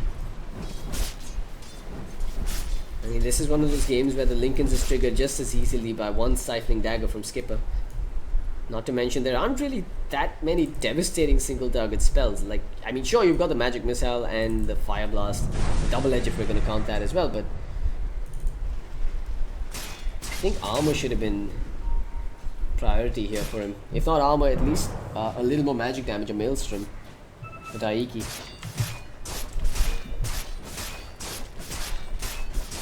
It does feel like Lost Protocol are suddenly descending into chaos. I mean, they're probably waiting for the next Roshan, trying to take shrines, objectives and pickoffs before that, but looking at the Phantom Assassin's items has definitely spooked them. Not to mention the death on Max, post a near team wipe inside the enemy base. But hey, never mind that, they say. They're just going to group up again and try and fight while the Global Silence and the RP are available. Skipper has to deal with BKB. Zero stun, hit with a Siphoning Dagger, then drop a Global Silence. Dire's bottom Just as a preventive measure. That was a bit of a panic reaction if you ask me from Jeff. There's a Stampede, Blue Exorcist whiffing on the hoof stomp again. As Miracle is walking forward, Skipper unveils the BKB, watch for silence, he whiffs the RP, doesn't quite pull it off. Cancels it at the last minute. He goes into the skewer, gets a 3-man RP, Zero. He's doing the damage. He has the cleave hits coming through as well. They do end up getting themselves a double kill as the Ember Spirit gets 2 of those kills. So it's gonna be Skipper that goes down next, and the only survivor is the Slock that's sent back packing. While Zero goes to work on the barracks. Quite the close shave there. Silent really saving his team there by not blowing the RP unnecessarily. Saves it for the very bitter end. Cancels it at the last minute when he thought it was going to whiff. And ends up getting 3 in it. Miracle ends up dropping. Ends up going down. The barracks will drop too. There's the buyback coming out from the slot. Zero and Daiki now going to have to make a run for it. As the blink away is there from 1-0. Turns tail and starts to make a run for it. He has the TP, but it's in his stash, in his backpack. He's juking around the trees now. Has the Blade Fury, remember. He's just gonna go on me. In fact, uses the Abyssal Blade and gets the kill. Now he turns around and Miracle, the bashes are connecting. Miracle, he's forced to pounce away and make a run for it himself. But Daiki is not content with this. He whiffs on the chains. Miracle should be able to get away with this now. Max There's a sentry ward placed down there. He uses the glimmer cape and manages to dodge him. Miracle pops a BKB. Man, they are just playing with their food right now. Zero once more. He's coming back in. The Phantom Assassin is nowhere near though, and there's nothing for her to TP upon. Miracle again with a Shadow Dance stays alive, but Blue Exorcist. It looks like he's going to be the one going down instead. Unfortunate for Jeff that he couldn't stick around to steal some more intelligence from him. What a chaotic chase that was.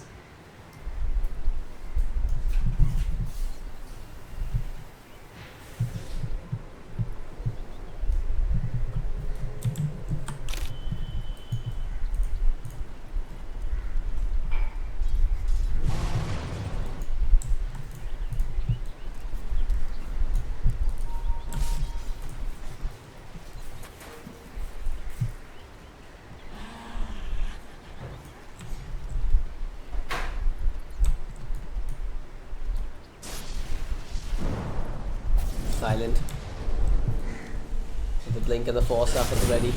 Aldaiki is toying around with the bench there.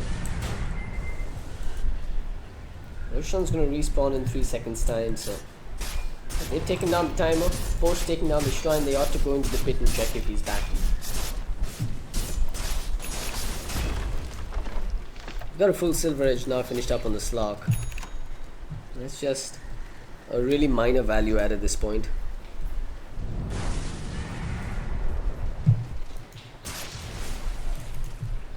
As for the Jug, he's finally come to his senses and picks up the MKB. Phantom Assassin no longer a threat. Or rather a threat that can be dealt with.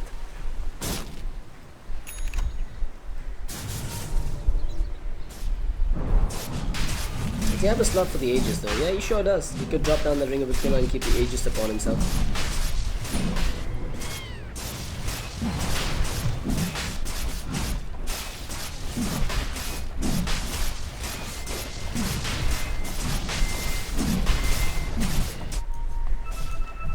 Final defense going to be coming right up for Team Titans. If they can hold their own here, they will continue to stay on in this tournament. Else, this is where their journey might end.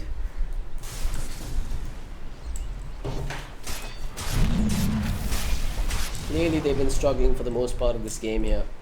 Lost Protocol has just been... they've pretty much been flexing their muscles right from the early game stage. They won all 3 lanes. They had some signs of trouble when... Skipper started making some plays with his rotations, but now they're basically mounting a high ground offense with an advantage in the form of 1 lane of barracks taken down. Let's see if Zero can make the plays for his teammates again. No blink dagger though for him to start the fight, so Silent is going to have to play a crucial role in connecting those multiple hero RPs again. But that's alright. He does have the global silence to help him with that as well. Centaur's initiations, I've got to admit, have been very lackluster so far. We'll have to wait and watch if Blue Exorcist can redeem himself this time around.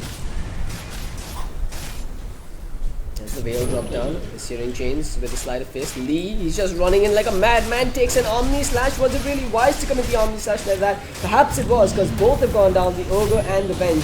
Neither of them have the buybacks. Miracle is on the back lines, going to work on my name. Jeff, who pops the global silence. Now the RP committed as well. They've got Miracle held in a deathlock. But he still ends up surviving with the BKB and the Shadow Dance. What a ninja.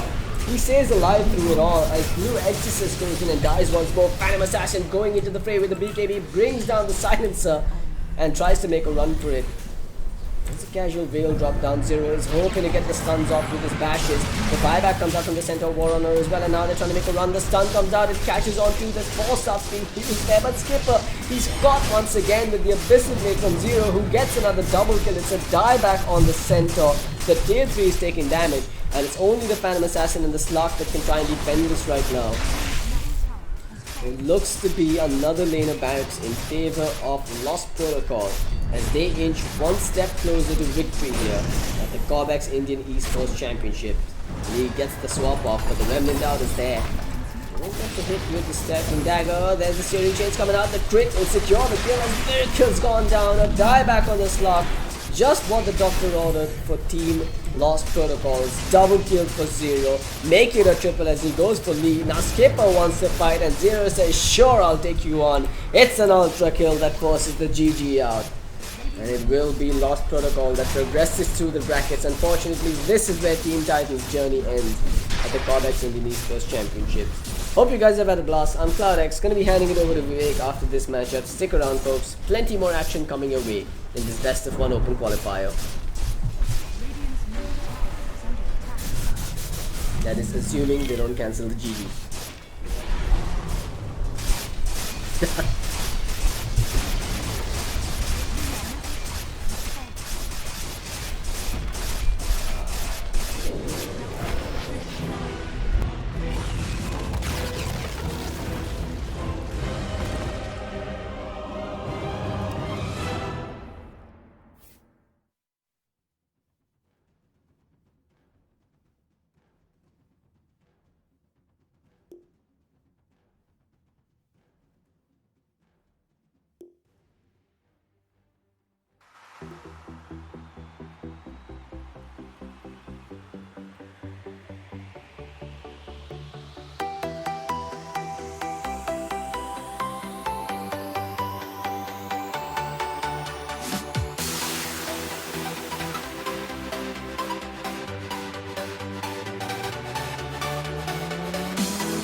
Don't try this yourself.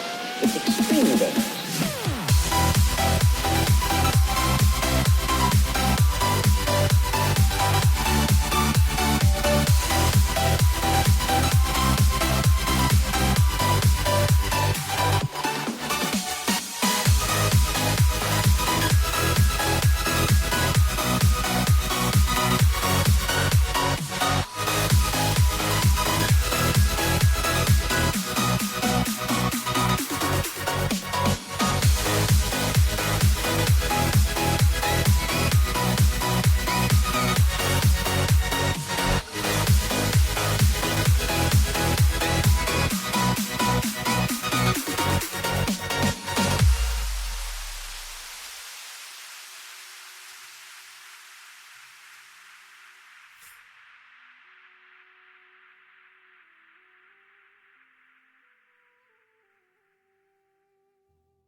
can't look you in the face.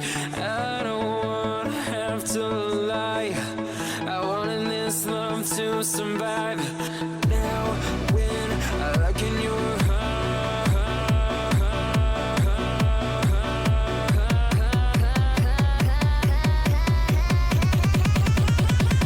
I feel paralyzed.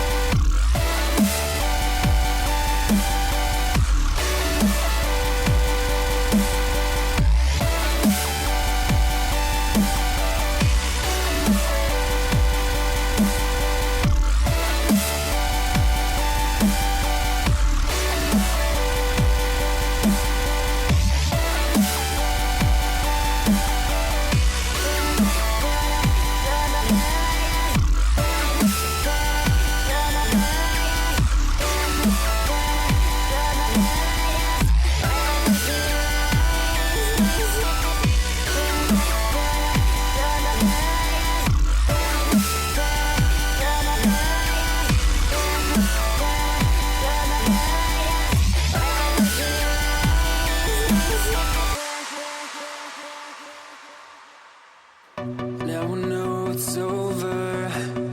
I see you passing by, hand in hand, with your perfect light. My body goes numb, feels like someone cut my tongue. I didn't know a heart could die this young. Oh, now when I look in your eyes, I feel paralyzed.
Hello folks and welcome back to the Cobx Indian Esports Championship. My name is Vivek and we've got Lost Protocol who came out on top in the earlier game. Quite a convincing performance. That Magnus had some great RPs in that game.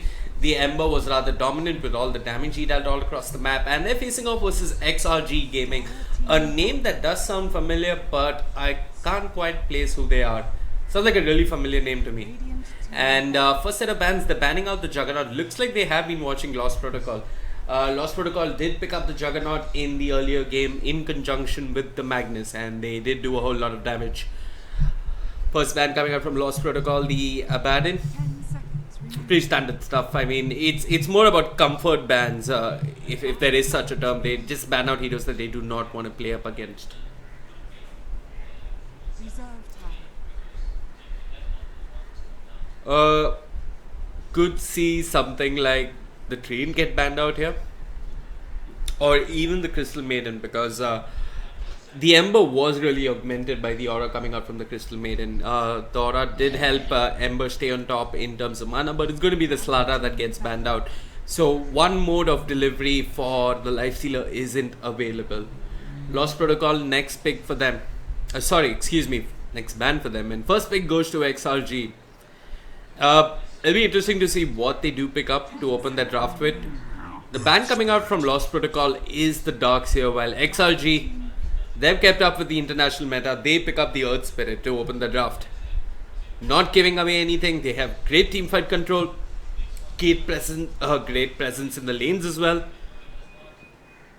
Even a silence to work with. Everything that comes out from the Earth Spirit. 5 seconds remaining. Monkey King still in the pool if Lost Protocol do want to pick it up. Reserve time. I mean, at DAC, the first two picks or the first two bans either involved a Monkey King or an Earth Spirit.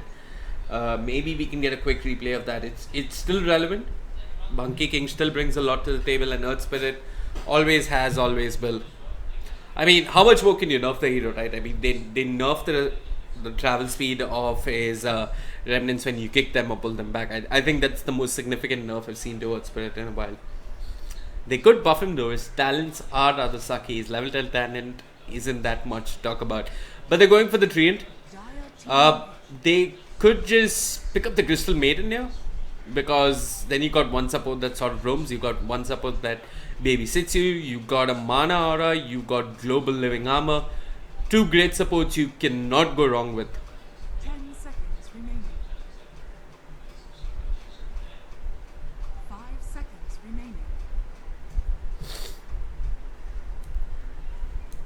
Reserve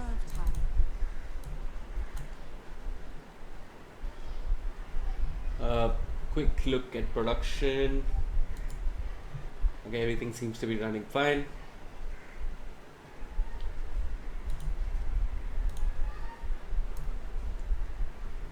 Next pick on the board for Lost Protocol. Is there anything you really need to pick up badly to go well with the Train Protector that you would prioritize picking up in your first phase? And nothing really comes to mind, but the second support coming out from Lost Protocol is the Lion. So they've got good control in team fights. They've got a support that can spam living armor every now and then, and they've got a good amount of burst coming out from the Lion with the Finger of Death. Nice start coming out from Lost Protocol. XRG, they might be looking to pick up a support that spends more time in the lane babysitting the core. But Reserve time. actually, this isn't a bad game for a Rubik. I mean, you can steal Impale. If you're lucky, you can steal Finger. There's Overgrowth to steal as well. But they're going to pick up the Slog straight away. Pretty confident of that pick. I don't think Dark Pact shrugs off the Overgrowth route.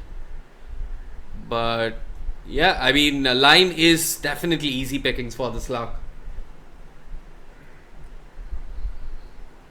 Magnus Van coming out from Lost Protocol. They picked that hero, and if we can't have it, you can't have it. Funny thing is, they did have the first pick after this ban phase, but they don't see the space for the Magnus in their draft.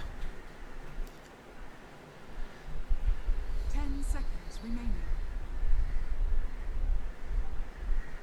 5 seconds remaining.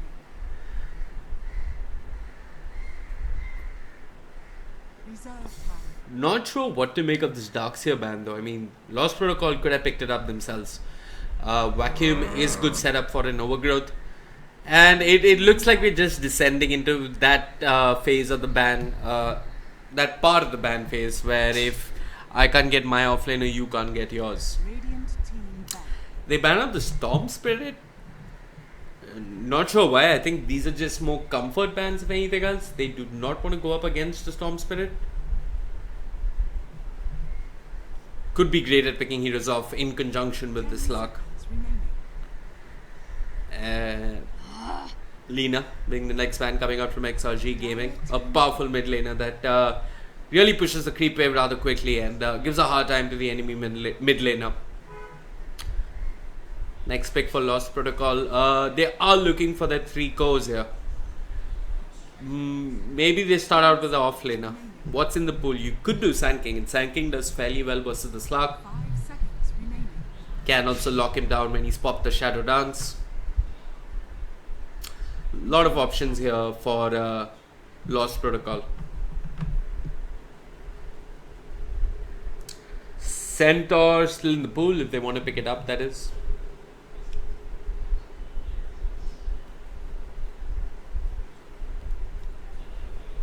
What else?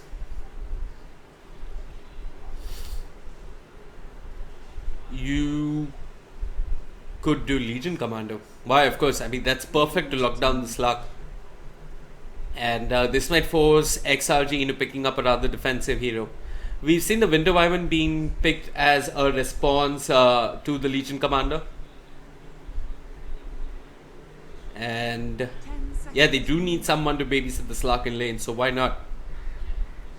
5 seconds remaining.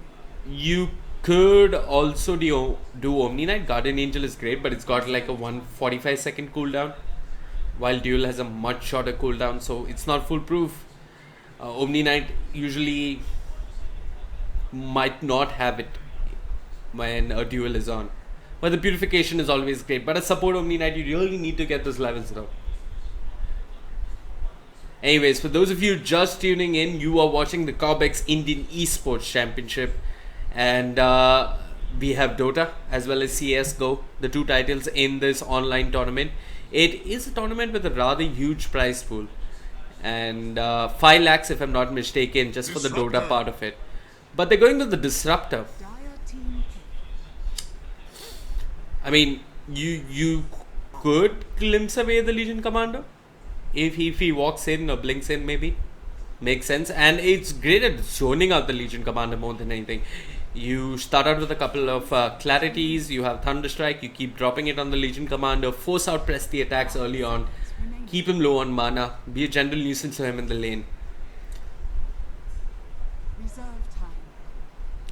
Lost Protocol might end up picking the safe lane Korea.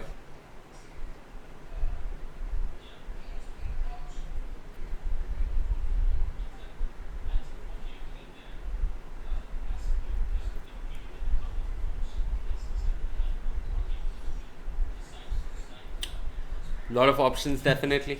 Could do something like the Morphling, burst down the Disruptor, help bring heroes down in the middle of the duel. But they're going to go with the Lifestealer. Of course, they do have the Legion Commander to carry that parcel for them. XRG looking to pick something for the mid lane or the off lane. Centaur still in the pool. You 10 seconds. could do... I'm still in favor of Sand King. Actually, it's great setup for the Disruptor and the Earth Spirit. And with that silence, you should be getting your EP off every now and then. Reserve time. Also, you are up against a Lifestealer, but... yeah, I mean, Treant and Lion, your work is cut out for you if you do pick something like the Sand King.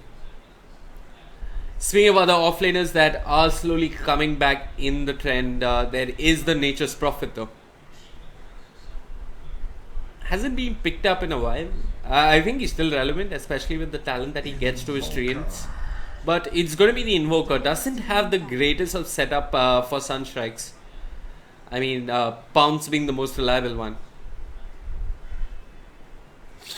Last ban on the board for Lost Protocol. What do they not want to face off against in the safe lane? The Sand King or the Centaur? Remaining. 5 seconds remaining. Or maybe even the Pit Lord. Gosh, that would be devastating. Pit of Malice, drop everything right on top of whoever's caught in that pit. Remaining. Sounds good in theory though, but it could work. But anyways, they're going to ban out the Centaur. Last ban coming out from XRG. Want to ban out something in the mid lane? My bet should be the OD. OD usually has a good time versus the Invoker, but they're going to ban out the TA, and this leaves a lot of options for Lost Protocol in the mid lane. They could go for the OD, they could go for the Sniper if they feel like they're lacking in physical DPS, which they aren't. They could also do something like Shadowfiend, 10 seconds remaining. more AoE, some physical 5 DPS. seconds remaining. What else? Reserve time. I somehow feel like OD is the best bet here, but we'll have to wait and watch. Tinker is in the pool as well, and we see a last pick Omni Knight just in case the saves aren't enough. We've got an offlane Omni Knight, and it's last pick time for Lost Protocol. It's going to be that OD. And Lost Protocol, they do have a well-rounded draft. They have a more reliable lockdown than XRG Gaming. A lot of it is in the hands of the Earth Spirit and the Disruptor, and the kind of setup they can provide for the team.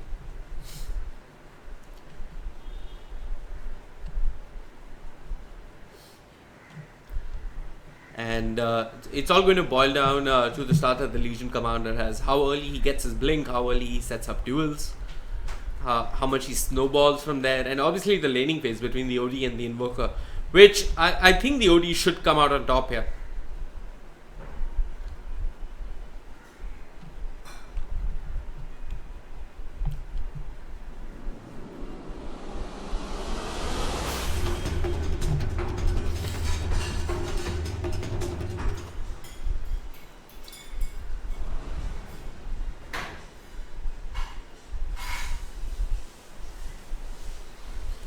Wow, somebody always manages to get that pause off.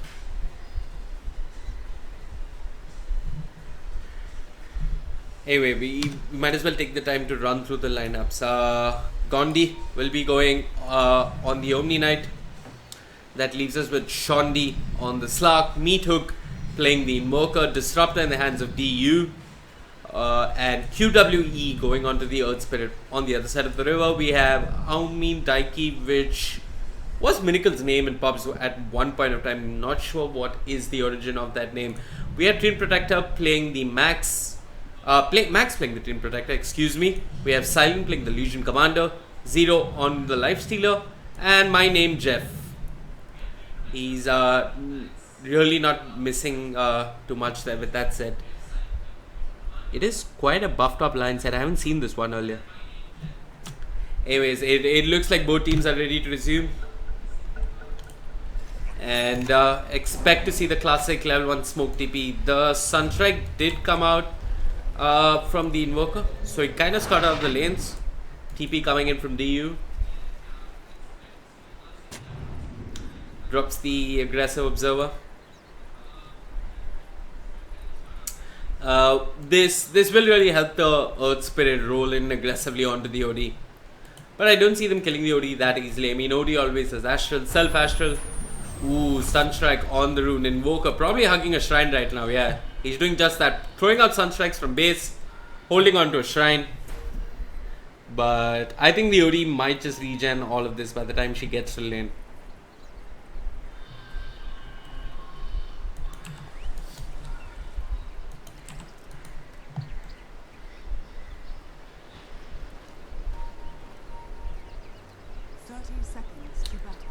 Nothing too unusual going on with the runes. Two runes aside. Nobody daring to contest the rune. Gondi hanging over his rune. Sitting on the high ground just in case maybe the Train to anyone decides to contest. Any sentries coming out from the Radiant?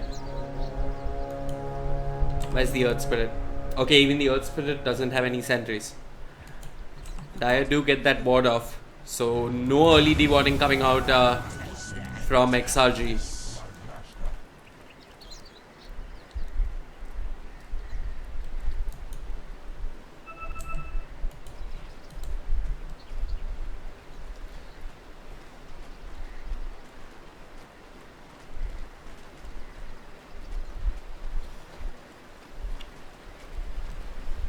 Okay, one more in the mid lane to watch over the OD.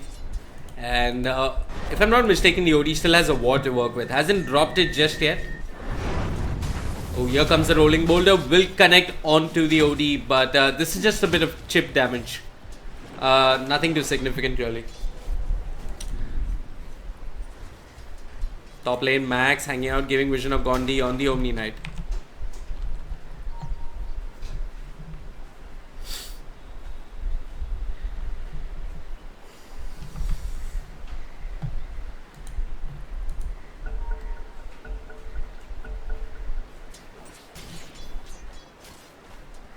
Silent, I mean, he goes to the lane, but he starts off with an Iron Talon and a couple of tangos. I'm not sure if he was considering the jungle early on. Is holding on to his skill points. So could transition into the jungle if he needed to. Early purification coming out from the Omni Knight. Silent just waiting for the creeps to push in. And it is going to happen though. 2 range creeps. DU really didn't get the pull off. And it looks like Silent might just leech off some of the CXP. Maybe even get a couple of last hits.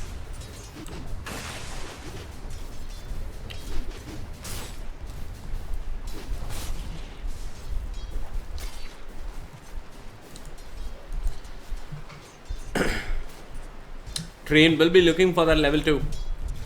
I mean, QWE is hanging around this bot lane. Is considering initiating? Is he?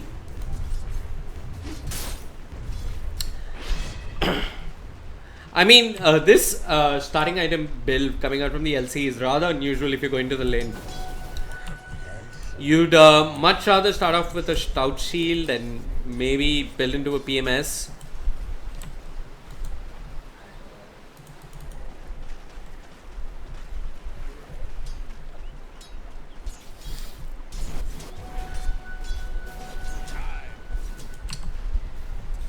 Top lane, Lifestealer having uncontested farm. Earth Spirit really hasn't gotten much done with any of his movements across the map early on. Did steal that one bounty rune. He's almost hitting level 2. Will hit it just now. Max. He's got the living armor, but no lead seed just yet.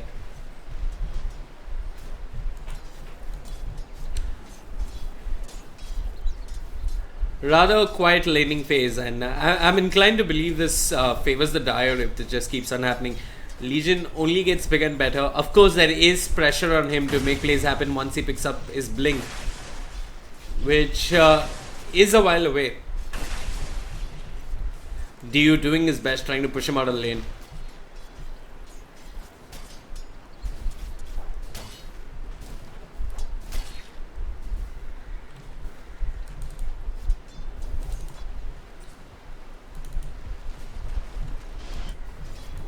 In terms of CS, the Slug coming out on top here. Lifestealer lagging by a little bit. But here comes the overwhelming odds, making life difficult for the Slug. I mean, but as long as Slug is getting his levels, once he has Shadow Dance, he'll be fine. Top lane.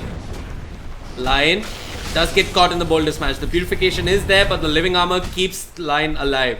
The rolling boulder was blocked though, but Max and Zero have 2 completely different ideas, and now Zero is going for the wrap it out, but he's tanking too much damage from the creeps. Will just disengage in QWE. Well, he did take a couple of hits from the Orb of Venom coming out from the Dream Protector. QWE just rolls out of there. The open wounds do not amount to much.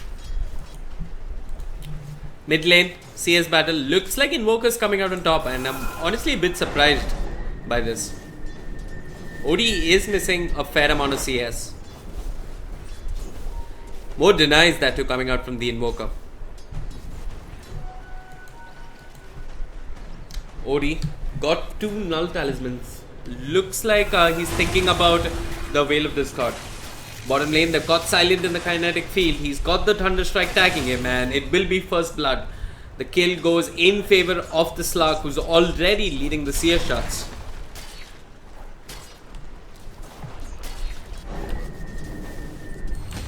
Top lane, it looks like Lifestealer is going to be brought down here. It's Gondi teaming up with the Earth Spirit. The Boulder Smash really holding the lifesteal in place, and they got the kill. Mouse problem seems to be the Collier coming out from the Radiant. Anyway, it looks like QWE should be fine. His rolling boulder is on cooldown, but I'm not sure if Treen can reach him to get the mini stun off. Jeff does have the impale or the barrel strike, and it is only a 5-second repel.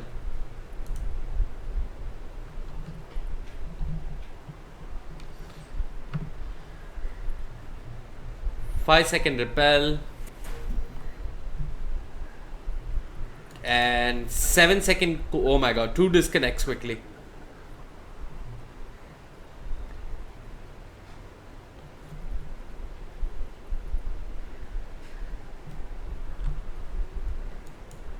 Legion did end up dying once, and I think it's really crucial that Gondi on the Omni Knight doesn't end up dying as well.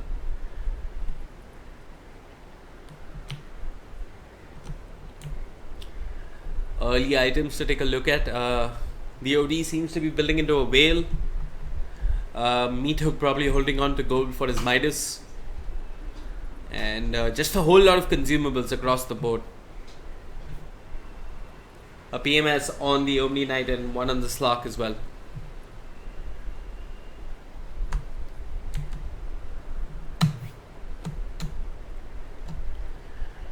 So apparently cafe में land का डब्बा गिरा दिया is what they're saying.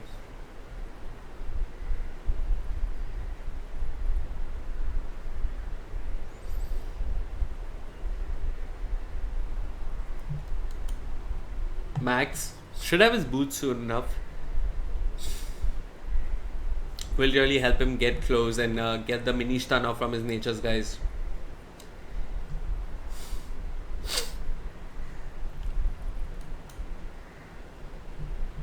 Looks like we're good to go. Players probably waiting on each other to get the call. And they disconnect again. At the same time.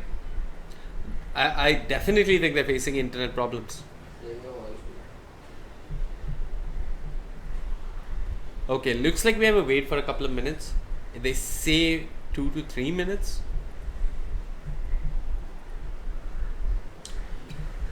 You know what, I'm just going to leave you with some music. Maybe give you some time to get a quick drink of your own. I'm going to be doing the same. And I'll see you in a couple of minutes as well.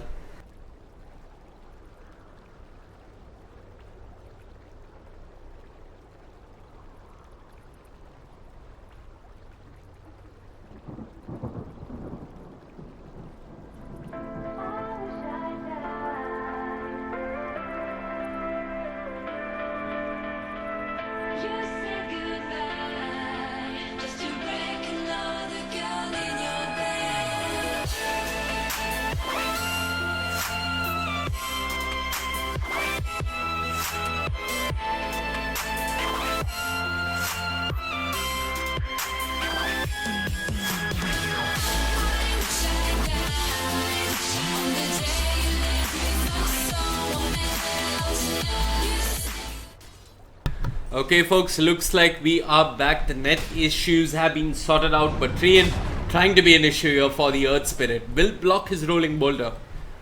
But, oops, sorry about that. Yeah, will block the rolling boulder, but nothing more.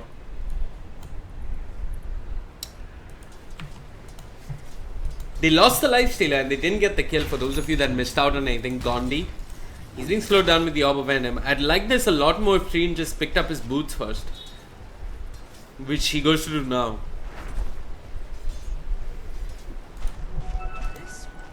OD starting to fall behind in terms of CS. Meathook, I'm not sure how he's getting all these last hits. It seems to be alacrity usage, but he's got significantly more denies as well. Top lane, it looks like there was a boulder smash. 0 on the lifestealer. Uses the open wounds onto the Omni Knight. The Hex is there. There should be a kill. Gondi should end up falling. And QWE is trying to roll out of there. Will not be blocked this time.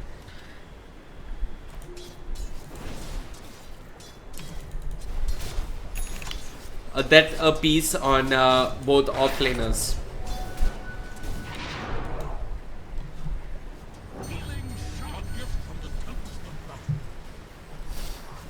Rather quite early game. But the Legion should be having more of an impact with his early blink. He is getting there. He's sitting at 800 gold, which isn't too bad 6 minutes in.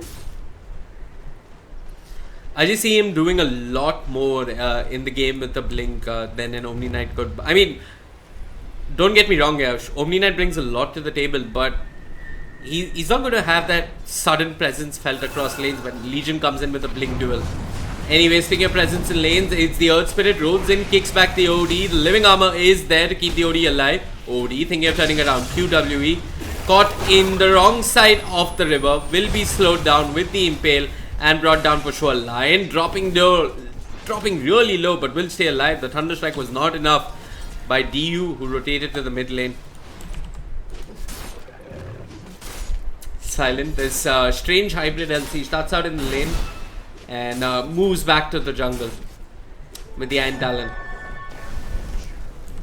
It's a risky build. I mean, you could get punished for starting out with an Iron Talon here, honestly.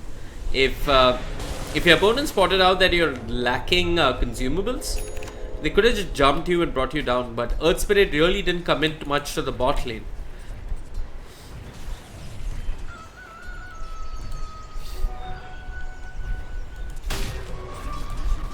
Gandhi.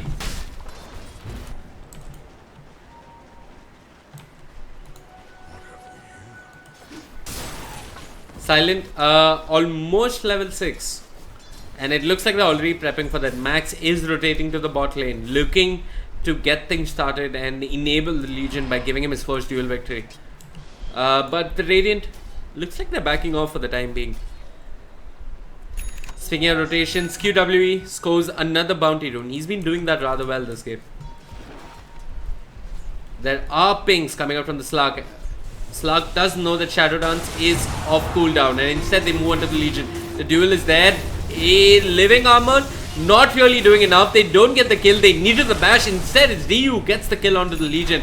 They want more. The bounce is there, but it's DU who scores the double kill. Smart plays coming up from the Slug and the Disruptor. The Slug saw that his Shadow Dance wasn't active and immediately jumps in onto the Legion Commander. While top lane, it looks like we have another play happening by the Earth Spirit and the Omni Knight this time.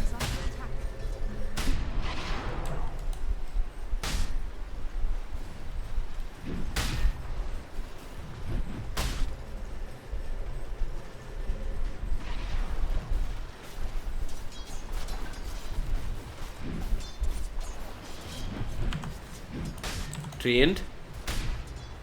Only 1 point in Living Armor, which I really question though.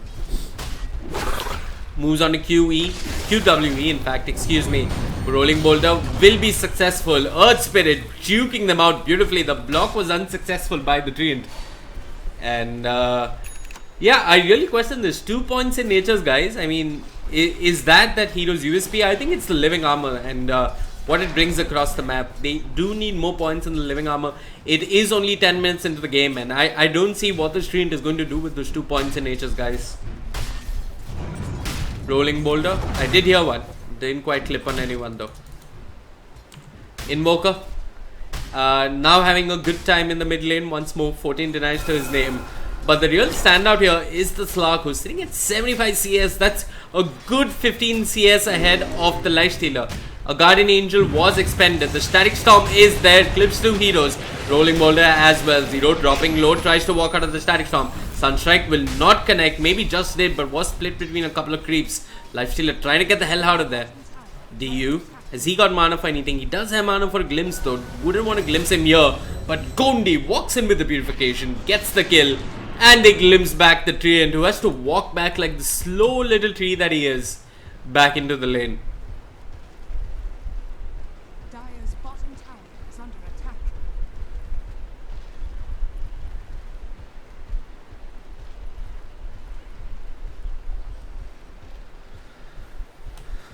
And while all this is going on, Slug, all by himself, like the sly little fish that he is, takes down the offlane tower.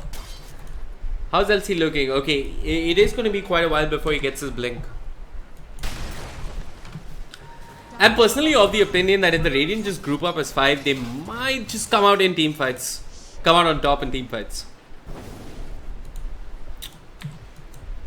with the Static Storm, the team fight is quite scary. Their supports have pulled ahead of the enemy supports by quite a bit, and that's going to be the deciding factor in my opinion. I mean, Earth Spirit even picks up a Tomb of Experience, so he should be level 6 soon. So they've got the Magnetize, they've got the Static Storm.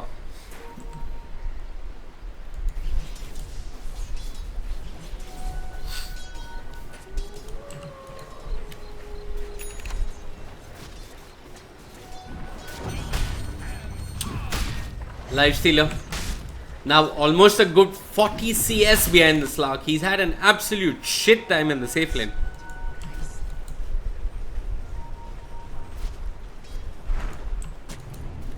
And a lot of credit goes to the Earth Spirit, who's been constantly rotating to the Dire safe lane.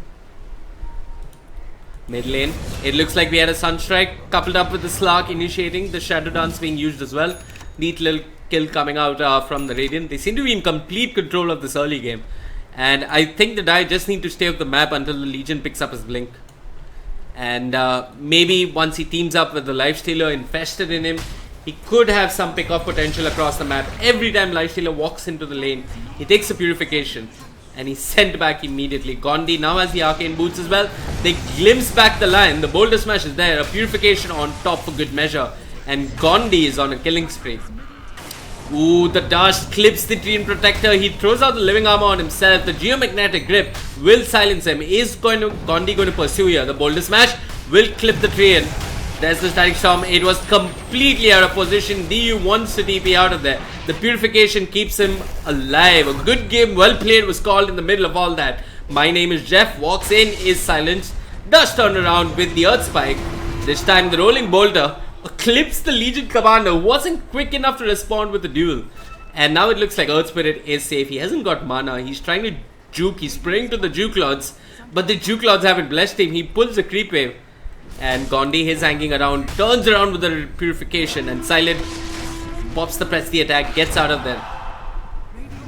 Radiant not really losing anything there. They didn't get the kill onto the train, but they didn't lose much either. Shondi. Is this a play on his own teammate's name? I mean, Shondi on the Slark and Gondi on the Omni Knight. Yeah, so Shondi has the completed Shadow Blade. 14 minutes into the game, and he's holding on to 850 gold. He's sitting at 110 CS 14 minutes in. That is the... I mean, you cannot ask for a better start than that. Gondi's having a good time in the off lane. He's got his Arcane Boots. He's getting the levels he needs. He's constantly pushing the Lifesteal out of the lane, and both these supports not sure what they're doing. Most of the time, Treant is dropping armor on himself. It's actually the Lifestealer who needs it, who's forced to pop the Rage and back out of the lane. They have failed miserably in shutting down the Omni Knight, who's an absolute bully now, who's got his Midas complete as well. The off lane isn't safe. The safe lane isn't safe either. Where does Lifestealer go? Dire's top tower is under attack. Lifestealer just concedes this top tower. And the Dire not really sharp with their movements. They've lost their mid tower. They're losing the top tier 1. What are they missing before they engage in team fights? Probably Silent's Blink Dagger. That's all they're hoping for really. Dire's top And Silent not too far away from it. Another 100 gold and he'll be done. Probably should team up with the Lifestealer, who's on the other side of the map all by himself.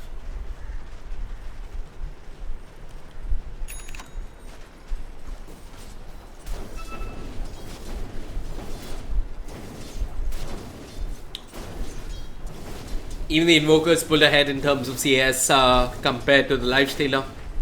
Almost a good 14 CS ahead of him. It looks like the Radiant are prepping on a gank on the Lifestealer, but a counter gank is in the works.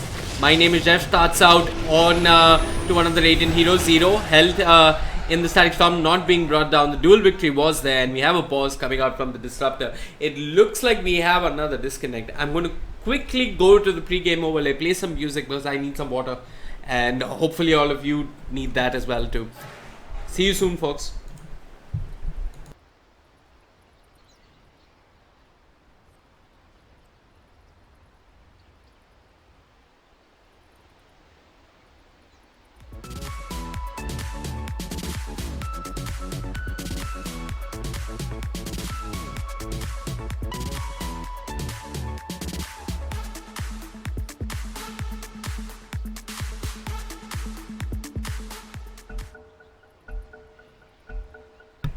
Okay, that had to be one of the shortest pauses that I've ever seen, because usually these pauses go on for much longer.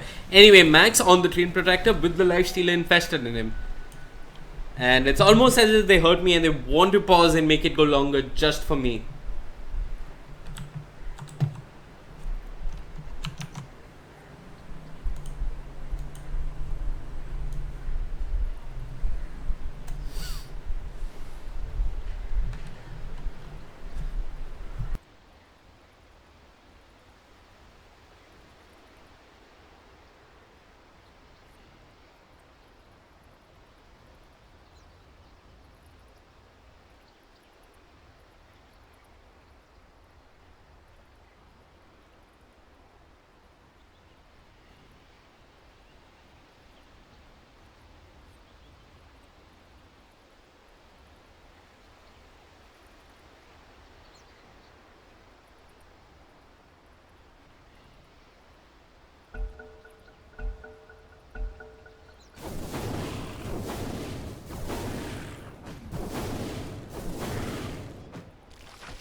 Okay, folks, it looks like we're back. Small pause coming up from the Legion Commander. Meat Hook on the Invoker comes to the party, brings down the line with the Purification coming out from the Omni Knight. There is a glimpse, it's on the Treant Protector. Have they got detection? Looks like it's not. They do get the Treant kill, while Zero on the Lifestealer gets the hell out of there. And enough of CS. Let's take a look at net worth now. And it is the Slark who's the clear winner here. Sitting a good 4,000 gold net worth ahead of the Lifestealer. Could not have asked for a better start to the game. And yeah, I mean, the Dire are in the spot where they either need to 5-man or position themselves really smartly, or play off the Legion Commander Lifestealer Infest dual combo. Because the Radiant are just invading the Dire jungle right now, and the Dire, I don't know what's the plan for them. He could try and get off another duel, but not too sure if it would work.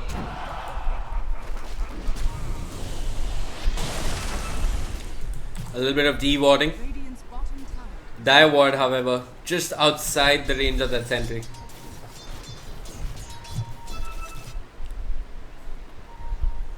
I think one of the most crucial factors when you're a Legion Commander is timing.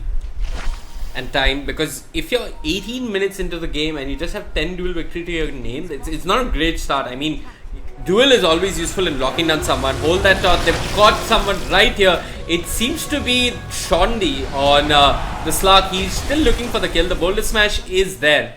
It does clip the Legion Commander. This time in the Static Storm, he's been caught with the Slark. The line gets glimpsed back. The Geomagnetic Grip is there. Tornado throws them both in the air. They get the kill onto the line. They're looking for more. Max running for his life. QWE does boulder in aggressively, and the Boulder Smash was there as well, but will back out for the time being.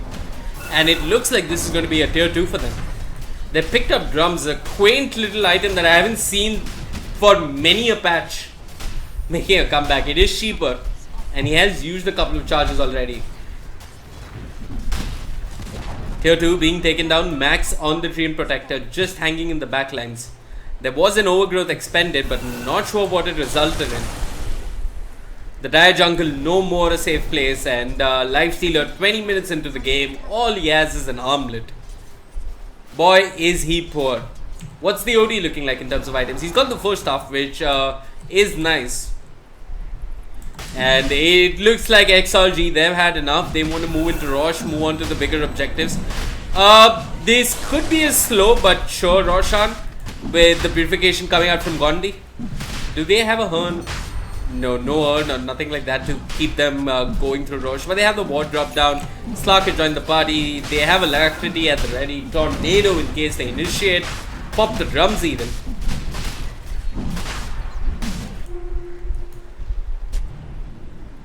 And it's going to be an early Roshan. The Dire just grouped up in fear, not sure where or which part of the map is safe for them to be in. Well, it looks like they just want to be on the opposite side of the map. They're willing to give up towers till they get a significant item. They realize that they're behind and they're just choosing not to take fights until they feel like they can. But as this game progresses, I mean, Unless the Legion gets some duel victories, I do not see him being very useful. It is 20 minutes into the game. One outer tower remains. Do the Dire look to contest this? I mean, they are horribly behind when it comes to net worth, but they would really like a solo pick-off if they do manage to get one somehow. I mean, Invoker's got his Ags, he's got points in Vex as well, so the control that you need in team fights is available.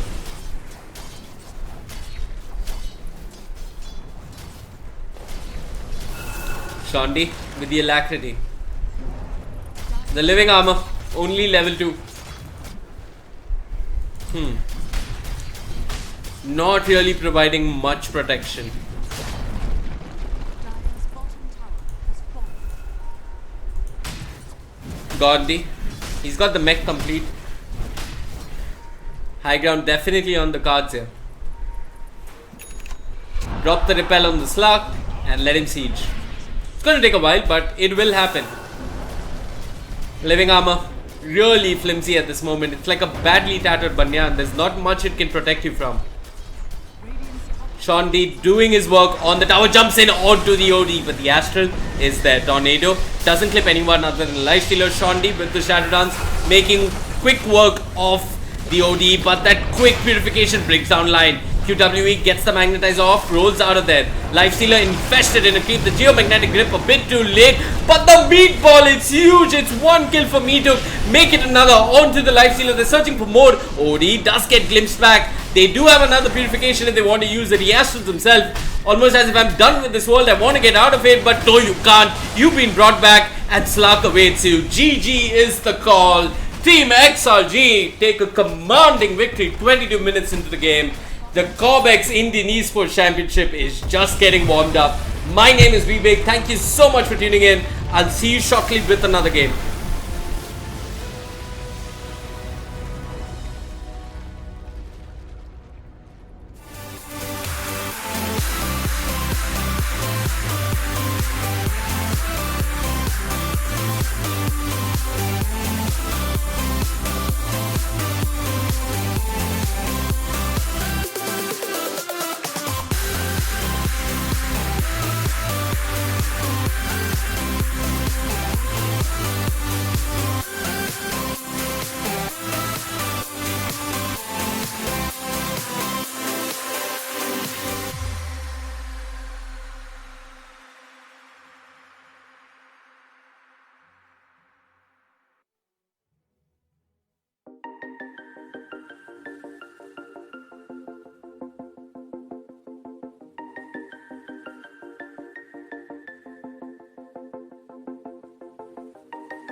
When you want to get off the darkest ground, but gravity pulls you straight down. Earth from a bird's eye view. You should grow feathers and see this too. When you want to get off the darkest ground, but gravity pulls you straight down.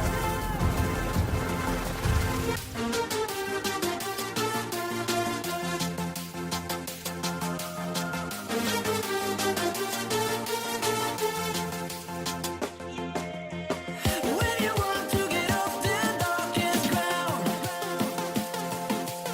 but gravity pulls you straight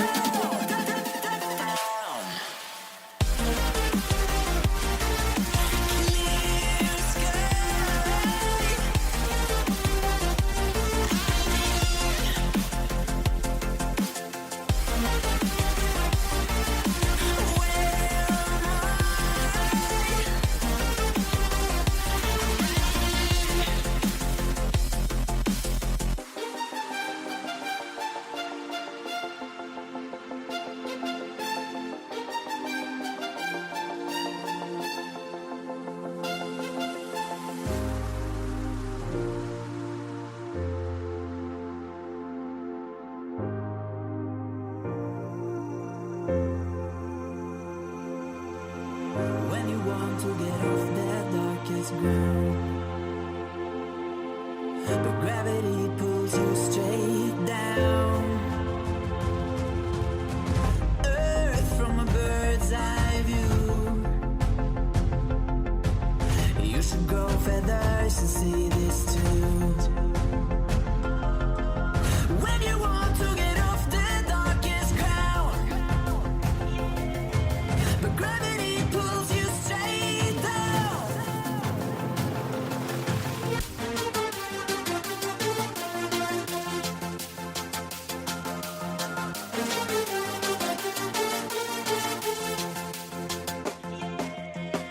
When you want to get off the darkest ground,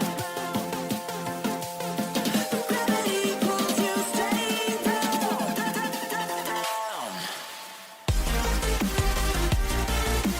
Clear sky.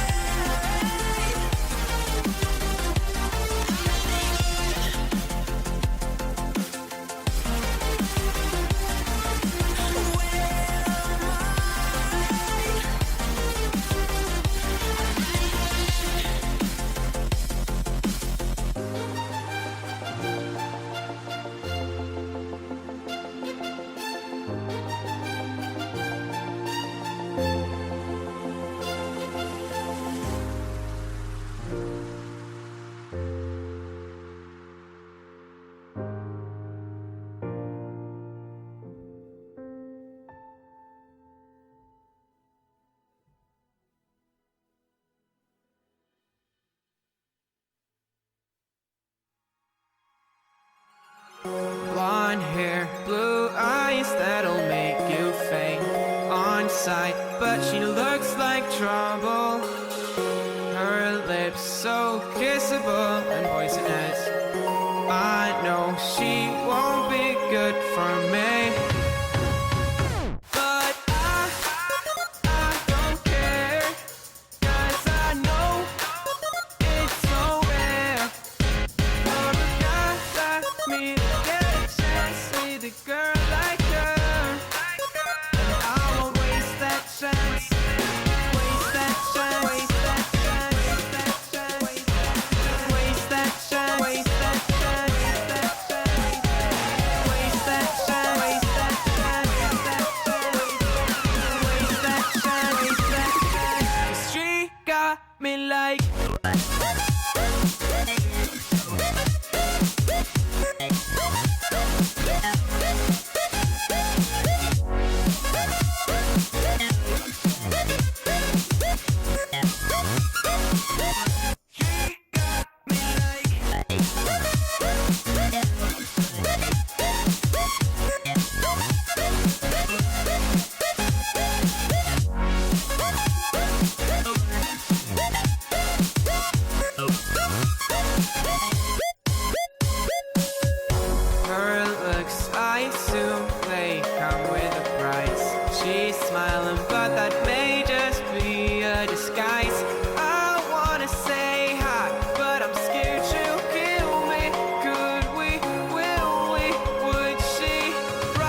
When you want to get off the darkest ground, but gravity pulls you straight down. Earth from a bird's eye view. You should grow feathers and see this too. When you want to get off the darkest ground, but gravity pulls you straight down.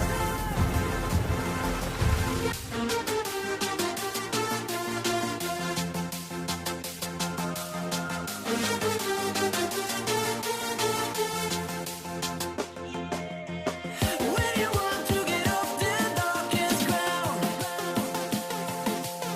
but gravity pulls you straight down. Clear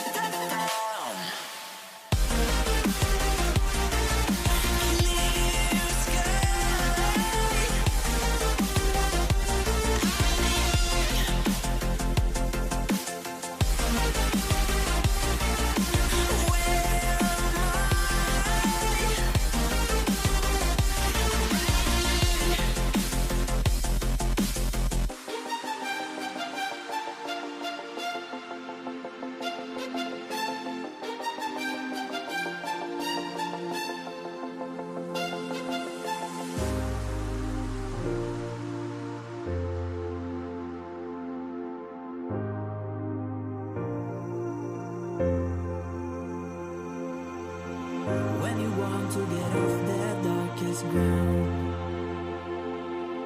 but gravity pulls you straight down. Earth from a bird's eye view. You should grow feathers and see this too. When you want to get off the darkest ground, but gravity pulls you straight down.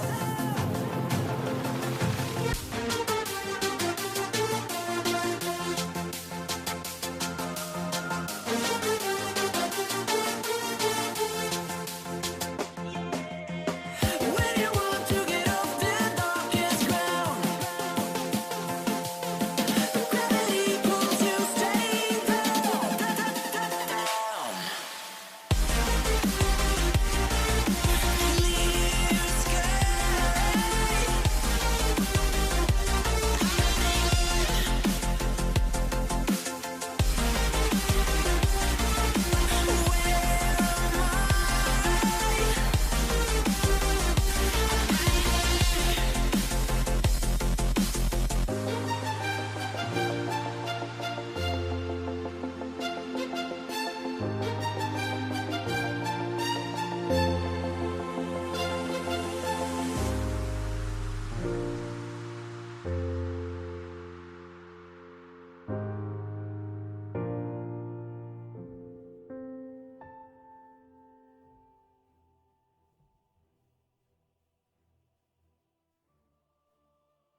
see the light inside you, brighter than the skies. Hold on, just let us escape and fly away tonight. We have the world in our sight, and I know together we'll be alright. Can you see forever we will go?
We are forever learning, one step at a time.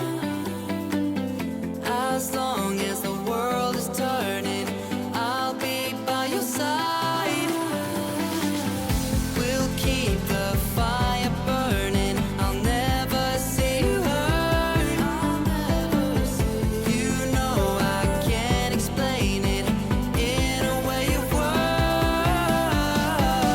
We both know that you'll understand, and you'll see if you take my hand, and I'll go out of my own way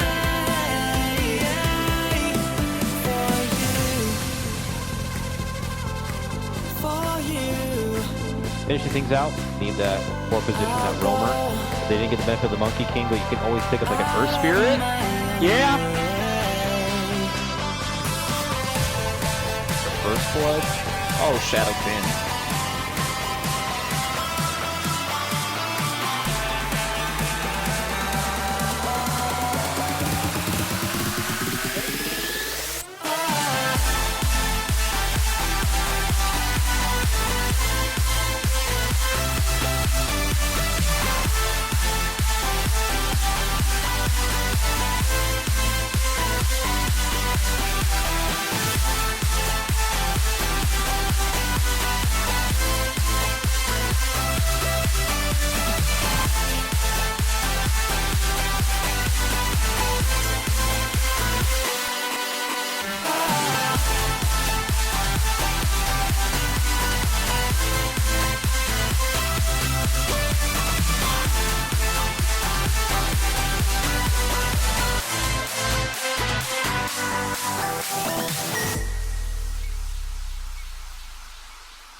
Hello, folks, and welcome back to the Cobx Indian Esports Championship. We've got Black Lotus on the Radiant facing off versus, well, the Dire who haven't updated their team tag. So, thanks for that.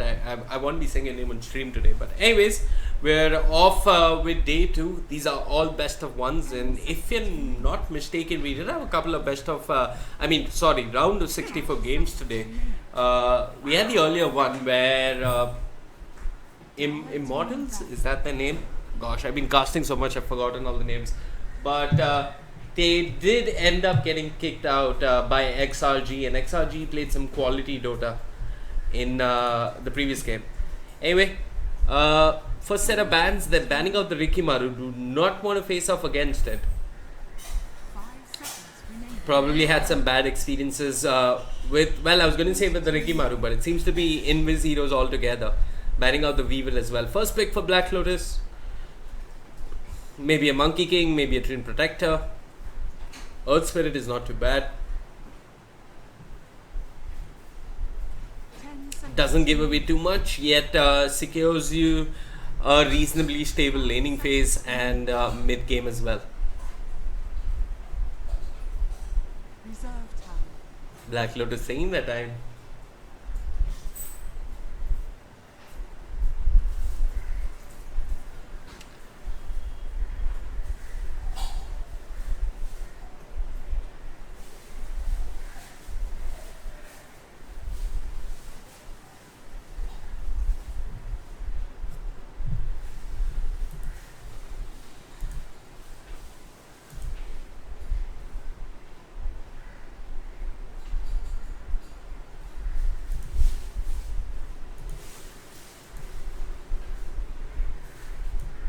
Black Lotus.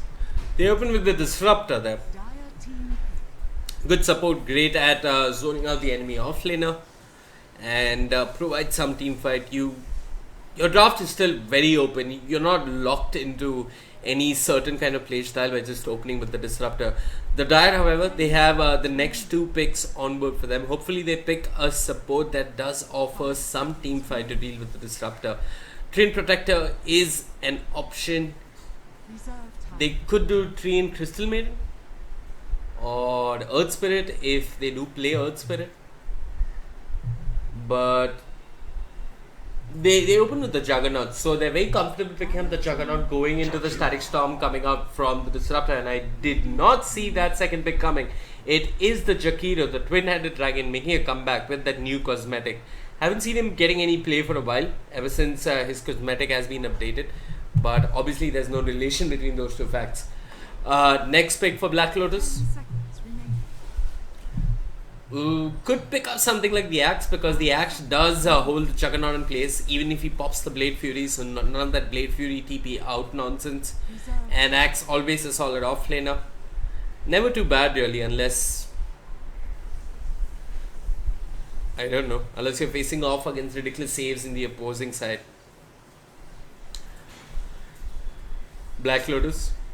Dire really giving away their draft here. Might force out Black Lotus to ban something like the Magnus.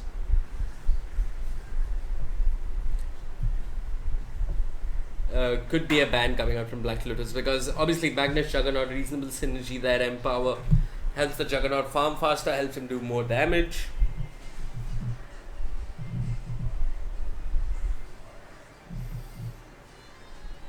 Well, they go with the Witch Doctor. Not sure who's going to be making the rotations here for gangs. I'm guessing it's going to be the Disruptor. But yeah, they have a small little bit of heal coming out from Black Lotus itself. The Void Ban I really like, because Chrono into maybe even a Static Storm and a Dead Ward could be an absolute nuisance. It is the perfect setup for these two supports. First pick going the way of the Dire after this, so they can pick up Magnus if they want to. Silencer getting banned out just as a precaution.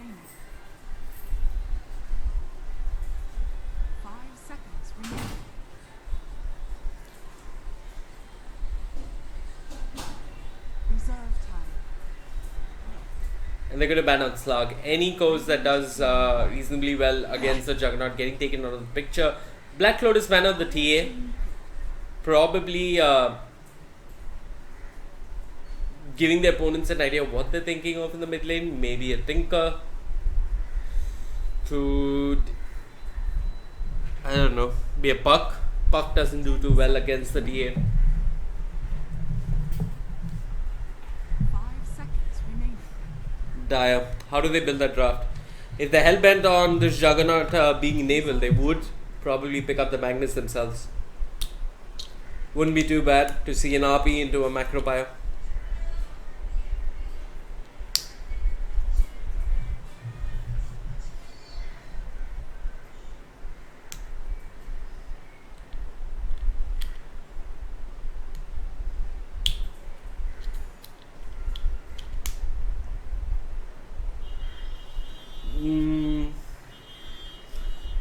Thing is, suppose they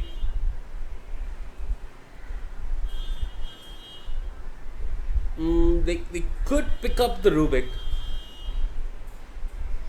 Alternatively,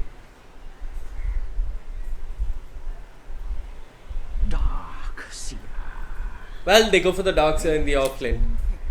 So Ion Shell into Vacuum, into all the damage coming out from Jakiro. There is team fight for sure coming out from the Dire. And Black Lotus, well, they have some team fight of their own. They know what's coming in the offlane. They could pick a core that dealt with it, which probably explains why the Dire banned out the Slug, because he can hold the Darkseer in place for a while. Ooh, they go for the Underlord. I didn't see this coming. This is really dirty. Pit of Malice into Coconuts, into Static Storm. So much team fight coming out from Black Lotus. I almost feel like this forces the Dire to pick Rubik. I would really like to see Rubik getting picked up. Or Dazzle is not too bad. What's good versus the Underlord? I think in that sense, the Ursa Warrior does really well with Fury Swipes versus the Underlord. He's not that affected by the Atrophy Order. They could send Juggernaut to the mid lane, Darkseer to the off lane, and have a safe lane Ursa.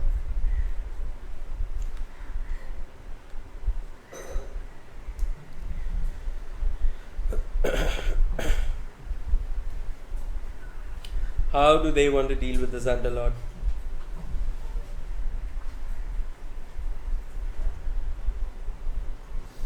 Well, they won the Invoker, that's for sure. Not the greatest of setup all across the map. I mean, Ice Path is a second at best. Yeah, it scales to 2.5 seconds, but in the early game it's not that good. Okay, so with the damage reduction from Requiem Souls, they've got the Atrophy Aura as well. And yeah, team fight really strong coming out from Black Lotus here. 10 seconds remaining. 5 seconds remaining. Last ban for the Dire. Well, Black Lotus haven't yet revealed what comes into the safe lane, and looking at the team fight AoE heavy lineup that they have, they might round up this draft with what? I mean, the Juggernaut would be ideal. They could do safe lane Ember if they want to. Well, it looks like the Drow's going to get banned out. Sure, Shadow Fiend benefits from the aura. She's great at pushing. I mean, couple that up with the Shadow Fiend, that'd be quite dangerous, and that I just do not want to play versus a Drow. Last man coming out from the Radiant is the Omni Knight. That I would really benefit from a secondary source of heal other than Darkseer's Mech or Greaves whenever it arrives. It looks like Black Lotus want to group early on and push. But what is the last component of this lineup that really puts it all together? They need something that scales really well as the game goes later and later. You could do Sven actually.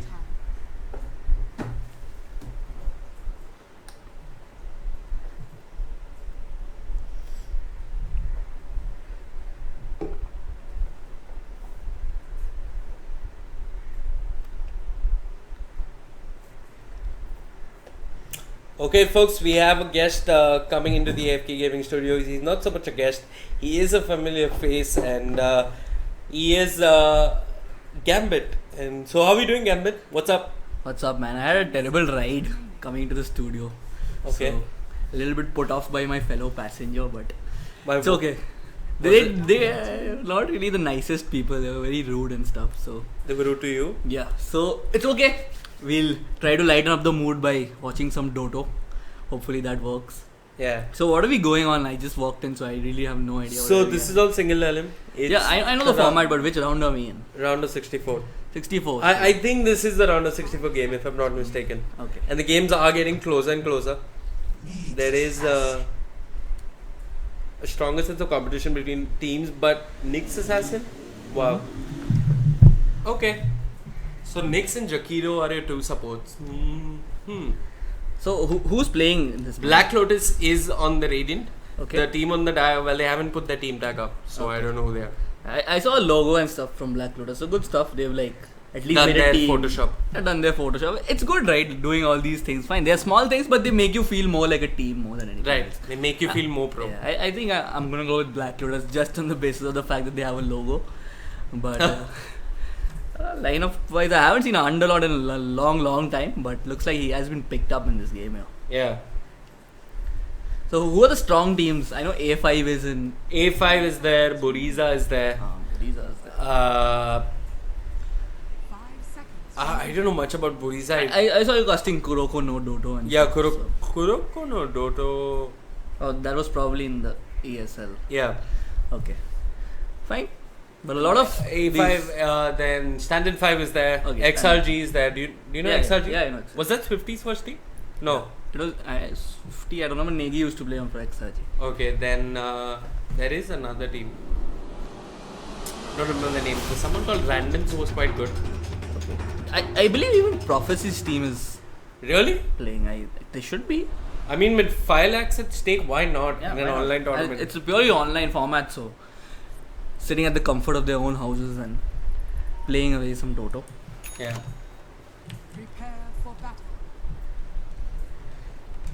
Anyways, we have some time. I'm just going to run through the lineups really quickly. On the side of the Radiant, we've got Shadow Fiend in the hands of Unknown. Witch Doctor will be played by Feel the Pain. Disruptor being played by Suicidal. Underlord by Poseidon. Look at that. Looks like a Predator. Anyways, and that leaves us with PA being played by... Madara Uchiha. Okay, thank God you could read that. Yeah.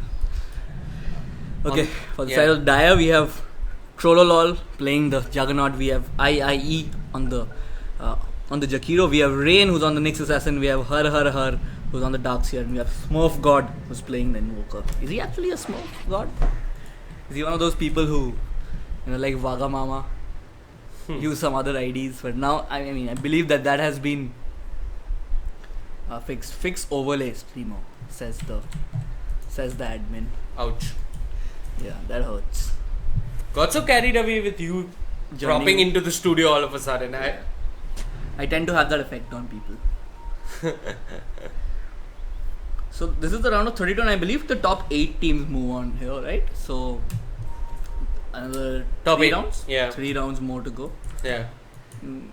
I really like the format here that they've selected the top 8, so it's not a lot of pressure on everybody. You don't have to finish ultimately the top, but I think due to the brackets, Wipeout and Aggressive 5 got Wipeout just penned. forfeited. Yeah, Wipeout forfeited though, but if And- they had played, it would have been a good match. Yeah, I think the team is having some troubles because I saw Pulse of Hell playing in another team, Kuroko no Doto. Yeah, he's playing for Guru. Yeah, but isn't... I don't know. I get... I don't think Orampo exists is anymore, as such. yeah. The battle begins. Yeah, Chennai having a little bit of issues with their drafts and their teams here. Yeah. And the state as a whole.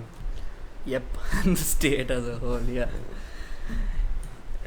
Mid lane was coming out from the Dire. One looking over the mid lane, one trying to keep the off lane alive by looking over this little pull spot. Yeah, he just wants to make sure that the supports aren't rotating in. They're more busy pulling than trying to get a kill on him. But there's no one in the offlane at all. I think Darkseer, he just wants to start off in the jungle.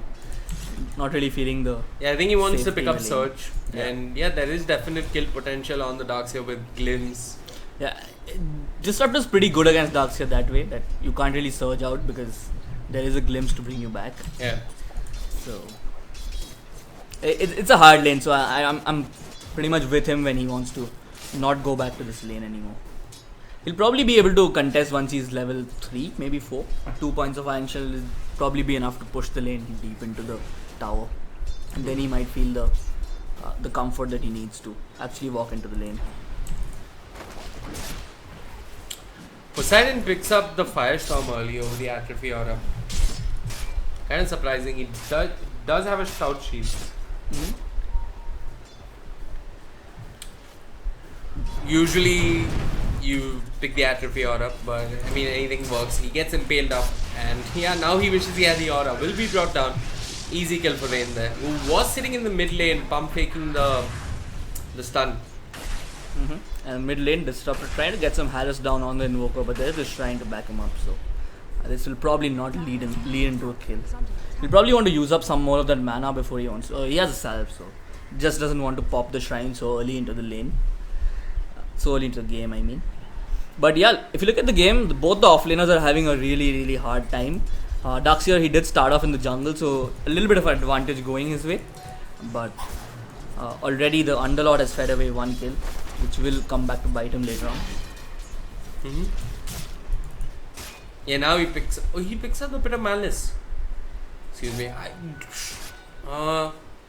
This is a little dicey of a build coming out from this Underlord. I'm not a fan. Neither am I. You need that Atrophy Aura to survive the early aggression. I don't know. Does he think he can drop Pit of Malice and run? Is that the plan? Juggernaut's gonna just spin and get him. Yeah, that is what should happen.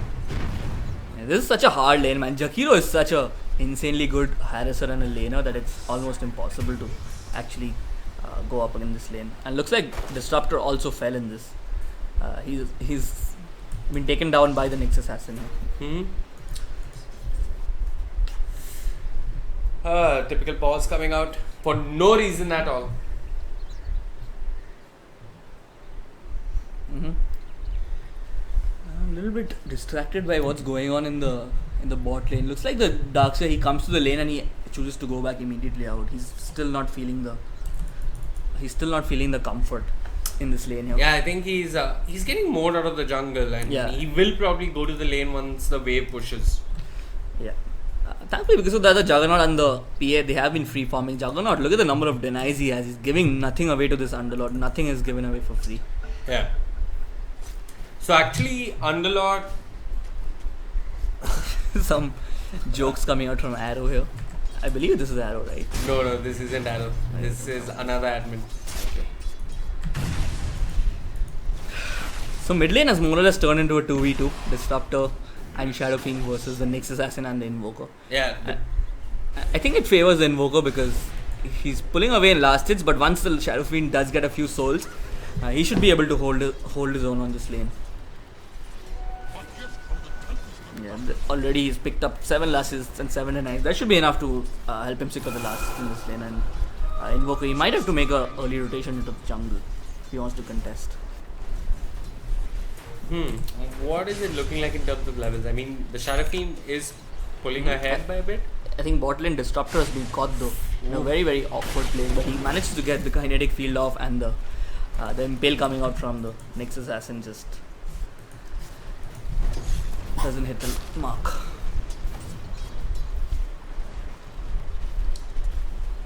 A very passive laning setup, I would say, from both teams. I mean, it's understandable when you don't really know how the other teams play.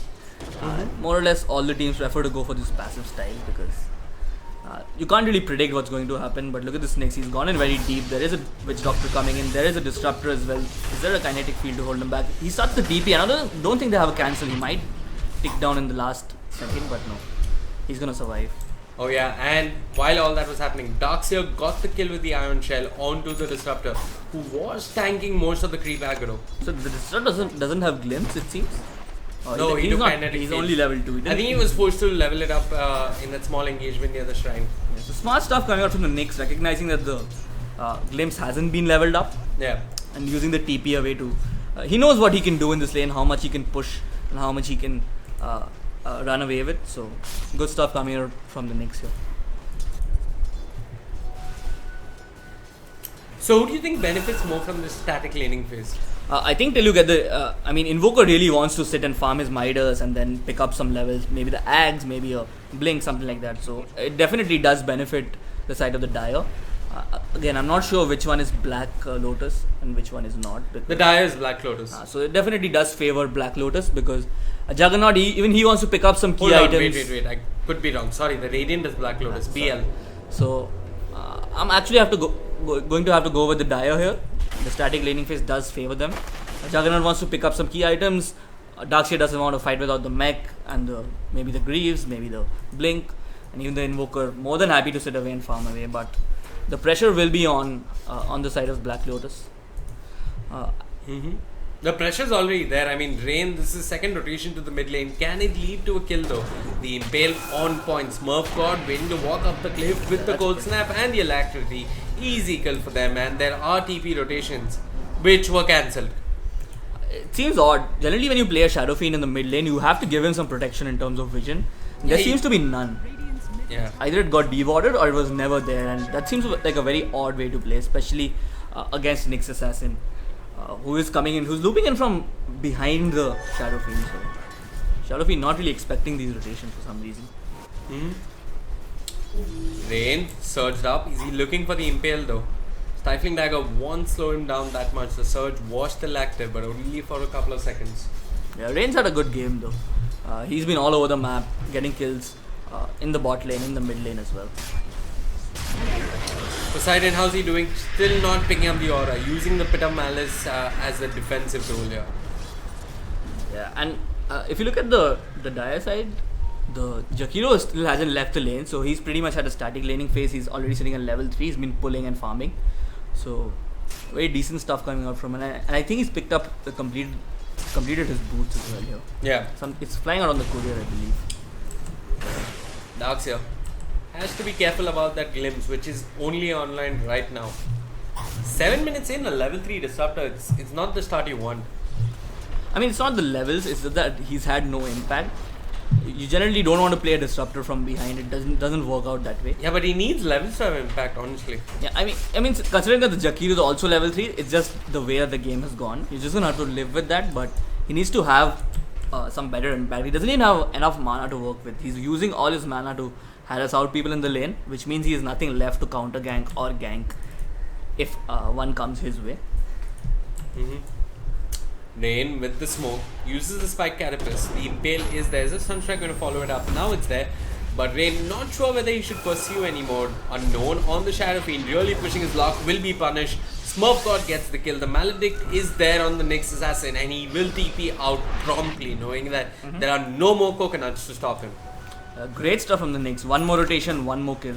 As easy as that for the Nyx Assassin. Ooh, he could have surged that creep. It might have killed off the PA. He might loop around and try to get a kill, but I think he'll be able to TP away the PA. But he doesn't have mana, I believe. He did have mana for surge. Anyway. But I think the Dire is winning the early game pretty convincingly. There's no contest as well. They're not even making any meaningful rotations. Look at the top lane. It's relatively untouched by anyone. Juggernaut has that free reign in this lane. Yeah. Underlord trying to do what he can, but it's just not enough at this point. I think he really messed up his laning phase with his kill build. Look at how far behind the opposite offlaner he is. 17 creeps. Look at the Darkseer. He's sitting at 44. That's too much of a disadvantage. And I think both of them go for a similar build. Either the mech or the hood. Darkseer generally goes for the mech, but probably will be a hood build coming out from the Underlord, but he's quite far behind, honestly. Darkseer now skipping the creep wave. Here comes Feel the Pain. Yeah, there are 3 people around him though. He's probably gonna fall. This is really bothering. He's turning around to fight. He has got vacuum. He's holding on to it. The Impale is there. Sunstrike to follow it up. Is this a kill on the PA? Maybe if Darkseer turned around. But just before dying, he dropped the Iron Shell onto the Nyx Assassin, who is now running between 3 heroes, being kited left, right and center. Disruptor blocking him, but taking a lot of damage in the process, and now Witch Doctor might end up falling as well. The heal is there. Is it enough? No, it isn't. The PA almost died. At the end of it all, it's a 3 for 2 exchange. A 2 for 2 exchange, actually. The PA stayed alive. Yeah, it's 2 for 2, but look at that PA. He probably has to make a trip back to base. He can't just hang around in this lane. Yeah. Darkseer, even if he sees a glimpse of, he's gonna surge in and get a couple of right clicks off, and it's a dead PA.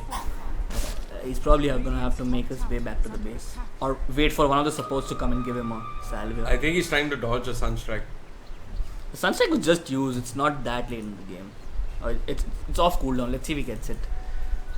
I don't even think he can go Just for it. fun, but he didn't even spot it. He didn't even spot the PA because he used the dagger from the fog. So who knows? Maybe he has a VR moment. Let's just follow him.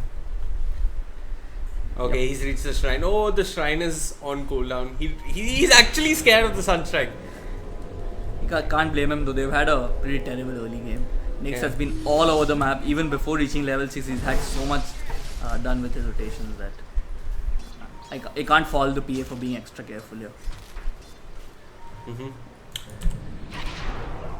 But looks like the Darks here. This time he's brought back on. This time it's 3v2 in the bot lane. They might have a better contest, but the Shadow Fiend is coming in. He has a lot of damage packing. So how's the Invoker doing? Yeah, he's picked up the Midas. He's gonna be just power farming the jungle and rotating back to lane. So Shadow Fiend is 500 gold behind the Darkseid. He had a bad laning phase, 2 deaths to his name, so not really the easiest stuff. Ooh, Impale, Sunstrike, they won't even need it. Rain scores the kill and PA not off to the start that she was hoping for. Trollolololol. He's not got the Oni slash. Did use it on someone, not sure who. Meanwhile, Rain hunting for more, holding on to the Impale, doesn't want to get duped, will land it perfectly on point, and the Witch Doctor feels the pain for real. Pain giving chase. Actually, Rain giving chase, and Pain going to fall. It's actually Hara who scores the kill. It's her, man. Her. Ben her. I think it's more of the chant which you use for Shiva. That's probably what his name is here. Nice. He's probably a weed smoker. That's probably what it is, more than anything else. Is that what Indian mythology has been reduced to? Yeah. Where are the Gaurakshaks when you need them? Anyway, let's not go down that road. Unknown with the haste route running down the mid lane.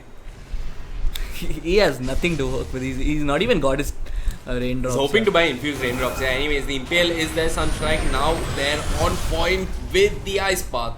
It will be a kill. Smurf God on a killing spree already. Casual killing spree without ever leaving the lane.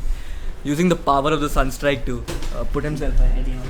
And the game is slowly going out of hand for the side of Black 11-2. They might not be able to come back, especially with the lineup that they have. Witch Doctor, Disruptor, they're horrible supports playing from behind. Shadow Fiend, yeah, he's good at power farming, but if he gets picked off at such a frequent rate, there's no farming coming along. I mean, if he has no space on the map to farm, where is he going to farm? Like, the mid tower is under siege. He's TP'd in here to, hold on to that tower. But it looks like Nyx has other plans. He's waiting for the Vendetta to come off cooldown. He does have vision of Poseidon on the Underlord. Honestly, even the PA is a pretty bad hero to play from behind because he is you get bursted down so easily that... Ooh, the Impale will miss. And Poseidon... I'm going to go back to base. There's nothing you can do about it. Rain just gives up. Rare miss from Nyx Assassin. He's had so much impact. I think we can give him a free pass on that one. Yeah. His impales have been spot on this game. And here comes Jakiro, an Ice Path that was a little off once more. Just short of range. Yeah, honestly, it's just been the two supports who've done everything on the map for the side of the Dire. The 3 cores have pretty much stuck to the lane and farmed, while the supports have roamed around, especially the Nyx. So really well done by them here. Recognizing how much they can do and how much they can't. Look at how much vision he's giving. He's spotting out 2 heroes here. Ooh, they got Poseidon. This time he's not got the trip back to the fountain. But have they got enough damage? Here comes the Pit of Malice. He does level up Atrophy Aura, while Smurf God with the meatball does bring down the Shadow Fiend, brings down the Witch Doctor as well. 3-man rotation coming out from the Radiant. Actually make it 5. They lose the Disruptor though. And PA, well, she's alive for the time being, building up towards the Deso. They're looking for more. The vacuum comes in from the Darks here. Sunstrike, it's going to be off the mark, but have they got enough damage? She blinks to the other side. Jakiro waiting, holding onto the Ice Path, hits it on point. And Smurf God with an ultra kill. And after all of that, hara, just pops the mechanism and it looks like nothing happened altogether. Yep, they managed to take down the Nyx. I mean, I won't even say they managed to take him down because he was denied by a neutral creep. So, really nothing going the way of Black Lotus in this game. Okay, all tier 1 towers are down on the side of the Radiant. There is deep aggressive vision coming out from the Dire. What do the Radiant do? I mean, what is the item that they're waiting for when they group up and snowball?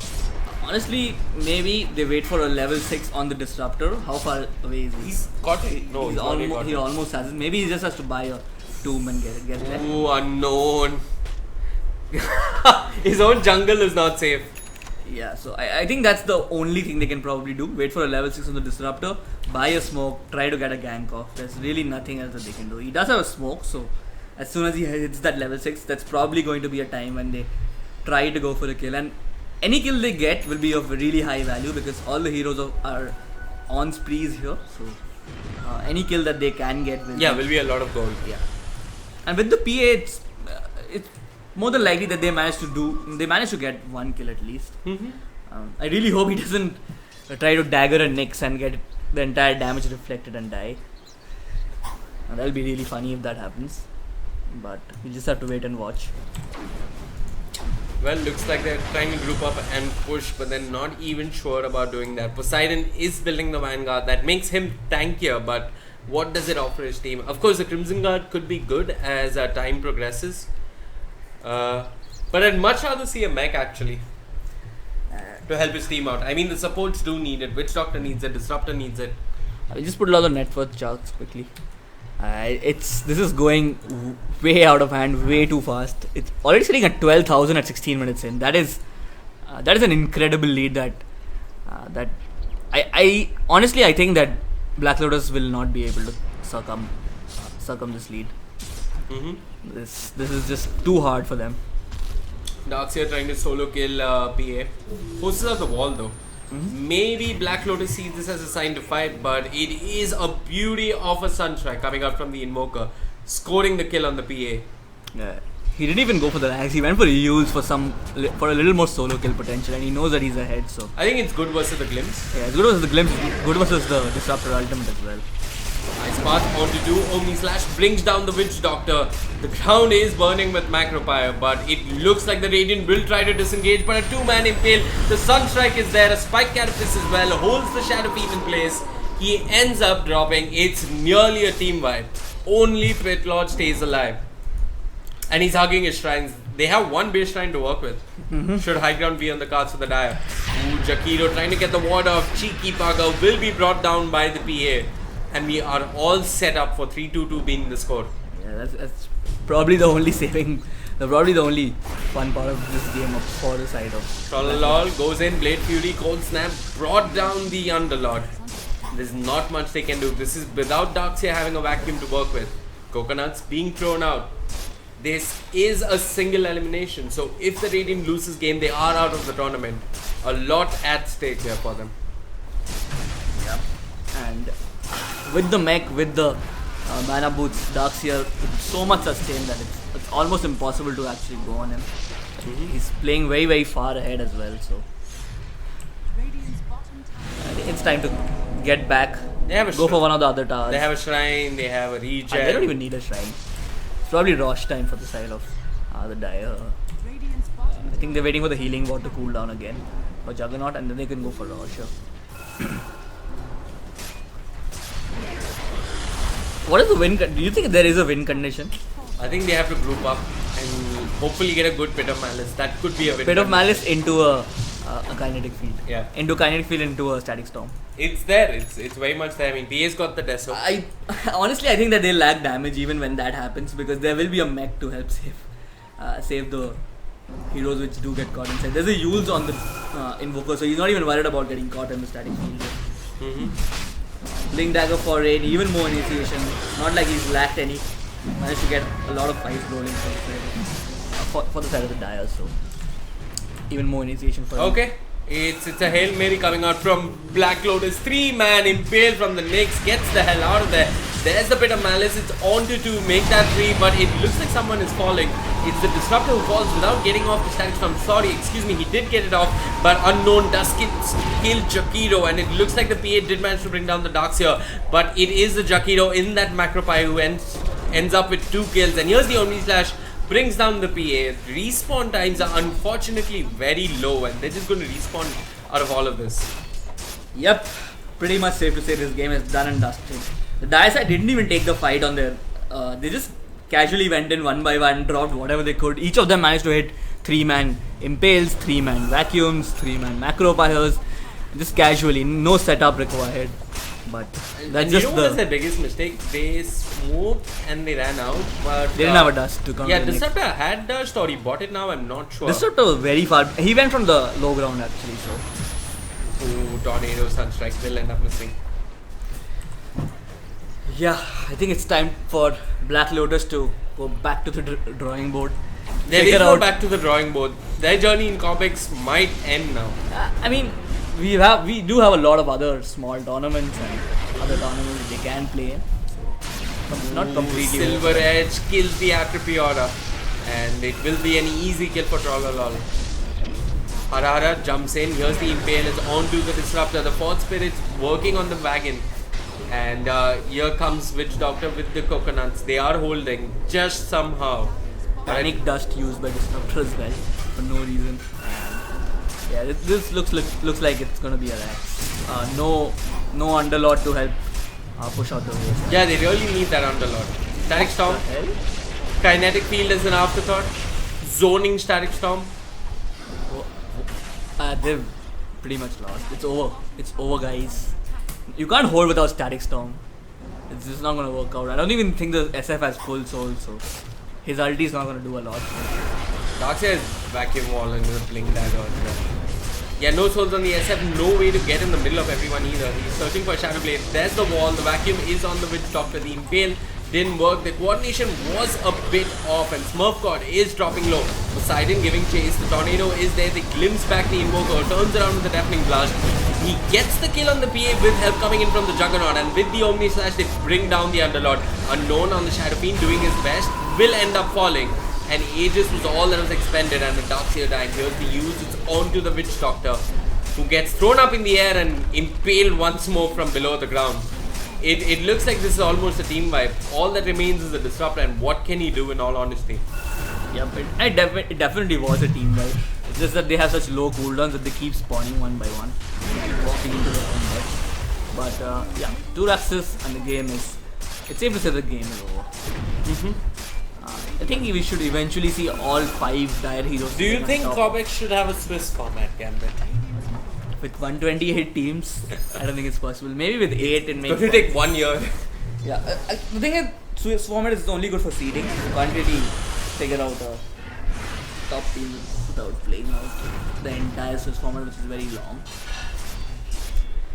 Yeah, but it looks like Swiss format didn't work at the Kiev Major though, because Team Secret, who did top the Swiss major groups, they did get knocked out by the Brazilian boys in round 1. I mean, no matter how we seed you, or no matter how, I mean, the thing what is, bracket you're put in, there can always be that one game which results in you getting kicked out, right? Like England lost to Turkey in the World Cup.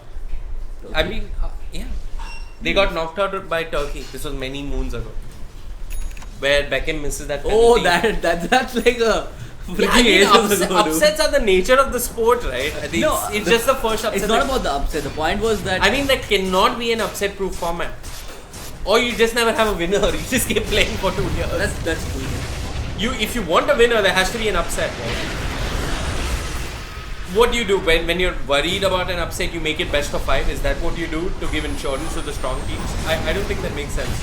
No, I think the point was that there was no point of the group stage, really, honestly. Like the seeding really decided nothing, and but they played out 3 best of 3, right? They give you a better matchup that if you're a strong. Clearly, no, right? I mean, but you can't make any form of seeding upset proof. I think that the point was also that it was a very long drawn out group stage. Each match was a best of 3, so maybe it wasn't worth the effort playing on. Yeah, it is long. Yeah. It does give teams to judge each other, which is why maybe upsets happen. Maybe the Brazilians just did their homework against Secret. Yeah, and it also takes away a little value from the rules. Right? Like, it really didn't turn out to be so important. It's not entertaining. Yeah. I mean, no one's giving it their all. No one's playing for that win.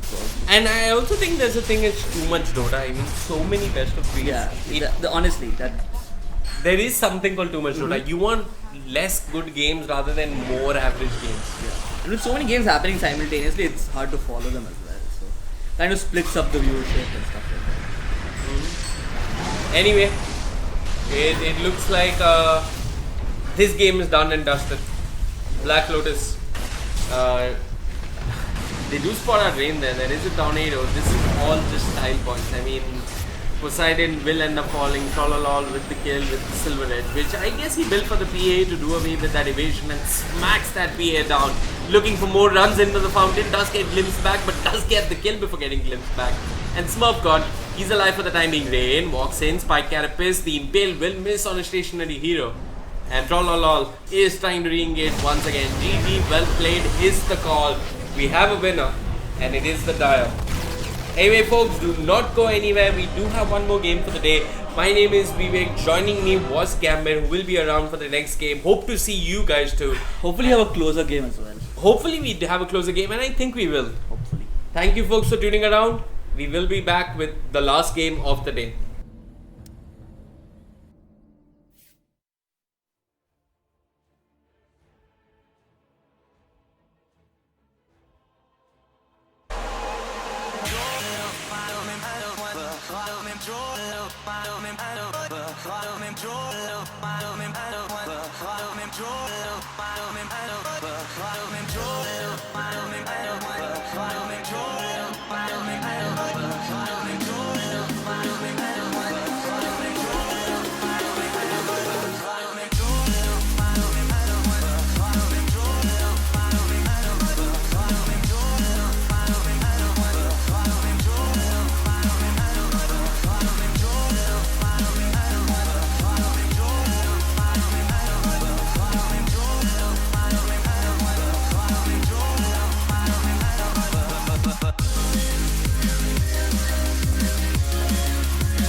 Hello folks and welcome back to the Cobx Indian Esports Championship. My name is Vivek and joining me is Gambit.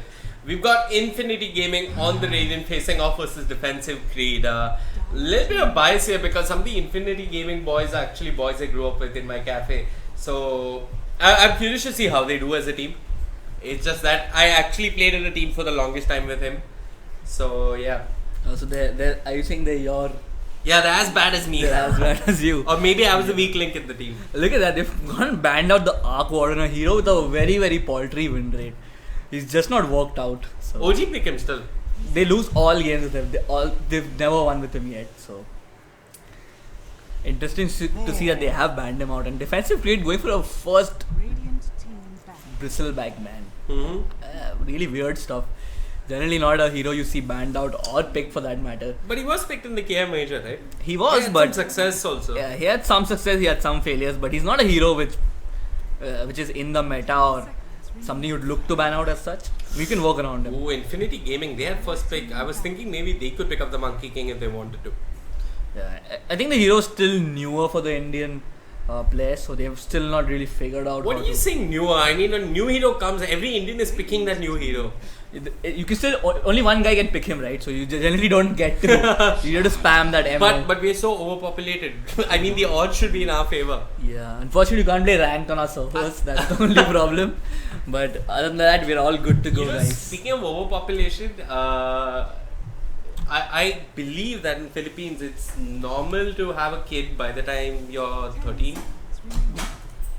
13 is too much. I think it's like 16, 17. It's not normal, but it's an accepted norm. Yeah, it's an accepted norm there, it seems. Yeah. Anyway, first pick Slada. Nothing too ambitious, nothing too tricky.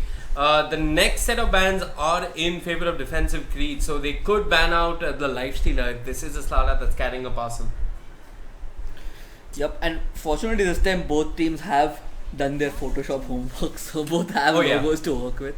Great to see that. No bias this time from my side at least. Yeah, Defensive Creed on Dire and Infinity with 2 eyes. They haven't done their Grammarly homework though. They've done the Photoshop, but they didn't run Grammarly by their names. Okay, so first pick coming out from both sides, roaming 4 position I believe from Infinity and Defensive Creed. Both are going to be sticking around the mid lane as far as I can tell. Ogre definitely one of the heroes who does like to go and harass the enemy mid laner. Starting off with that high armor makes it very, very easy for him to do so as well. So Slada and Ogre Magi get picked up in the first phase, as well as the Juggernaut for Defensive Creed. So, not too sure about showing your hand this early. Juggernaut does have a lot of counters in terms of carries. TB is one that comes to mind definitely. TB. TA. All are decent. Any high damage hero generally does well against Juggernaut. But again, he's a very versatile hero, so can't blame them too much for picking him up either. They could pick up the Axe if this is not an offlane Slada. Axe is decent versus the Juggernaut. Somebody telling us it's not Photoshop, it's Illustrator. Pish posh, potato, it's all the same, man. You can make it on paint as long as it looks nice. I'm down. I'm behind you. They pick up the Vengeful Spirit, a lot of minus armor. Is this building into a Shadow Fiend pickup? Is this the one position Vengeful Spirit or not? Oh. Because otherwise, not a great lane support I would say Vengeful Spirit. Vengeful Slardar and one more could work out to be a lane, but I think Slardar wants to roam around a little more and have that freedom, in which case the Vengeful Spirit might be a one position. Not the greatest lane support honestly, without any other hero to back you up. I think Infinity Gaming, they want to go for something like a Shadow Fiend, yeah, definitely. But I think the TA would have made sense as well, but TA gets banned out by Defensive Creed. Yeah. And they ban out the Magnus on the side of Infinity Gaming. Makes sense. You do not want to be giving that Empower away to the Juggernaut. Absolutely, man. Pretty standard stuff coming out from both teams. Yeah, this is the Indian standard, yeah. Yeah. Juggernaut Magnus is our favorite at the moment. I've seen that. Yeah. Especially the Juggernaut can keep shouting at the Magnus saying, give me Empower, man. Fail Magnus. Anyway, they ban out the Lifestealer. Two possible cores that could have gone well with Infinity Gaming's lineup. Yeah, I've not really followed a lot of the Cobx matches, but what seems to be the meta here? Is there any? Juggernaut Magnus. That's the only meta. Yeah, Do we have a little bit of Ember Spirit, a little bit of Ricky Maru? Yeah, Ember Spirit is there. Ricky Maru, I'm not sure. Ember Spirit is there. Is Ricky Maru KM meta? Yeah. Yeah? Ricky Maru is one of the top band to pick heroes anyway. Ricky and so now the battle is only for the 4 position, right? More or less. It's either the Monkey King or the Treant or the Ricky Maru. Vision is the name of the game. Ban of the Legion though. All the really strong heroes in this patch have been more or less taken out. Slardar seems to be a hero which some teams prefer and some teams completely shun. But looks like Infinity Gaming, they're one of the teams who like to run the Slardar. I like the hero. He's pretty good for getting in your face, using that sprint to harass out the enemy mid if needed. But he's gonna have a hard time against the Ogre if he has to match his pace and match his rotation power. Yeah, the Ogre is much better early on. Yeah, I mean Slardar is good for getting an initial stun because he has that inbuilt sprint. Not inbuilt, but you have to level it up. But he has that sprint to work with. But Tide Hunter. That is not a hero we see quite too often, at least. But it's one of those reliable team fighting heroes. Tide Hunter, one of the. Do you think Infinity Gaming run this as? I think they run it as an offlaner. No, do you think Infinity Gaming run this as an offlane Slardar and pick up the Rubik? Or is that really not needed? Flame Slardar and a Rubik. Mid Rubik? Nah, not. I'm 100% sure it's not gonna be a mid Rubik, but Rubik is definitely there on the cards. They might want to pick him up.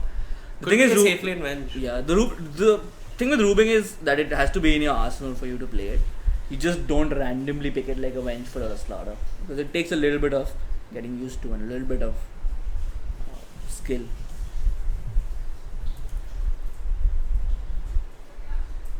They go for the Timber Saw.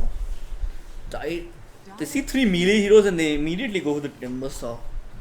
Could work out, but again, I don't see it being a hard counter to the Juggernaut, Ogre, or the Tide. Ogre is generally not going to be in the fights trying to, just beat down people, so he doesn't really get caught out by the Timber Saw. Juggernaut has the Blade Fury to work with. He's probably going to have a hard lane though against the Timber Saw. That's going to be his issue here. A very stun heavy lineup coming out from both. Yeah. Tide Hunter with a stun, Ogre with a stun, and 2 stuns from Slardar and Vengeful on Infinity Gaming as well. So I definitely think Infinity, they have the potential to pick up a Slark against the Ogre, against the Juggernaut, against the Tide Hunter. It is a pick that probably will work out well. Defensive Creed can also go for it, but they'll have to play the Juggernaut in the mid lane. Mid Juggernaut? No way. Gosh, Defensive Creed have some sick team fight now. They go with the Disruptor, and I think a lot of it's to lock down the Timber Saw as well. Really good against an offlane Timber Saw. But he shouldn't be feeling too scared. They still don't have the damage to be able to bring him down. I mean, they have to start trying to bring him down on level 2 itself, and if they succeed, then maybe they can do that again and again. They'll have to keep him in the mid HP region so that he can't play too aggressive, because otherwise he's gonna walk away with the lane. He's gonna harass out the Disruptor very easily, and then go for the Juggernaut. Let's see, what are the popular picks that are left? Mid heroes. Lina, definitely in the pool. Quap, TA has been manned out. SF and Quap. SF definitely seems to work with all the minus armor coming out from the I think for Infinity it probably is going to be an SF pick because they have the minus armor with the Slardar and the Venge, and they have the frontline tank in the Timber Saw. So they could have the SF on the back lines pumping out the damage. But I don't think you want to give away a mid laner so soon. You probably... It's your 4th pick. You might as well pick it. It might get banned out if you don't. You think SF might get banned out? I think it will. There is no other ban that you go for anyway, right? I don't see any other obvious ban. 5 seconds remaining. Oh, they go for the Medusa. Is this the last pick draw? I mean, this is at least going to force out a draw ban. Medusa, he needs those timings. He needs to hit those key items with the key timings. Otherwise, he just falls off very easily. He has very inconsequential damage if he doesn't hit the timings. Right, but with the Venge aura, with maybe the draw aura, he could have some damage just to start off with. I think defensive creed, I mean, it would be the defensive choice to just ban out the draw and not take a chance. Yeah, the draw should be the key ban here. But again, they might be thinking it's a core Vengeful Spirit. Do not take that chance, my friend. The problem is, okay, they ban out the SF. They're not reading this as a mid Medusa. They're reading this as a safe lane Medusa. And Infinity Gaming, they're not taking any chances. They're going to ban out the anti-mage. Last pick on the board for them is it going to be the draw? could be, man. Could definitely be the draw. Not a lot of carry heroes left in the pool either. It's either the draw or the Terrorblade. I think both heroes have their merits against this lineup. Slark is in the pool. Nah, I think it's going to be the OD. Dire team It is a very greedy lineup though. Timbersaw, Medusa, OD, Slardar. Slardar wants a little bit of jungle time, and there is going to be a time in the mid to early game when Infinity Game are not at all in fighting shape. And defensive Creed, as soon as they hit level 6 on Tidehunter Disruptor, they might want to make some aggressive plays, and Infinity Gaming, they might not really have the answers for this aggression coming out from defensive Creed. reserve time. Defensive Creed, last pick on the board. Something for the mid lane. Maybe a Lina. Yeah, I think they need someone who can fight often, so that they can so the hero can really put pressure on the Infinity lineup. Lina is a perfect choice. Yeah, Lina is definitely You a perfect could do Puck, but I don't think you need it. Tinker. It's going to be the Tinker. The Tinker. This is a hard matchup for the OD. I mean, OD Tinker could go either way. It's really hard to say who pulled out ahead in the draft though, because once Infinity Gaming, they have their farm, they should be able to 5-man pretty efficiently. It's going to boil down to the early game, right? Yeah, And if you look at the early game, the Ogre is going to be much more effective than a Slardar Venge. Maybe Slardar Venge, maybe they make those rotations happen. It is also worth noting that Defensive Creed are on the Dire, so the Tinker is going to be hard at the gank. Yeah, but they have enough setup with the Astral. Yeah, they have the Astral into the Slardar Stun and the Vengeful if they need, but there could be some defensive rotations coming out from the Ogre and the Disruptor to prevent that happening. I still think that the Juggernaut will have a hard lane against the Timbersaw though. It's probably going to be a key lane that we need to look at. I think Juggernaut Disruptor versus Timbersaw should be fine. Yeah. Medusa and I don't think Medusa and Vengeful Spirit have the damage to bring down the Tidehunter though. No, they don't. He's probably going to be But rotating. Medusa's going to get the farm. Yeah, he's probably going to have to rotate between the jungle and the lane, and that's probably his go-to tactic here. Wait, says the OD. Okay, we have some time. Let's run through the lineups quickly. On the side of the Dire, we've got Y going on to the Tidehunter. Disruptor being played by Assassin. That's yep, there's our Disruptor. Juggernaut being played by Greed. Oops. Ogre Magi being played by Killer X, and Monster playing the Tinker. Okay, for the side of Infinity Gaming, we have Hold on. Tanginama Bobo, who's on the OD.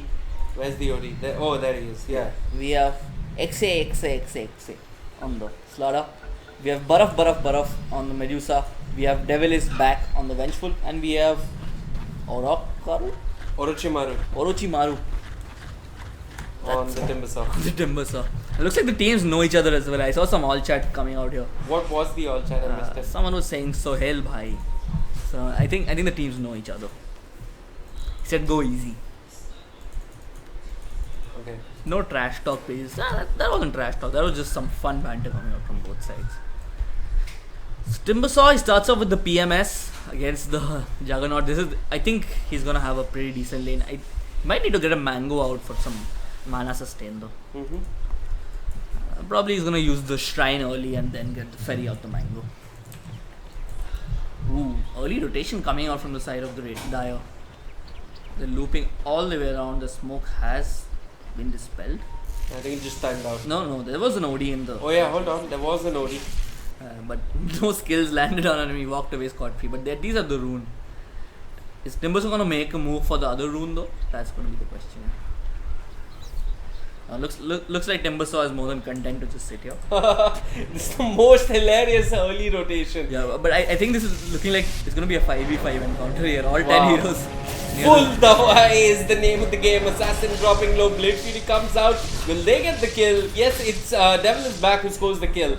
And what started out as a 5-man smoke for the Dire results in 1 casualty. They pop the shrine, they get the crush. The Blade Fury is on cooldown. Is that another crush? What held him there? No, that was the Vengeful Spirit stun. Okay. That is a really weird place to be standing. You're in between 2 high grounds and you're standing on the low ground with no vision. And you're trying to pick up a rune. They did drop the sword, but this was a rather silly ward because the trees don't give you vision of the high ground. That's a really questionable bit of play coming out from the side of the Dire. Infinity Gaming, I believe. No, sorry. A defensive Creed with the better Photoshop skills. Yeah, they didn't play defensive at all. They just went full ham and tried to go for a rune pickup. Definitely not worth it. Good rotation coming out from the Medusa. Has to run back to lane now, giving Tidehunter some alone time. Yeah. Again, I think the lanes will be pretty static. We don't see the Ogre starting off in the mid lane, which is pretty surprising. I actually thought he would be there. Yeah, they're running dual lanes, like very typical dual lanes. I think you should sacrifice this lane, give Juggernaut whatever he can, and make the Ogre go to the mid lane. He's not going to achieve quite a bit in this lane, especially considering that the Disruptor started off in the bot lane. This is a pretty hard lane. 2 melees against a Timbersaw. I'm actually questioning this decision quite a bit here. I don't see why the Tidehunter needs any backup, and they are looping around from behind him. Disruptor, he might get caught. I think he might get blocked. Okay, it's like he didn't get the block off really, but the crush is there. Here comes the Mystic Snake. A couple of attacks should be a kill onto Assassin. And this is a 2-0 Vengeful Spirit, who's still level 1. Yep. Very weird positioning from the Disruptor. I think he misplayed that quite a bit. As an offlaner, you don't want to stand in the jungle where the other heroes are. You want a little bit of room to be able to run away. But yeah, 2v3 man, you do not want to be pushing a luck there. And now Orochimaru has a wave pushing in for him. So this should be his level 3 range creeps. Yeah, that's quite a bit of farm and XP coming his way here. Yeah, gets him his boots if he wants it, but I'd recommend he probably gets a stick and maybe infuse raindrops if it's off cooldown. I don't think you need a stick against a Juggernaut. Okay, yeah, sorry, I thought the Disruptor was around. Where is the Disruptor? He's standing at the rune. Looks like they really love the runes, this lineup. Yeah, very rune dependent gaming here. Rune dependent gaming, I like that term. How's the Tinker doing though? Tinker... pretty bad. Shit. It's an awful start. It's not even the square root or the cube root of what ODCS is. Yep, he's getting dumpstered on. This is not the start you want. I thought Tinker OD, who does it favor really? It does favor the Tinker, I feel. I think Ogre needs to come to the mid lane and help out the Tinker. Where is the Ogre? What are you doing? You're not a great dual laner. You're not setting up a kill. Just go to the mid lane, throw out ignites and slow him down. But it's actually the Disruptor comes here. And Devil is back.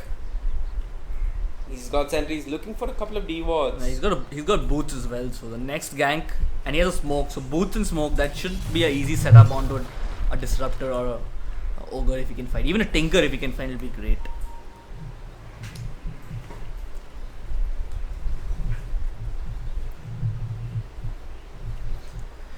Some lag coming the way of the side of.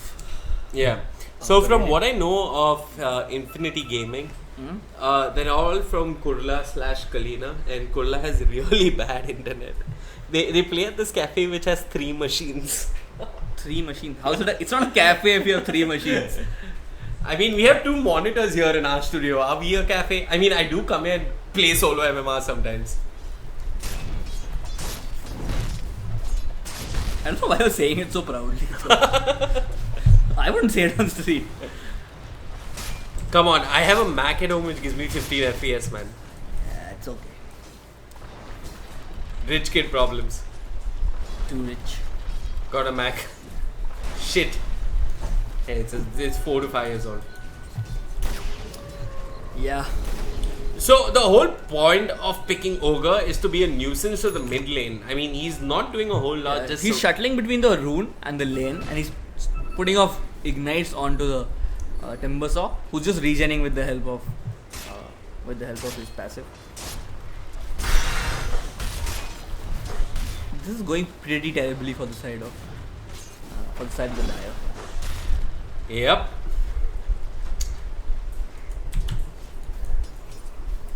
The picks aren't too bad though. There's nothing really wrong with the picks. It's the decision making and the execution actually. If anything, I think the Disruptor should have been the one to do this because he needs the level 6 more than anyone else, and looks like with the Tide Hunter he might get caught. Will there be a stun in time? There is going to be one. I don't think they have the damage to bring him down. Yeah, just the two of them. I'm not sure. Maybe they've gone too deep. Ogre does rotate as well. Devil's Back just gets the TP out in time. And Baraf can run out of there. Well, Slara gets away scot-free too. He's running to the shrine. Wow, that was one deep maneuver. They ran in to this part of the map and got out of there. I think if it was anyone else other than the Tide Hunter, they would have gotten the kill. But Tide Hunter is just a bit too tanky, especially with the Stout Shield. Fortunately, he's still sitting at level 3, which is pretty horrible at 6 minutes in. Considering the Timbersaw is doing pretty well. Yeah, the Timbersaw is level 5. He didn't have a dual lane, that was the difference. This lane has just gotten infinitely harder for the Juggernaut. The Timbersaw should be able to pick up his mana boots, and he already has level 6, so doing much better than the Tide Hunter here. And if the Timbersaw gets rolling, there's really nothing which can stop him. What do you think he picks up here? I mean, straight Bloodstone? Hood into Bloodstone is probably the build for the Timbersaw. Hood makes sense. Yeah, Hood into the Bloodstone is generally always the build nowadays on the build. So it can even be a Hood Blink into Bloodstone. I think it's Hood Blink. I think it's going to be the Hood into the Bloodstone more or less. Hey, he's dropping low here. And there are rotations coming in. He has to be careful. He's got a level 1 glimpse. He's thinking of bringing down the Juggernaut. He's caught in the kinetic field. Timber Chain off cooldown now. It will not connect on the Juggernaut, but this Timbersaw is being a nuisance. His TP gets cancelled, but he's just going to walk ahead. One hit, make that two, not enough. Looking for the third. He will be stunned up. He's got no mana to work with. He's running in deep. He's gone full Dawai once more and will be punished for his greed. It's actually Greed Oops who gets the kill. Shit, that was the weirdest exchange ever. They did lose Tinker in the mid lane though. I think the Slada and the Vengeful rotated in for that kill. That was a really weird exchange though on the top lane. Timbersaw had... Did you see how much he tanked? He tanked like 2 complete Blade Furies. And I don't know, man. I think it's really hard game for the Juggernaut if the Timbersaw is so far ahead. He does have his phase booth, so a little easier time last hitting probably, but pretty much all he's gonna get here.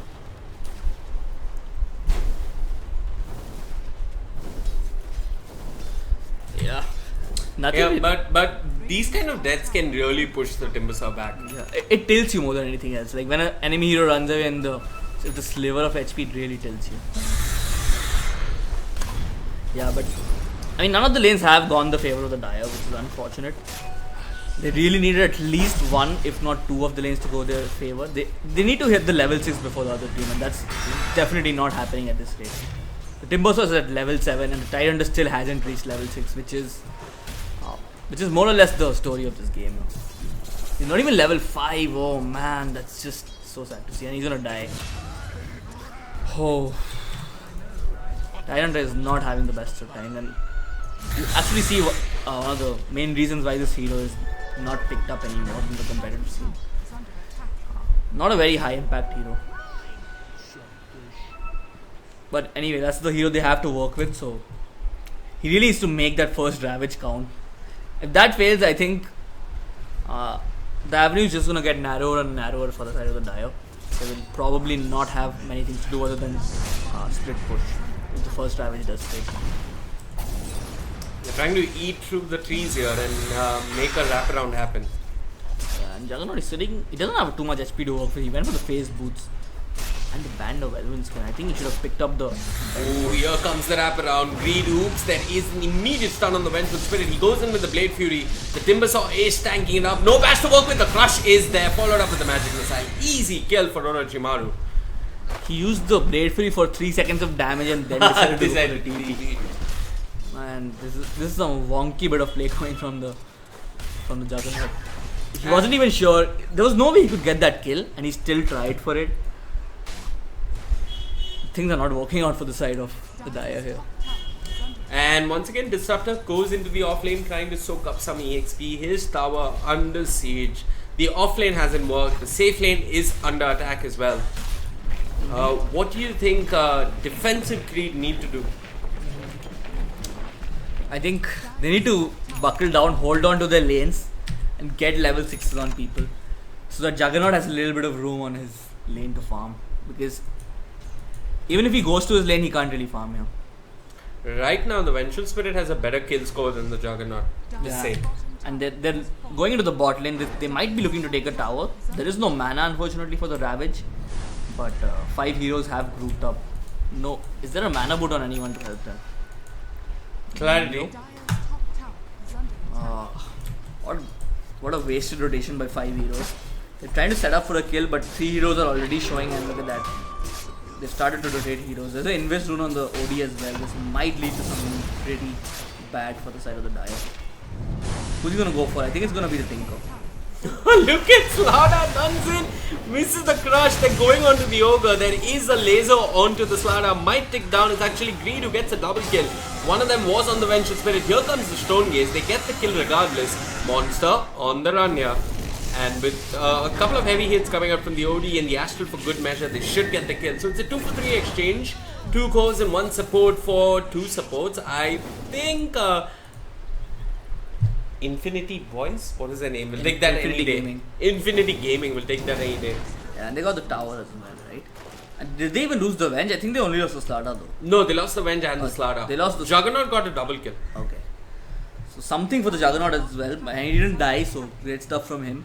Other than that, pretty much a loss. But I think if they had a Ravage, they might have been able to secure one. Oh yeah, they would have done a lot better. But no Ravage. Infinity Gaming really pushing the luck here. Yeah. Mistakes from both teams, honestly. The Slaughter running in, getting a 0-man crush. Definitely hurt them in the Tide has 11-minute naked blink. I can't say like this. That's not the item you should go for. You should go for the mana boats into the blink. That's why you couldn't get the Ravage off in the first place. No mana boats to work with. But he knows he needs to make the first Ravage count, and he goes for this. He goes for this blink dagger, naked blink dagger. Unfortunately, he slows down his farm even more because he can't spam out anchor smashes in the jungle, and even if he does, he's not going to be ready for the Ravage. When the time comes. Well, his moment to shine is coming soon because Orochimaru, the Slaughter and the Vengeful Spirit are wrapping around on Monster. And look at that, with the Chakram, a couple of orbs coming out from the OD. It's actually Orochimaru who gets the kill. And Tidehunter with his Blink Dagger might just use it to get out of there. Yep. No real defensive supports on the side of the Dire. They can't even save the Tinker if he gets gone. And I can see the Medusa ramping up his farm. Unfortunately, he has a headband in his stash for some reason. I don't know why. In his backpack. Not sure why. He's trying to switch it out, man. Play the efficiency game. Use those stats. Still in the stash. Don't trigger me, man. Put it in your inventory. Okay, Monster TPs into the mid lane with Orochimaru waiting for him. I do not think he should be this aggressive this early on. Yeah. Timbersaw did have a big nerf to his strength gain and he gets limped back. Omni slash Ravage, even the Centaurs lifted up in the air, wondering what happened to them. Did they really need the Ravage for that damage? I don't think so. There was magic damage on the Tinker. They could have easily brought down the Timbersaw, but kill secured is what the Tidehunter says. Kill secured. I'm really questioning his blink decision though. It's gonna slow down his farm so much. Probably not even going to. And he's not going to do anything with his blink. I mean, he's standing in the mid lane with no boots. I mean, he's picked up his boots. They are flying out to him. There's nothing he can do anymore with the blink because he's already used up his Ravage. This is such a while a mech would have allowed them to 5-man. I mean, if you're going to hit Ravages like that, why do you need the blink? But get mech. I don't think he would have gotten his mech by now. But he could have at least picked up the mana boots, and then he could have at least farmed more efficiently in the jungle. Really, this is just some horrendous decision making coming out from the Dio. Even using that Ravage was not the best. It was overkill. Yeah. It was absolute overkill. And fortunately, the Juggernaut is still farming decently. He's not on top of the net worth charts, but he's been doing what he can. Honestly, they are chasing Medusa, but I think he managed to TP away. No, he's gonna fall. He's gonna fall. Calm the admin. Apparently, your mic is on. Do not know what that's about. Just give us a sec, guys. We'll fix some.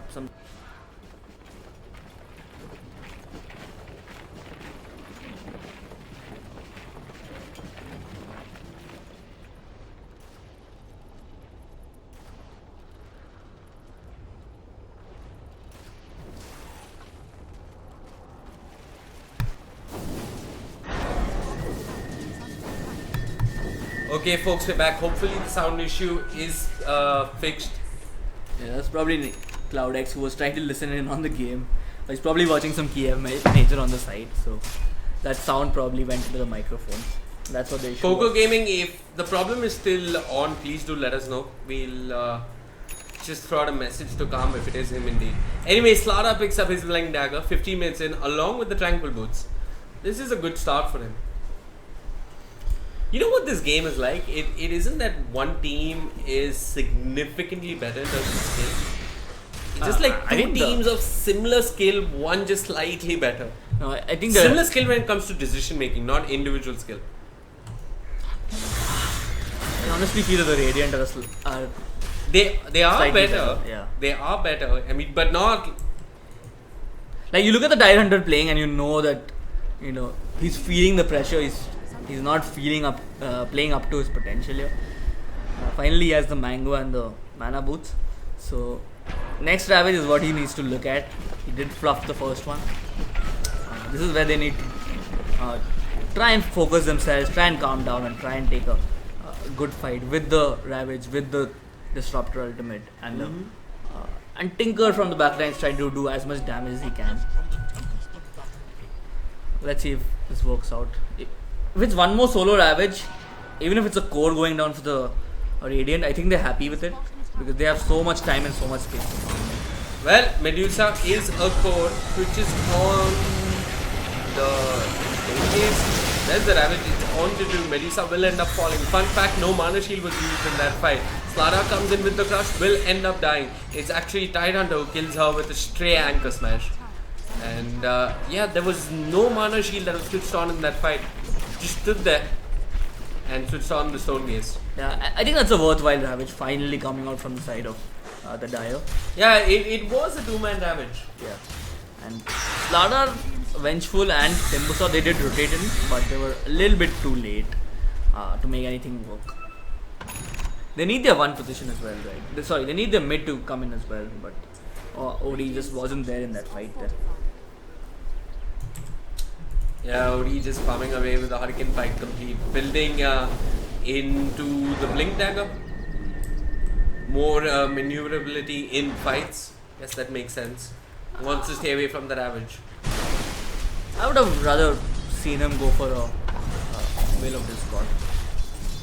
Or maybe even something like a Shiva's card. Okay, why? That is the question of the day. Why did you run in? Devil is back. He's not 11 6, so he hasn't got the swap. And Tidehunter blinks out of there and Lynch just in case.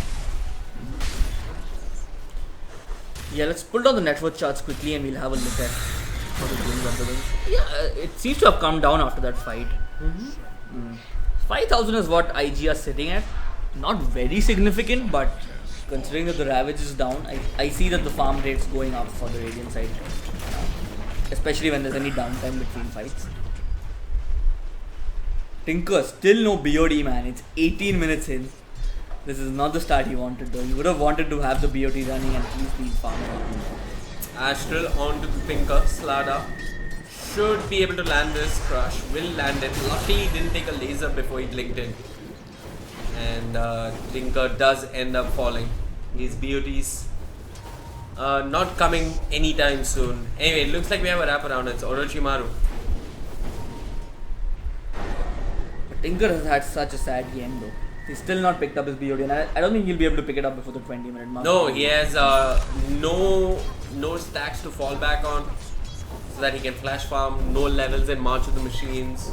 Yeah, it's probably gonna be a 23-minute BOD at best. Wow, that's optimistic. Yeah, and I don't even think he has any safe place to farm. There is a smoke popped by the Dire. They have Ravage. They have Ravage. Right. I think this time the Radiant are prepared. Ooh, they have 4 heroes. He's thinking about blinking in. He's going in. Just do it. He goes in, gets the Ravage. It's on to 3 at the very least. The Static Storm just on the OD. OD, can he survive? He's got the Hurricane Pike. Can use it if need be. On the side, Green Doomsh does bring down the Vengeful Spirit. The Omni Slash will bring down Orochimaru as well. But OD doing some real work. Takes down 3 heroes from the Dire. Tinker standing all by himself. I do not think he's going to be alive at the end of this. Won't have his BOD anytime soon. And it's the OD with a triple kill. Yeah, that was a good Ravage coming out from the Tide Hunter. He got 3 people, but unfortunately he didn't get the Slardar. And Slardar managed to get off his own Ravage on the backlines. He got 3 people in that crush. Some great stuff coming out from the Slardar there. Really impressive bit of play. And once more the Tinker falls, this is really hurting him. They actually need to not take fights so that the Tinker can actually build up his BOD. Right, and all the Radiant need to do is just group up and push. Yeah. They have got the aura coming out from the Vengeful Spirit. They've got some wave cleared with the Maelstrom coming out from the Medusa. Yeah. If Juggernaut wasn't there in that fight, it would have resulted in nothing because the 2 kills which they got were only on the back of the Juggernaut. Yeah, this is not a good decision by Timbers to go for the straight up Bloodstone. He already fed 4 charges. Should have gone for the hood into the Bloodstone, I think. He would have had that extra. Even a Solar Crest would have been actually too long. I think Solar Crest is not too bad. They will need it for sieging. I hope the Vengeful Spirit is building into that. Anyway, the Radiant do know that Ravage is on cooldown. They are taking Roshan. Trying to put an early end to this game. Yeah, and honestly, there's nowhere to save for the Tinker anymore. Because Slardar can catch him out with his Blink Dagger anywhere and almost everywhere. And with the Hurricane Pike on the OD, it's going to be a pretty easy kill on the Tinker. So, they really need to give him some space. He's sitting behind the Slardar and net worth. That's just not the Tinker you want to see at this stage of the game. Yeah, he's like 600 gold ahead of the Yoga. Yeah, ideally you would have wanted that Ether Lens into the Aghanim Scepter when the Medusa and the OD came calling on the doorsteps, but there's no way he has that at least in the next 20 minutes. Maybe.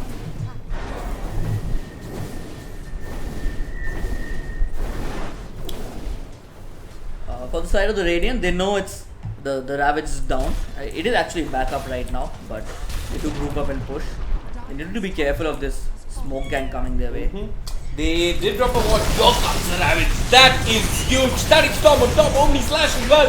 Why? Gets a perfect Ravage. Orochimaru dropping low. It's 2 goes down on the side of the Radiant and OD is getting the hell out of there. Not sure where the Aegis was. If the OD looks like it is, and she's going to respawn and die again. Blink, blink, blink, blink. Blink, blink, blink, blink. Self-Astral. The Thunderstrike is there. The March is there for good measure as well. A huge Ravage coming out from the Tide Hunter. That smoke board paying dividends.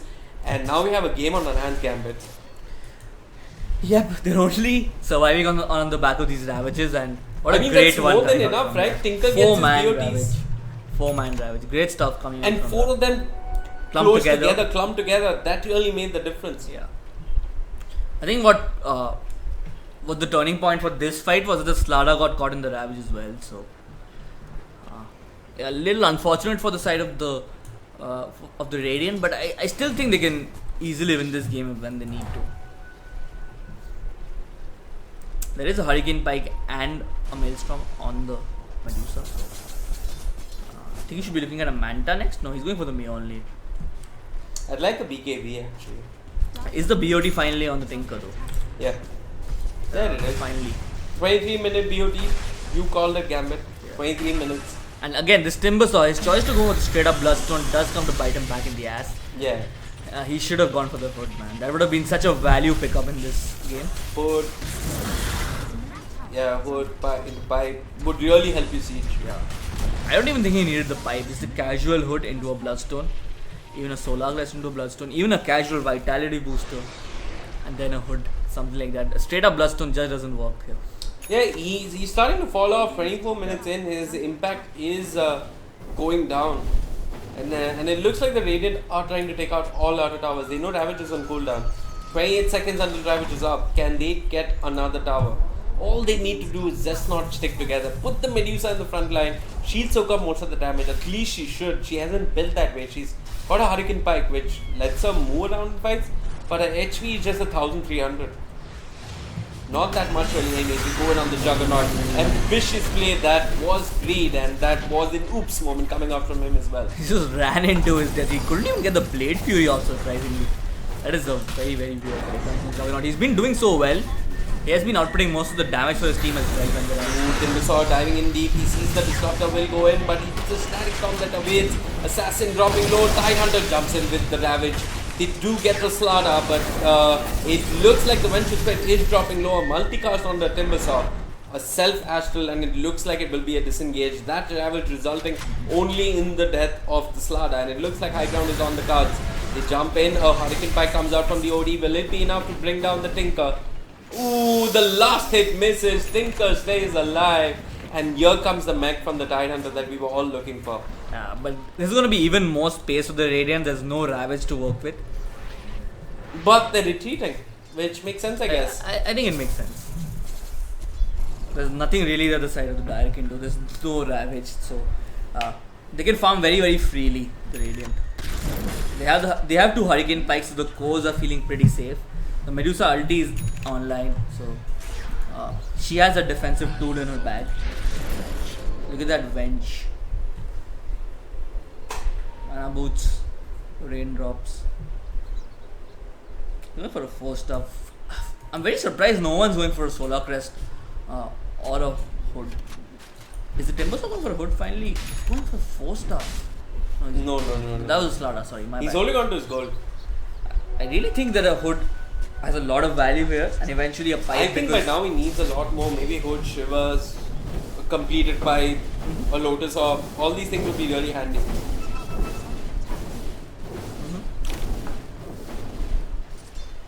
And again, this is just a problem with Indian teams, especially the ones who are not, at the very top of the tier. They play very greedy, and they feel like they're the only one in the team who's contributed anything. So that's why he probably felt the need to go for a Bloodstone. And look at how much he's confident on his own abilities. He picks up a mana boost just to supplement himself again. You really need to depend on your team a little bit more and have some faith, so that at the end of the day it's a team game. You can't really, there's not solo MMA. I'm really questioning his decisions here. Bloodstone, completing up your mana boost once more, and then what's he gonna pick up now? Yeah, it's a hood finally. And makes a lot of sense.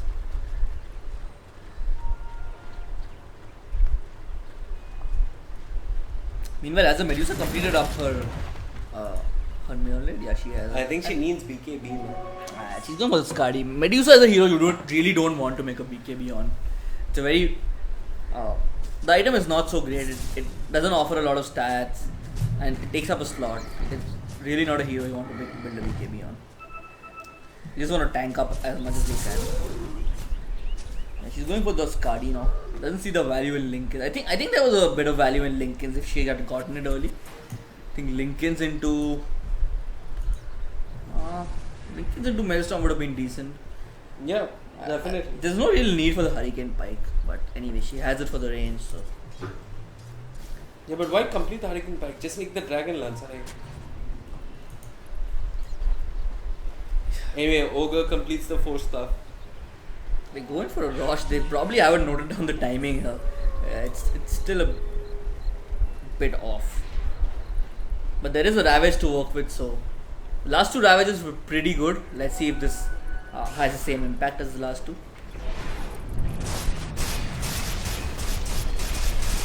I think if they get one more good fight, they're neck and neck in terms of at least momentum. Maybe not net worth, but at least in terms of momentum, they can go head to head, because Tinker is very far behind right now.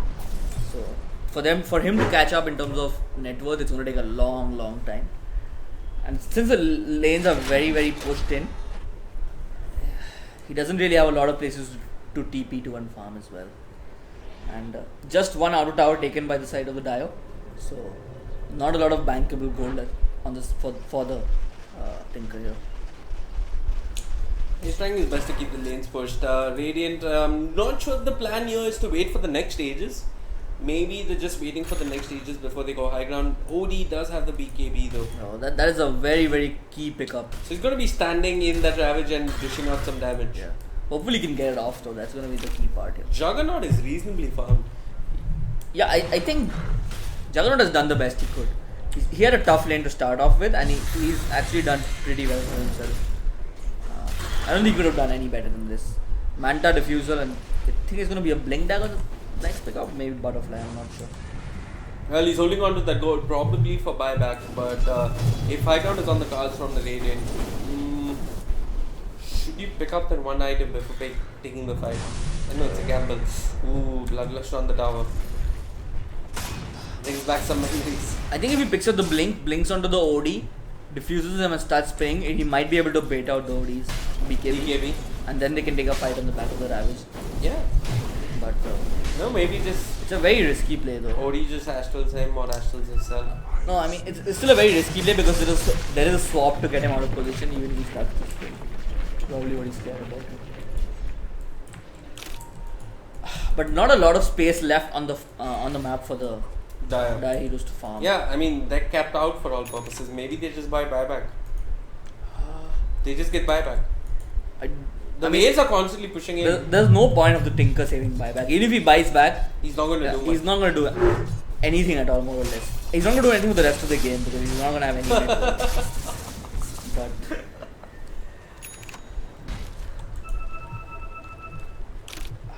maybe the Radiant are waiting for a pipe. Maybe that's the item they need to push up high ground because Tinker, he's low net worth, but he still has the levels and March to at least hold the lane. Hold the siege. Well, the siege is coming. Why? Looking for that the godlike Ravage. I mean, all the lanes are pushed in. I don't know why they're not going to the Roshan. Get a ward down on the... They even have a ward down on the shrine. They can go for a very easy and clean Roshan here. The dire ward. Oh, that's a dire ward. They can get their own ward down and go for a clean Roshan. Yeah, definitely. What's the Slada got? 4-star. Welch holding on to that gold. How many charges does the Timbersaw have? He has 7. Still not at optimum capacity. 12 is what he started out with. Down to 7 here.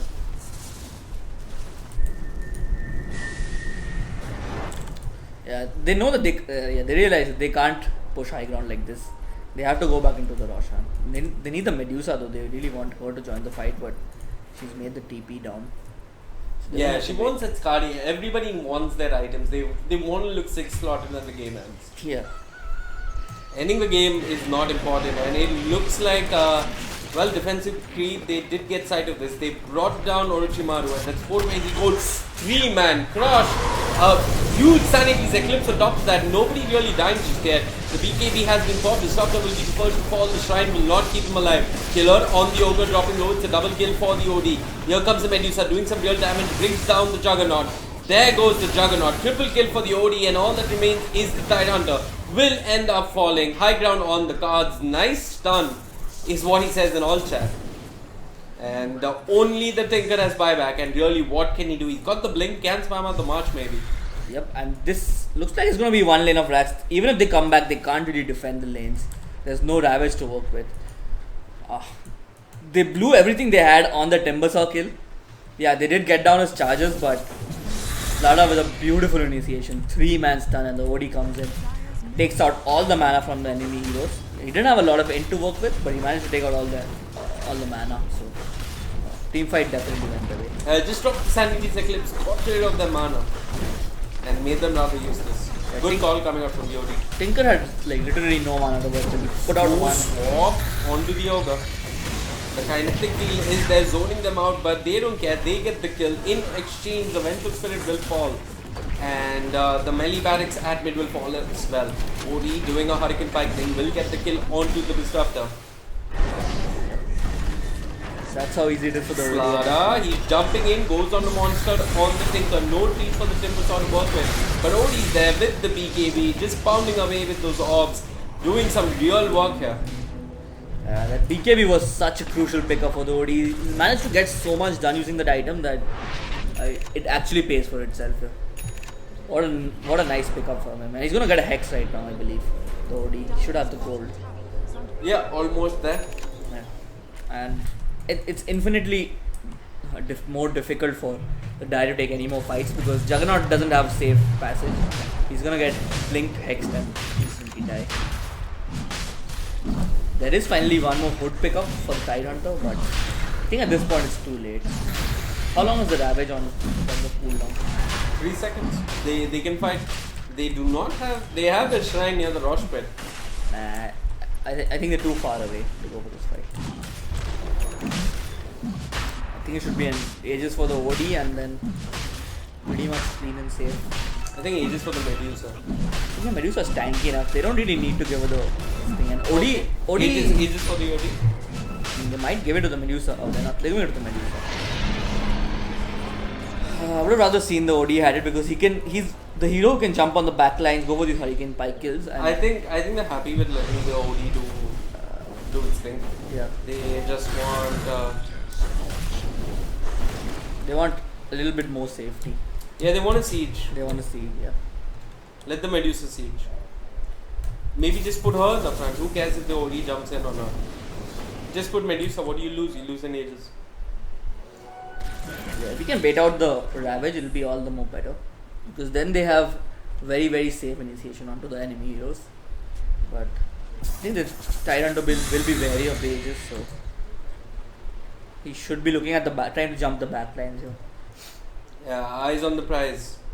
How do you even approach this? You have to jump on the back lines of the Tidehunter, silence the Medusa so she doesn't stand on the front line and put her ultimate on. Because if she does that, no one will be able to walk in anyway.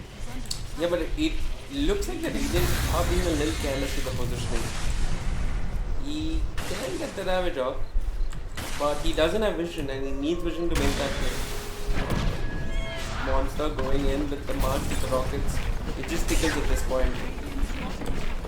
There's some small bit of play which you can do, but small things of efficiency which the Radiant can do, they've not done. Like clear out the shrine. Very basic things. It just shows that they're not as polished as they can be. Yeah, they could have maybe cleared out the shrines just before Roshan, but they didn't. Anyways, they are sieging now. Here comes the Slaughter. The crush will connect only on the Juggernaut. He will disengage, but OD jumps in, drops the Sanity's Eclipse. It hits no one. There's the Ravage you were looking for. OD is down. Medusa is still alive, but she's backing away. Where's the Stone Gaze when you need it? She will not use it the first time around. She swaps out of the Static Storm. The Venge ends up falling. Does get the kill on the Juggernaut. The Mystic Snake almost brings down the Disruptor. Focus now onto the Tidehunter. A crush on the sidelines onto the Tinker. Medusa doing real work with the Skadi. Buyback comes out from the Juggernaut. Will get a kill onto the Slada. And it looks like the Aegis has been expended. This felt like a throw to make happen. 3-2-2. Yeah, 2-6-2-1. The Indian 3-2-2. The Stone Gaze is there. Was that the Stone Gaze? Not sure. Yeah, it was a Stone Gaze, but I don't know why he didn't have a TP to work with. Gosh, they had the Aegis, they threw the game, and the Medusa is getting glimpsed back. I mean, I do not know why OD jumped in and dropped the hammer in a panic there. He jumped in, he put his BKB on, jumped in and completely whiffed the Sanity. How do you whiff such a big AoE skill? It hit literally no one. And he's got BKB, which is fine, but he should respect that the Juggernaut does a whole lot of physical damage. I mean, he's got a Desolator for God's sake. That was just horrible from the OD. It was so funny to watch as well. So I said this to you earlier on. They are teams of similar skill level, but the Radiant is just slightly skill better. Or decision making skill, whatever you call it. Similar skill gap, probably. Skill gap. That was the funniest OD play I've seen. Zero man sanity simply. Anyway, it looks like they're wasting no time. They want to push once more. Yeah, no Ravage to work with, so. They probably realize that. How long is the cooldown on that though? 40 seconds. 40 seconds. They have actually quite a bit of time to take it straight, but they're cleaning up the shrine. Yeah, something they should have done a long time ago. They choose to do it now, and slowly but surely the Radiant heroes, they are picking up items. There is a completed pipe on the Tide Hunter. While Tembuso, does he have a new item to work with? Maybe he's going for an Octarine. I cannot say I like that item. I would rather see him go for something like the Lotus Orb. A great item versus heroes like the Tinker. So what is the game plan? Do they wait for Aegis one more time or? No, they're going to throw. This is going to be a long game. They're going to throw. You said it with so much confidence. I like it. They're going to throw. Like it. No, they're going to rush down mid, and if Tide hits a Ravage, they lose. It's a lottery. It's a coin toss. Yeah. The smoking have to go for the shrine, is it? I don't know what's going on. I'm trying to look for heroes, but I don't think the Radiant are ballsy enough to actually be farming the jungle. Yep. You can't even jump and Blink gets cancelled. They're gonna have to settle with the shrine. 4 Bloodstone charges. Again, all comes down to picking up your Bloodstone first. Can't really say I agree with that much. But they're back on the top lane for a second round. Let's hope this goes better for them. All ultimates are up for both sides, unfortunately. We need to be a little bit more careful. Why haven't they taken out this shrine? They walked past it like 5 times and they didn't bother taking it down. Hold on, I think someone's mic is on. Hold on.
soldier's fortune.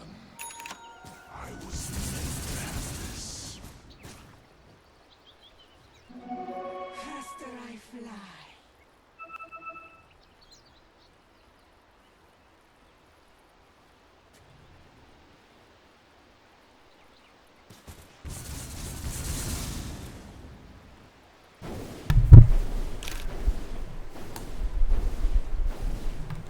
Sorry folks, a couple of audio issues.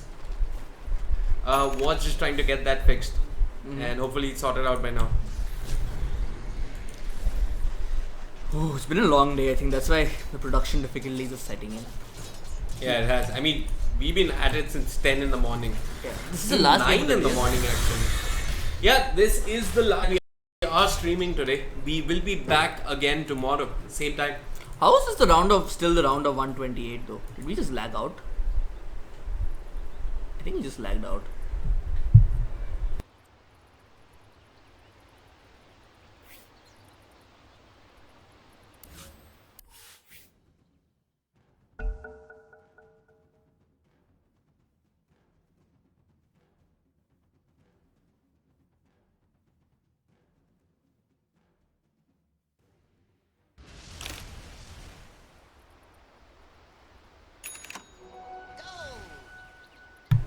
Okay, folks, we had disconnected from the game. Sorry about that, but we are back.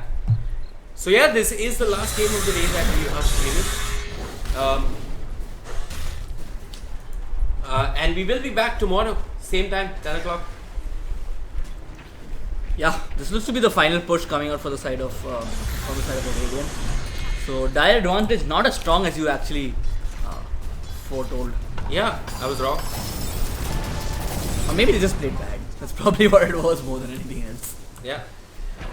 Oh wow, what a ravage! Clips onto 2. They wanted the static storm onto the Medusa, but she swapped out of that.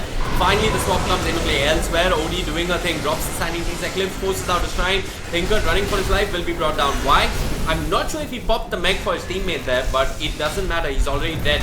Juggernaut dead as well. Orochimaru dives in with the OD, while the Medusa is probably working on the objectives. Orochimaru trying his best, kiting them left, right and center, but the oxygen doesn't keep him alive that long. Throws it out for the life steal, goes past the fountain. Does he take a couple of hits? No, he doesn't. He's alive, he's diving side to side, left to right, and well played. GG is the call. We are done with, I forget their names again. Infinity Gaming was the defensive lead, and we have a winner. Props to Infinity Gaming. Unfortunately, this is a single elimination knockout. So Defensive Creed, they are out of this edition of the Cobx Indian Esports Championship. My name is Vivek, with me is Gambit, and we are done with today's stream. We will be back tomorrow, same time, 10 o'clock in the morning, with the round of 64, the round of 32 and the round of 16 also, if I'm not mistaken. Thank you so much for tuning in. Feedback is always welcome. Good night.